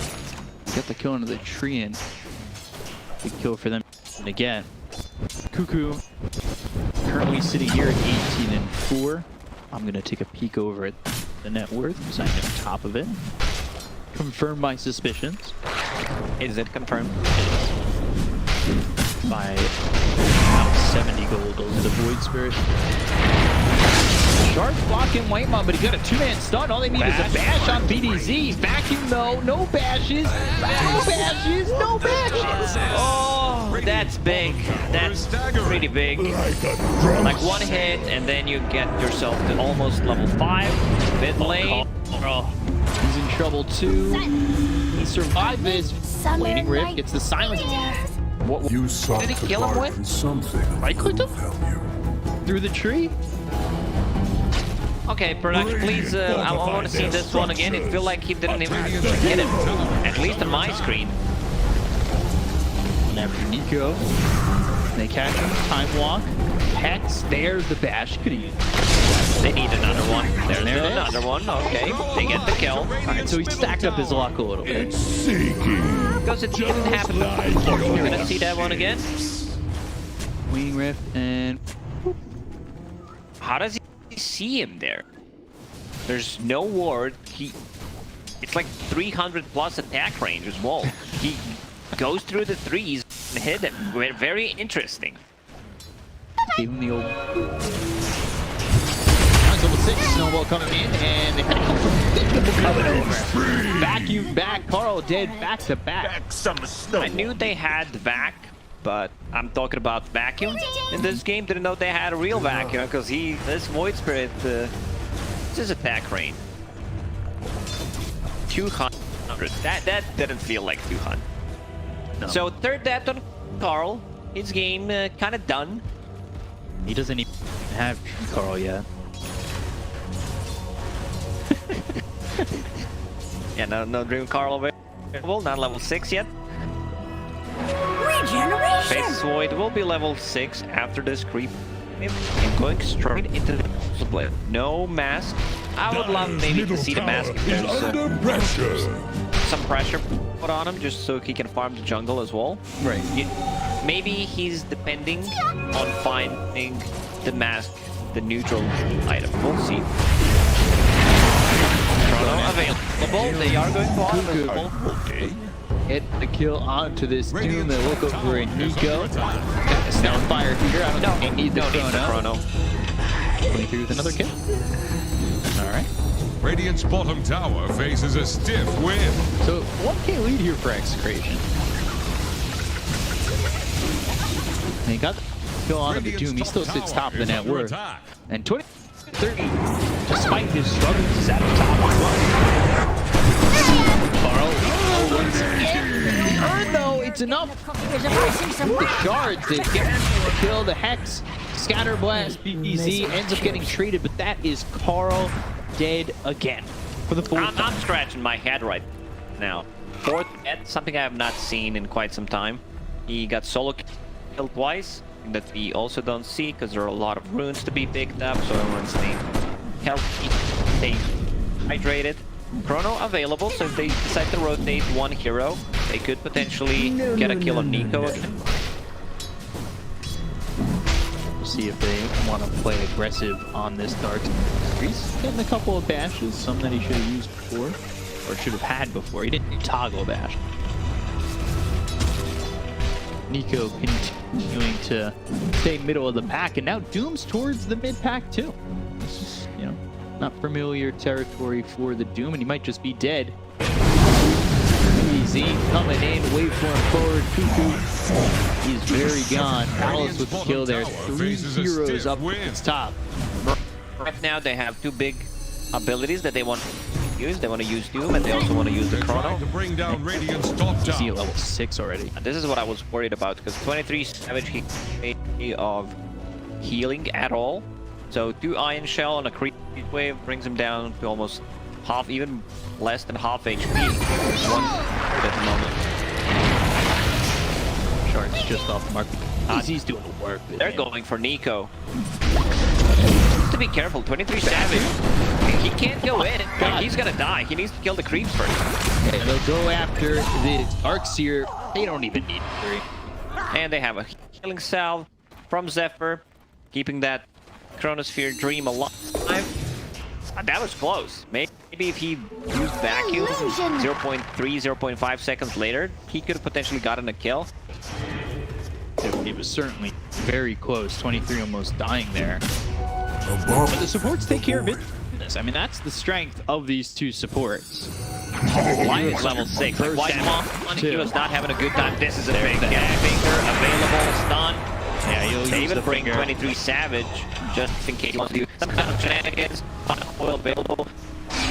Supports are doing so much work for T1 right now. Treat Carl down, and that's going to be onto the Tusk, avoiding the Mortimer's kisses, but now he's silenced and won't be able to survive.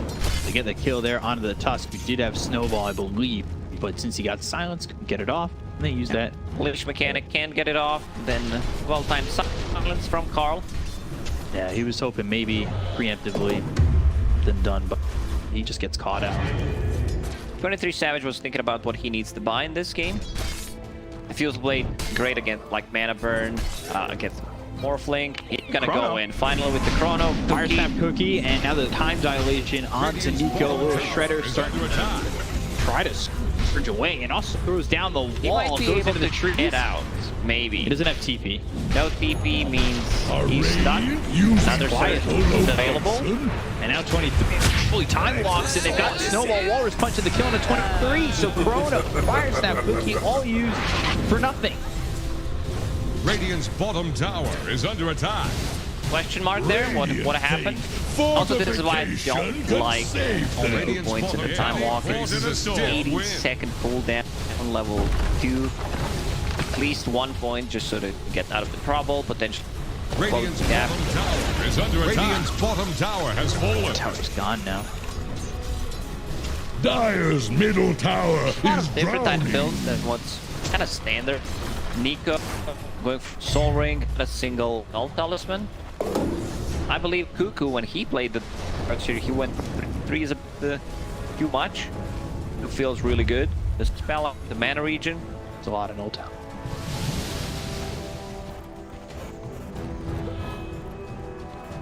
White Mod again. We get X off. That's a kill. Little Shredder minus armor with the Earth Spike. They'll get the kill. Carl through and getting that one. So he's starting to recover. Right now they lose 23 again. Carl goes down. They've got the Mortimer's Kisses right on top of these two heroes. Now with the remaining Rift, the silence, is it going to be enough to kill off the Void Spirit? No, he's already retreating. It's a good combo that they got Coil into Mortimer's, and I like how Carl is just keeping the silence until Coil is about to snap, and then he uses it just to prolong the duration where they can't use any abilities.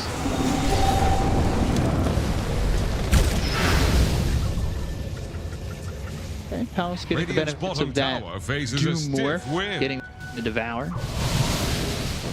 Get that easy. Waters rise. Shouldn't he have 15 turns? I didn't check, but he should be able to have the benefit of the creep. The Remnant, Snowball, Walrus Punch, all there for a kill and a White Mon. This is a bit more of what we saw Dire's middle from tower is Execration. drowning. Game number 2, where they just overwhelmed D1. Even though 23 did ultimately get a decent chunk of farm, it just wasn't enough. The Fuse Blade is done, so a lot of damage is going to be dealt by this Faceless Void. This time around, no status resistance. Will wants to have that command stop. The silence is in. Down, Fire Snap to the left, the Cuckoo, Scatter Blast, they've got the stun onto this Tusk. And they do Doom out on the Void Spirit. Finger there to kill off BDZ, but that's only one kill. That's the problem. Whenever you play against the Centaur and Darkseer, Doom, you need to either have Darkseer killed, or you need to know that there's enough lockdown after you use Doom. So, because there's going to be Surge / Stampede type of a play, so it needs to be very careful how he uses the next Doom. Going into the next item, just wants to be able to tank up. No Hand of Midas or anything. Sitting top of the net worth. Yasha going into Manta. You have 23. Radiant structures are Now that he's got fortified. this Diffuse the Void. You think they should bring back Diffusal level 2? No, I think right now is in a pretty good state. You deal 1 damage per mana burn. Dire's middle tower is under attack. Eat the Remnant lands on a Carl. The extra step forward, Snowball. Oh no, that's going to be avoided via the phase shift. They've got the vacuum back on a Carl. Fire Dire's middle Snap tower land. is under pressure. 4 heroes have rotated over for T1 and they come up empty-handed. Let me tell you a story what was happening in Dota 1. You had Diffusal Blade, Warlock uses Golem, and you instantly kill it because it was a purge. Because of the Radiant's spell. bottom tower faces a stiff So wind. sometimes you had heroes who don't even buy Diffusal when they were playing against Warlocks just to be able to kill them instantly. Fun stuff, good old times. Especially for Warlock players. People were still Radiant picking. are scanning for enemies. Even though that Yeah. could just get countered.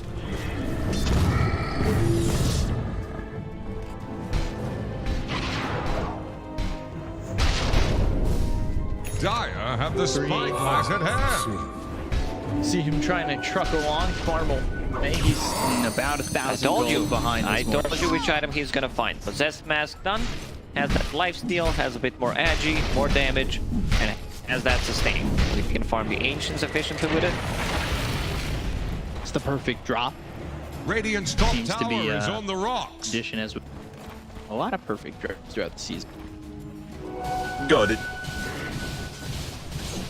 Dagger for the Treants. That'll be some gold away, but I really like it. That blink of the overgrowth. Now they'll spot him. They've got the Hex, the Lure Shredder, the Minus Armor there. Spike in with the Illusion Waning Rift of Carl. Kill off this Treant, but they do finish off the Manta on Morphling, going Manta Dire's Eblade. middle tower is Carl managed to recover. drowning. He has the same amount of farm as Void Spirit at the moment, which is pretty impressive. Void Spirit killed him 2 times alone, and then managed to kill him 2 times. But 2 supports did so much work. Those smoke ganks early on, they found the perfect target. They killed Void Spirit, they found Morphling, they were setting up kills for Faceless Void in the lane. Zephyr's 1-0-8. He's done so much so far. He's 1-0-8 and he's still somehow sitting bottom. Feels. That means that Dire's you bottom should be hitting tower creeps is instead of under heroes. attack. He is sitting at the bottom of net worth, but the rest of the team is doing really well. You have 23 Savage, 7.7k. Doom is also up there. Once Morphling finishes the Manta style, already done, going into E-Blade next. I still feel it's a good Link and Sphere game, just that first Dire's initiation. bottom tower won't last Maybe long. third item here. Wants to have a bit more burst damage, especially for the supports. Even Void Spirit, who does not have a defensive item yet. Void Spirit going next. So there's the comp. Vacuum into Resonant Pulse Silence. All 5 heroes. It's not that bad. Like, Overgrowth is good. Protector. This is the item that we see. Double Fele. Drop for both teams. This is the dream. Let's see who decides to hold it. I think Snapfire gets a bit more farm priority here. And then, like, you get a mech. The other side. Like, you can even give it to Darkseer. I would not mind seeing Darkseer, because he's one of the few heroes that are not 4 or 5. They can hold it like Zeus Tinker type of a hero. Yeah. And they're trying to get the kill here onto RR. Philosopher's Stone, as he does. Overgrowth, Palop, form away, lose your orb. Is he going to jaunt to it? Yes, he will. All right, Adaptive Strike, Scatter, and... So yeah, Holy Locket. Amplifying the Radiant's healing. top tower is under And attack. having that instant heal on Analyze. I think this item is in a pretty good state.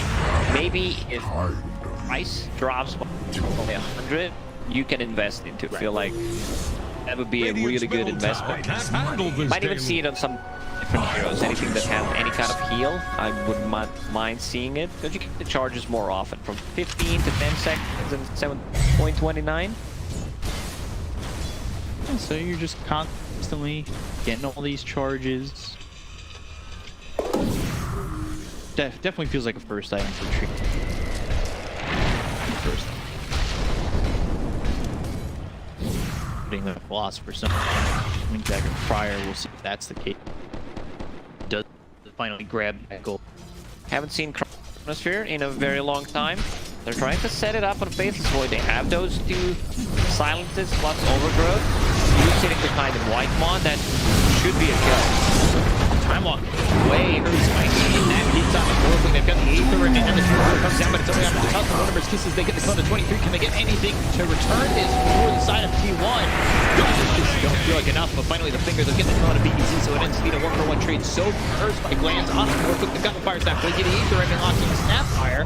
They have the Hex, the control. Here they fall back on 23 to get this Lord of Powers, and they will finish him off. He was watching that fight. I could feel that he was watching. Do I need to buy back? Now they need to get something out of this. So they need to get this Roshan potentially. Not sure if they have enough damage to actually bring it down. So not that good of a buyback.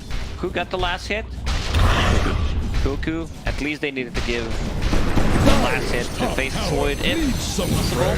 But the Mana Drain against Morphling always gonna be good. Mana Burn, anything. Radiant are scanning for enemies. You have Medallion, you have a little Shredder. Is that enough to get Road? Take the plunge.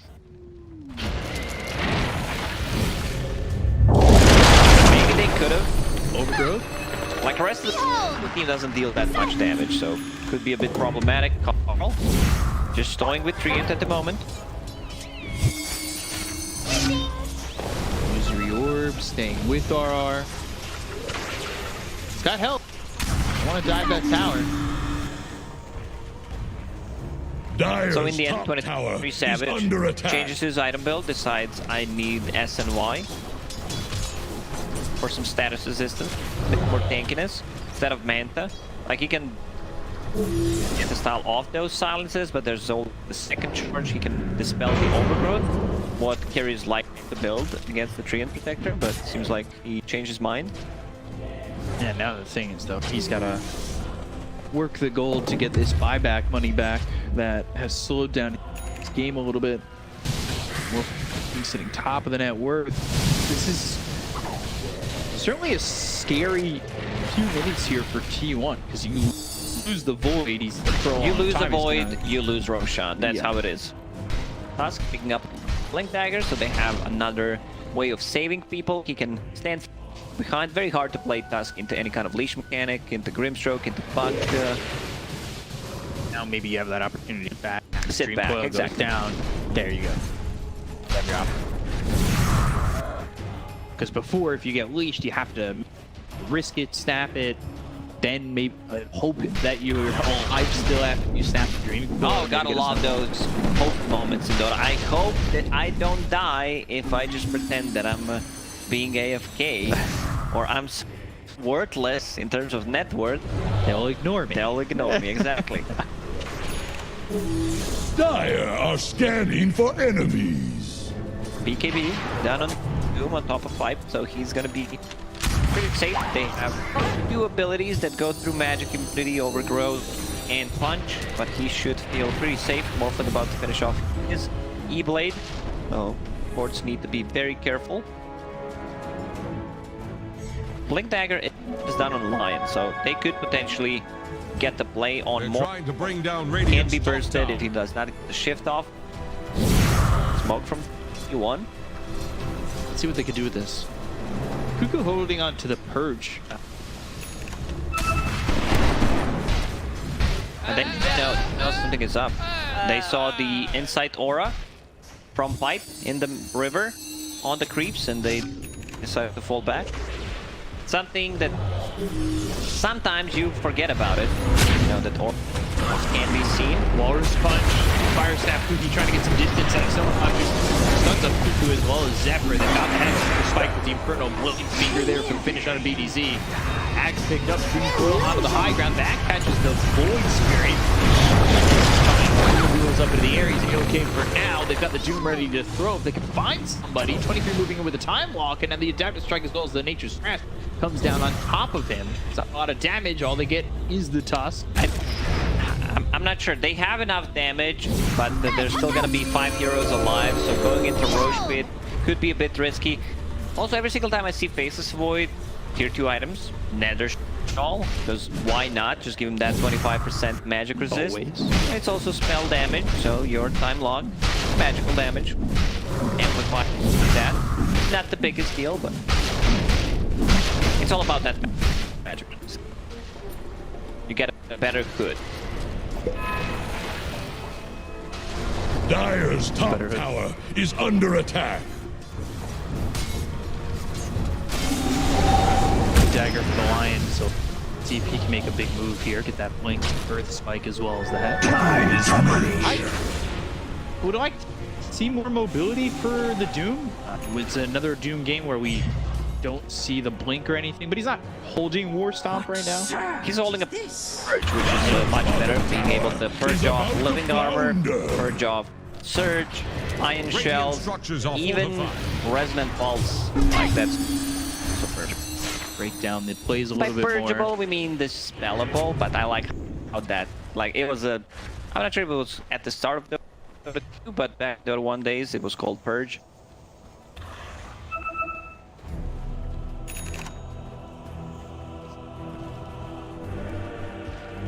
Up for Carl. He's got this blink on Triumph. Back gold. Is he still holding the Philly? He is. Because I was wondering if he would blink and then maybe pass it to Darkseer. Nah, Darkseer's okay. Right now, he just won't think he. Maybe it would be okay if you keep him until he farms the axe, and then you can keep. But that's also not the hero that wants to hold it. Already has a blink dagger. Sometimes you see that Philosopher's Stone because you lose damage. You lose quite a lot of damage with the Walrus Punch. And boom, it lands. They've got the Earth Stomp. The Silence all onto the Morph. We can get the kill here. Onto this Morph. It's the Dream Cool coming in from Carl onto 2 of these heroes, so there's no save right now for the top. They've got the Inferno Blade. There's the Chrono. It's on the 3 to walk up the Doom, but I think that's going to be fine. They've got the Earthquake following it up onto the Force Spirit as well as this vacuum. Nothing there. The wall was already dropped down, but the Bash is out on the Lily. He'll dissimulate. Speaker hits, and he gets the kill. He'll take out the Void Spirit. That's 3 heroes dead. Not a blink fire step. Nico looking next.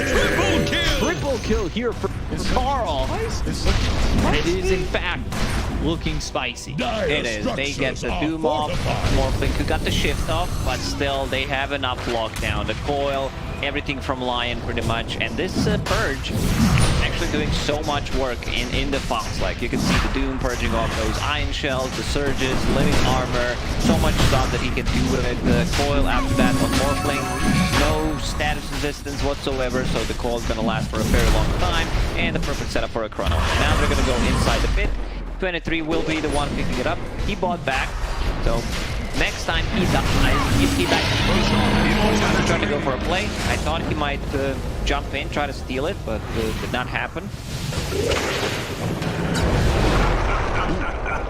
Obviously, Aegis already. Lymon's dead. 23, Walrus Punch, Snowball, they've got the control. Yule's Dream Coil, that's going to come through. Is it going to be enough to save B3? He's under the tower, but now he can't get it off. Like, Morphling, when he turns into Faceless Void and uses that on you, like, you need to be able to dispel it. So right now I see Ogre Axe, so that means he's going into BKB, even though he has Scotty queued up before it. BKB is kind of necessity, so you can just go in and deal the damage. Cuckoo's still going with them, but needs to be a bit more careful. This game back to even. Now look how long 23's dead for. It was 85 seconds. Yep. That buyback. Radiant structures kicking in. See the downsides of it. Back to him on the wall. That's going to come through. They've got the silence through from the Void Spirit. They get the kill on the Zephyr. They look over at Cuckoo. BKB, but the Overgrowth came in, keeping him close. Shards push Cuckoo away. E-Blade there. They drop down the Sentry. They're trying to keep up with this Doom. Palos diving the tier 2. Adaptive Strike, not enough damage. And now BDC wants to keep up with Farm. And he gets out. It's very important that Carl gets out there. He lost just a Snapfire. Could have been a disaster. Whitemon uses Shadow Amulet, pulls off the Champion Doom. Doom very happy that he manages to survive. They still lose a tier 1 tower on the mid lane. So once Faceless Void is up again, they have a Chrono. But I feel that they will play it safer. Wait until Faceless Void gets a BKB and then smoke up and get another fight. Yeah, despite the last fight with the Chrono going well, been on. Crazy.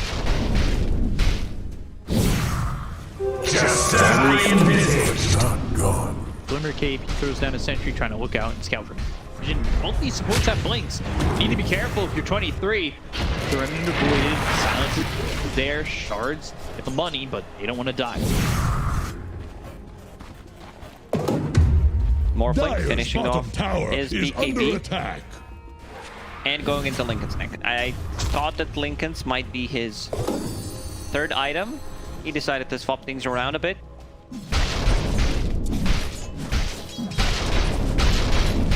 Dire's bottom tower is under attack. Shipped out to the Faceless Void. Okay. What surge is this? You subscribe for that, Prime. She was almost there for the Doom. Execration, though, they're in a great spot.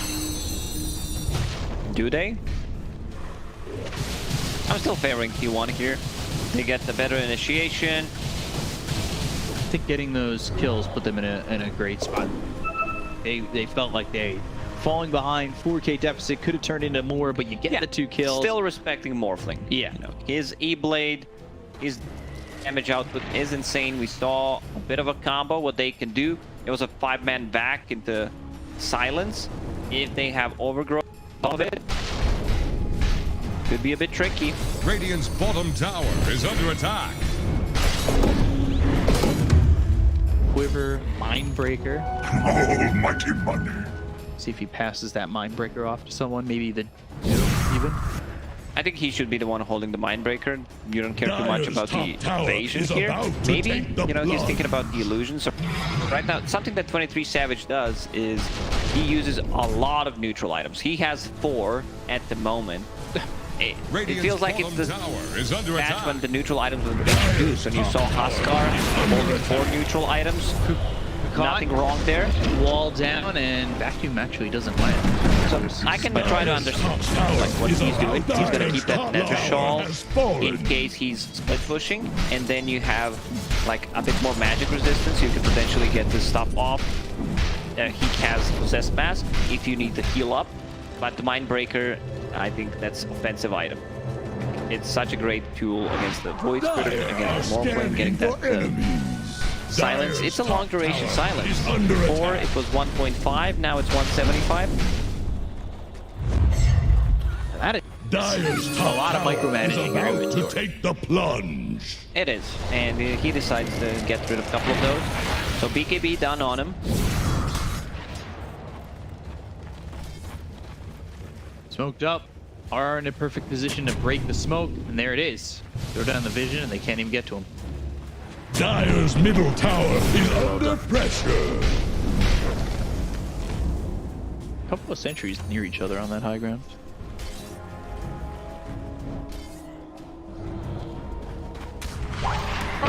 They avoid that. Maybe even thinking of smoking themselves. Smoke's available. In a creep wave, they back off immediately. They smoke up. Who in the front? He'll break the smoke. But he's not going to be fortunate to get out of there unscathed. Overgrowth already used. Oh, but there's the Yules. So they stopped 23 in his tracks. They got the Dream Coil down onto the tree as well as Palace. No. Wintermere's Kisses coming in onto RR. A lot of misused abilities. No BKB on Morph. No Overgrowth. Like, Overgrowth needs to be used for the combo. Like, you need to pull at least 2-3 people inside.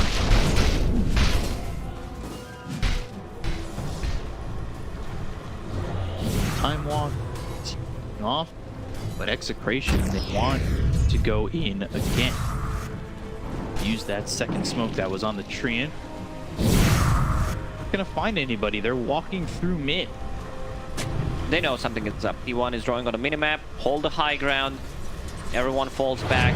Zephyr got the buyback, so he will fish for any kind of information, and they're ready to back him up. Faces a stiff win. Got the activations now on Carl. Is under attack. And Nightmon taking that 70 max health for finger kill of death. Makes him very tanky. It's 5 stacks, which is okay for 30 minutes. Position 5 Lion. Good health. So Shiva's Guard will reduce the healing. I see Faceless Void going into Scotty next. It's a lot of time that he needs to get on Faceless Void. Morphling staying very far ahead, 4,000. He has an extra item pretty much.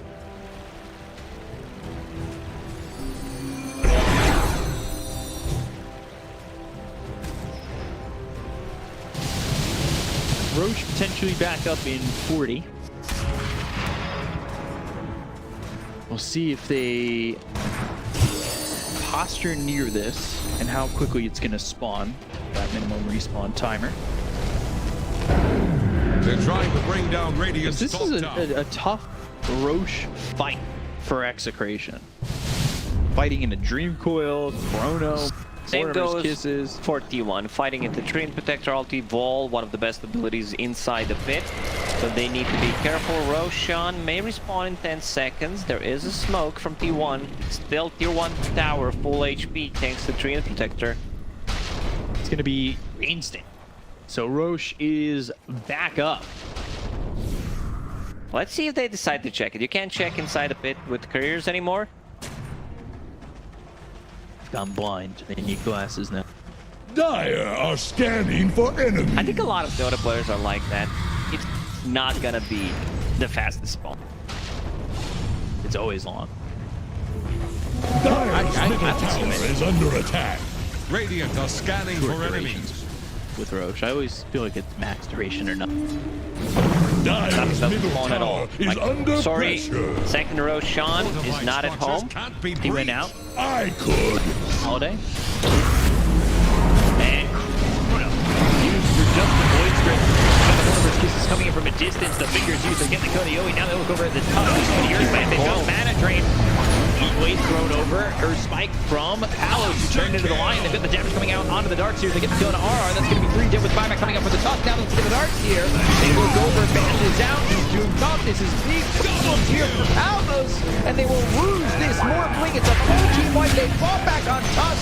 He's going to die again. Punch. Try to kill Whitemon, but this Lion is not killable. Oh man, what an initiation. Like, he catches only Void Spirit, but that's the target they needed to take out. It's a full 9 seconds shiny BKB that he did not get the pop. Dire's No middle buyback tower on him. has fallen. Finally, they take a tier 1 tower on the mid after that. But The this line is is literally yeah, empty. it's just a lot of gold. I think they got 7,000-8,000 gold from that fight. Even that too. Like, So yeah, you just got to use it nothing. looks, you know, only one man Chrono. They follow it up, they blow him up instantly. Then 2-man Coil, and check Darkseer's mana. His mana completely gone just from Faceless Void in these fights. Is under attack. And then, Radiant structures while you're watching that, also put one eye on the Whitemon. Figured the Void Spirit gets the stuns out. Like, he did so much work in this fight. Man, he Whitemon in the first season, he was very impressive as a position 5. I think for me, the standout player. Same goes for like Yopaj, I would say. Playing the same role, but definitely you can see what Whitemon does. Second season, and also first season, like the man could make eat, watch me eat type of a show. Second season, we heard his beautiful voice, what he can do with it. And then now with the Lion again, so he's a man of multiple talents. Yes, multifaceted. Going for that Aether Lens. Leveler, alright, 23. Take that, Ninja Gear. Radiant's bottom tower faces a stiff wind. Empire holding on this Philly Stone has 11,000 net worth.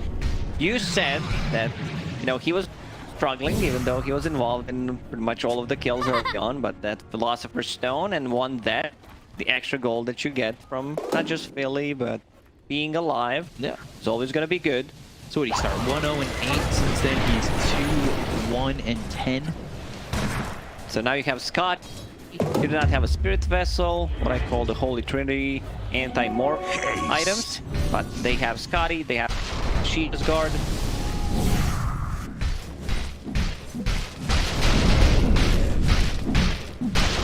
Not even top of the net worth, but look at that. Look at the top of the net worth. All 3 players on T1 have 20k. Literally same amount of farm. Yeah. They're all just kind of going back and forth with each other. Anything you can do, I can do better. And then they're all saying no.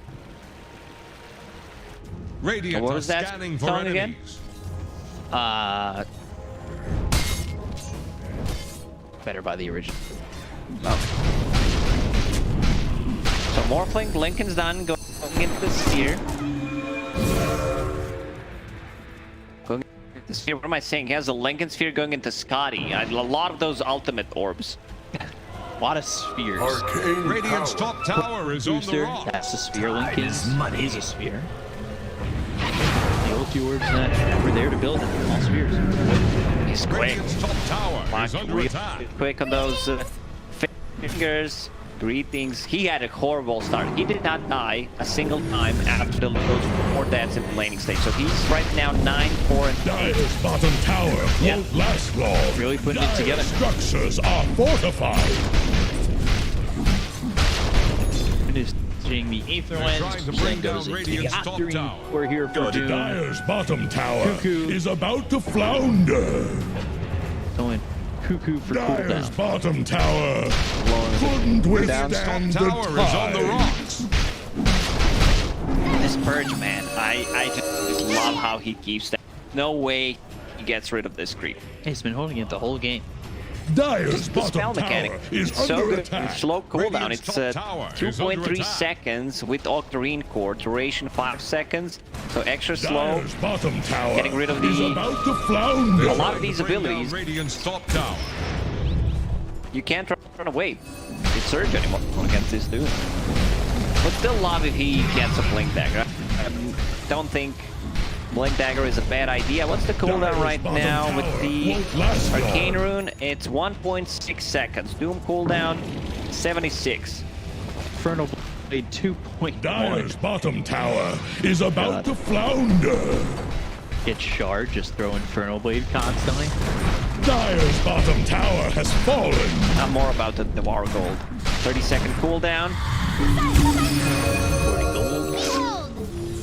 Show me Dire's money. bottom tower won't last long. Radiant's top tower is under attack. Shredder, they've got 2 Dire's siege middle creeps here. tower Going for is the tier 2 drowning. over mid. Radiant's top tower is on the rocks. Dire's middle tower just Taking the got tower knocked and- down. Now they might even prep for the Dire's high middle ground. 20 tower seconds. is under attack. Until Aegis is reclaimed. This could be something that Execration can take advantage of. It's very tough. Again, everything up here for Dire's T1. middle Low Shredder, tower minus is armor on under the tower. pressure. Knowing that Aegis is expiring, we will time walk and back away. Also, 23 holding a Trickster Cloak. Leveler is good for fighting. It's good for the attack speed, armor, sieging the buildings. But when he's not, he's gonna keep that Trickster Cloak in. So another form of initiation, a bit more magic resistance, evasion. I just love how he's handling those neutral items. Yeah, like I said, the micromanaging of just all these neutral items seems to be a bit overwhelming. At least he's got it perfectly contained. He's also got this shard to work with, so he's got the reverse time walk, be in and out. Sun wax off. He's almost level 25. There it is. He'll take the 20% track. He's almost finished off the MKB. A lot working here for T1 coming into the next fight, because they also had 25 on Carl. Who's got the plug 250 leading Rift AoE in range. Radiant are scanning for Hex. enemies. Onto the Tusk. Not moving in yet. Smoke, they want to go in. And this Trickster Cloak can make the difference. You do not have a sentry. He lands a good on 2-3 heroes. Power. Or just one. Gets popped. Chrono there. Kisses the wall down with the Dream Coil coming down for the 2. They take out Palos. They end up losing White Mom, but the Dream Coil on both the Void Spirit as well as the Tusk makes problems for Execration.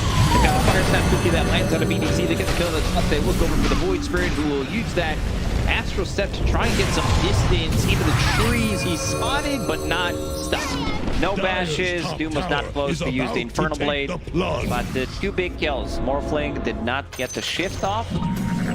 Again. So get the kill. Next Roshan may respawn in 50 seconds. But yeah, also Morphling respawning in 50 seconds. So they have enough time to try to siege, deal some damage to the towers.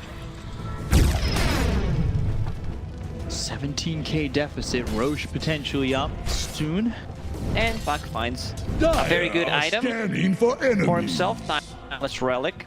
It's 25% debuff duration on the silences, on his Dream Coil duration, the stun.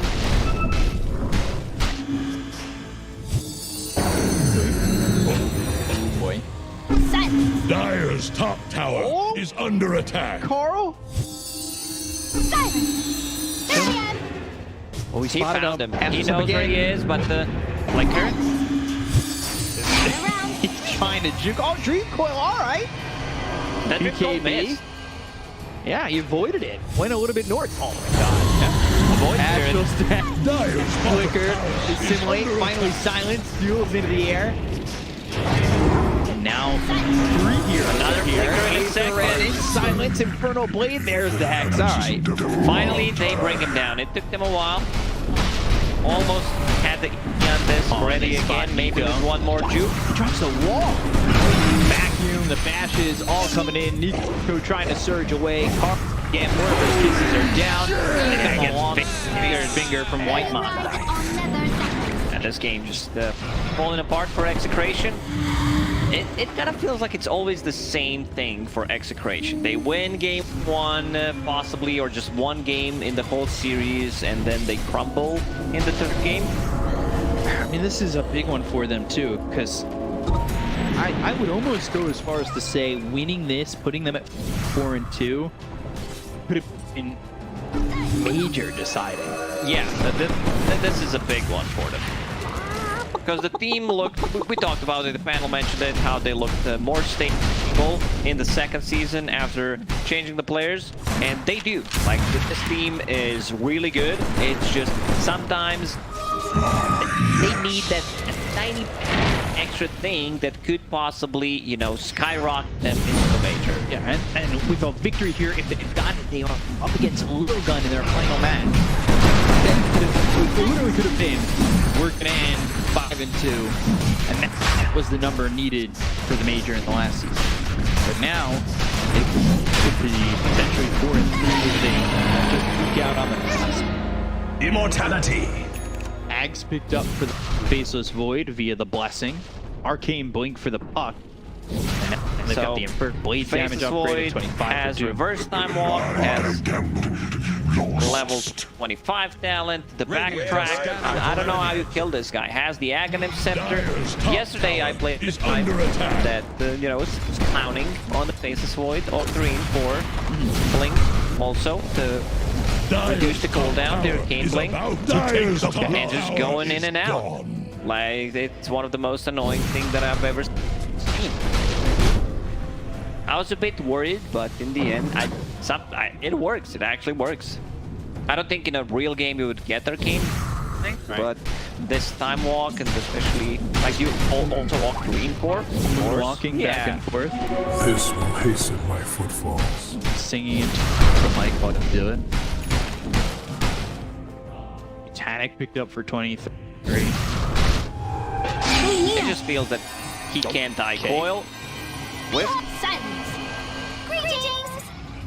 Trying so hard. I mean, you whip the coil, there's no way you're killing it. Hasted Void Spirit with Eon Disc and the Flicker.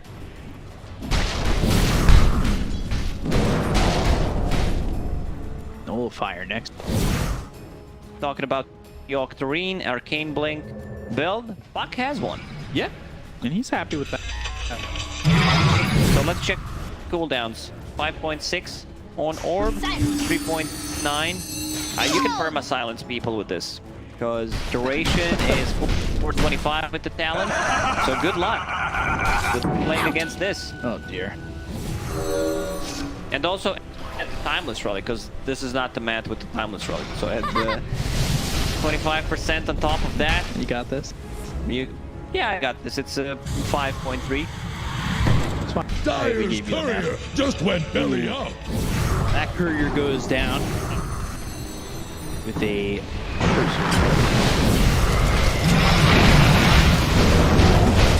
So onto the high ground they go. Ashes on LRR, they They've got the sword pressed on him, right clicking away. There's the vacuum into the wall to get the kill. R, who does that buyback, he'll use it immediately. The Aether Remnant locks up 23, but they're just not doing the damage. They're going to time walk over as well. He's the Corona, they'll focus their attention on the Palos, who are shooter coming in, but is it going to be enough to get the kill on the Morphling? Well, there it is. Palos is gone. He'll buy back. 3 buybacks will go right from Execration, and they've already taken out RR for a second tonight.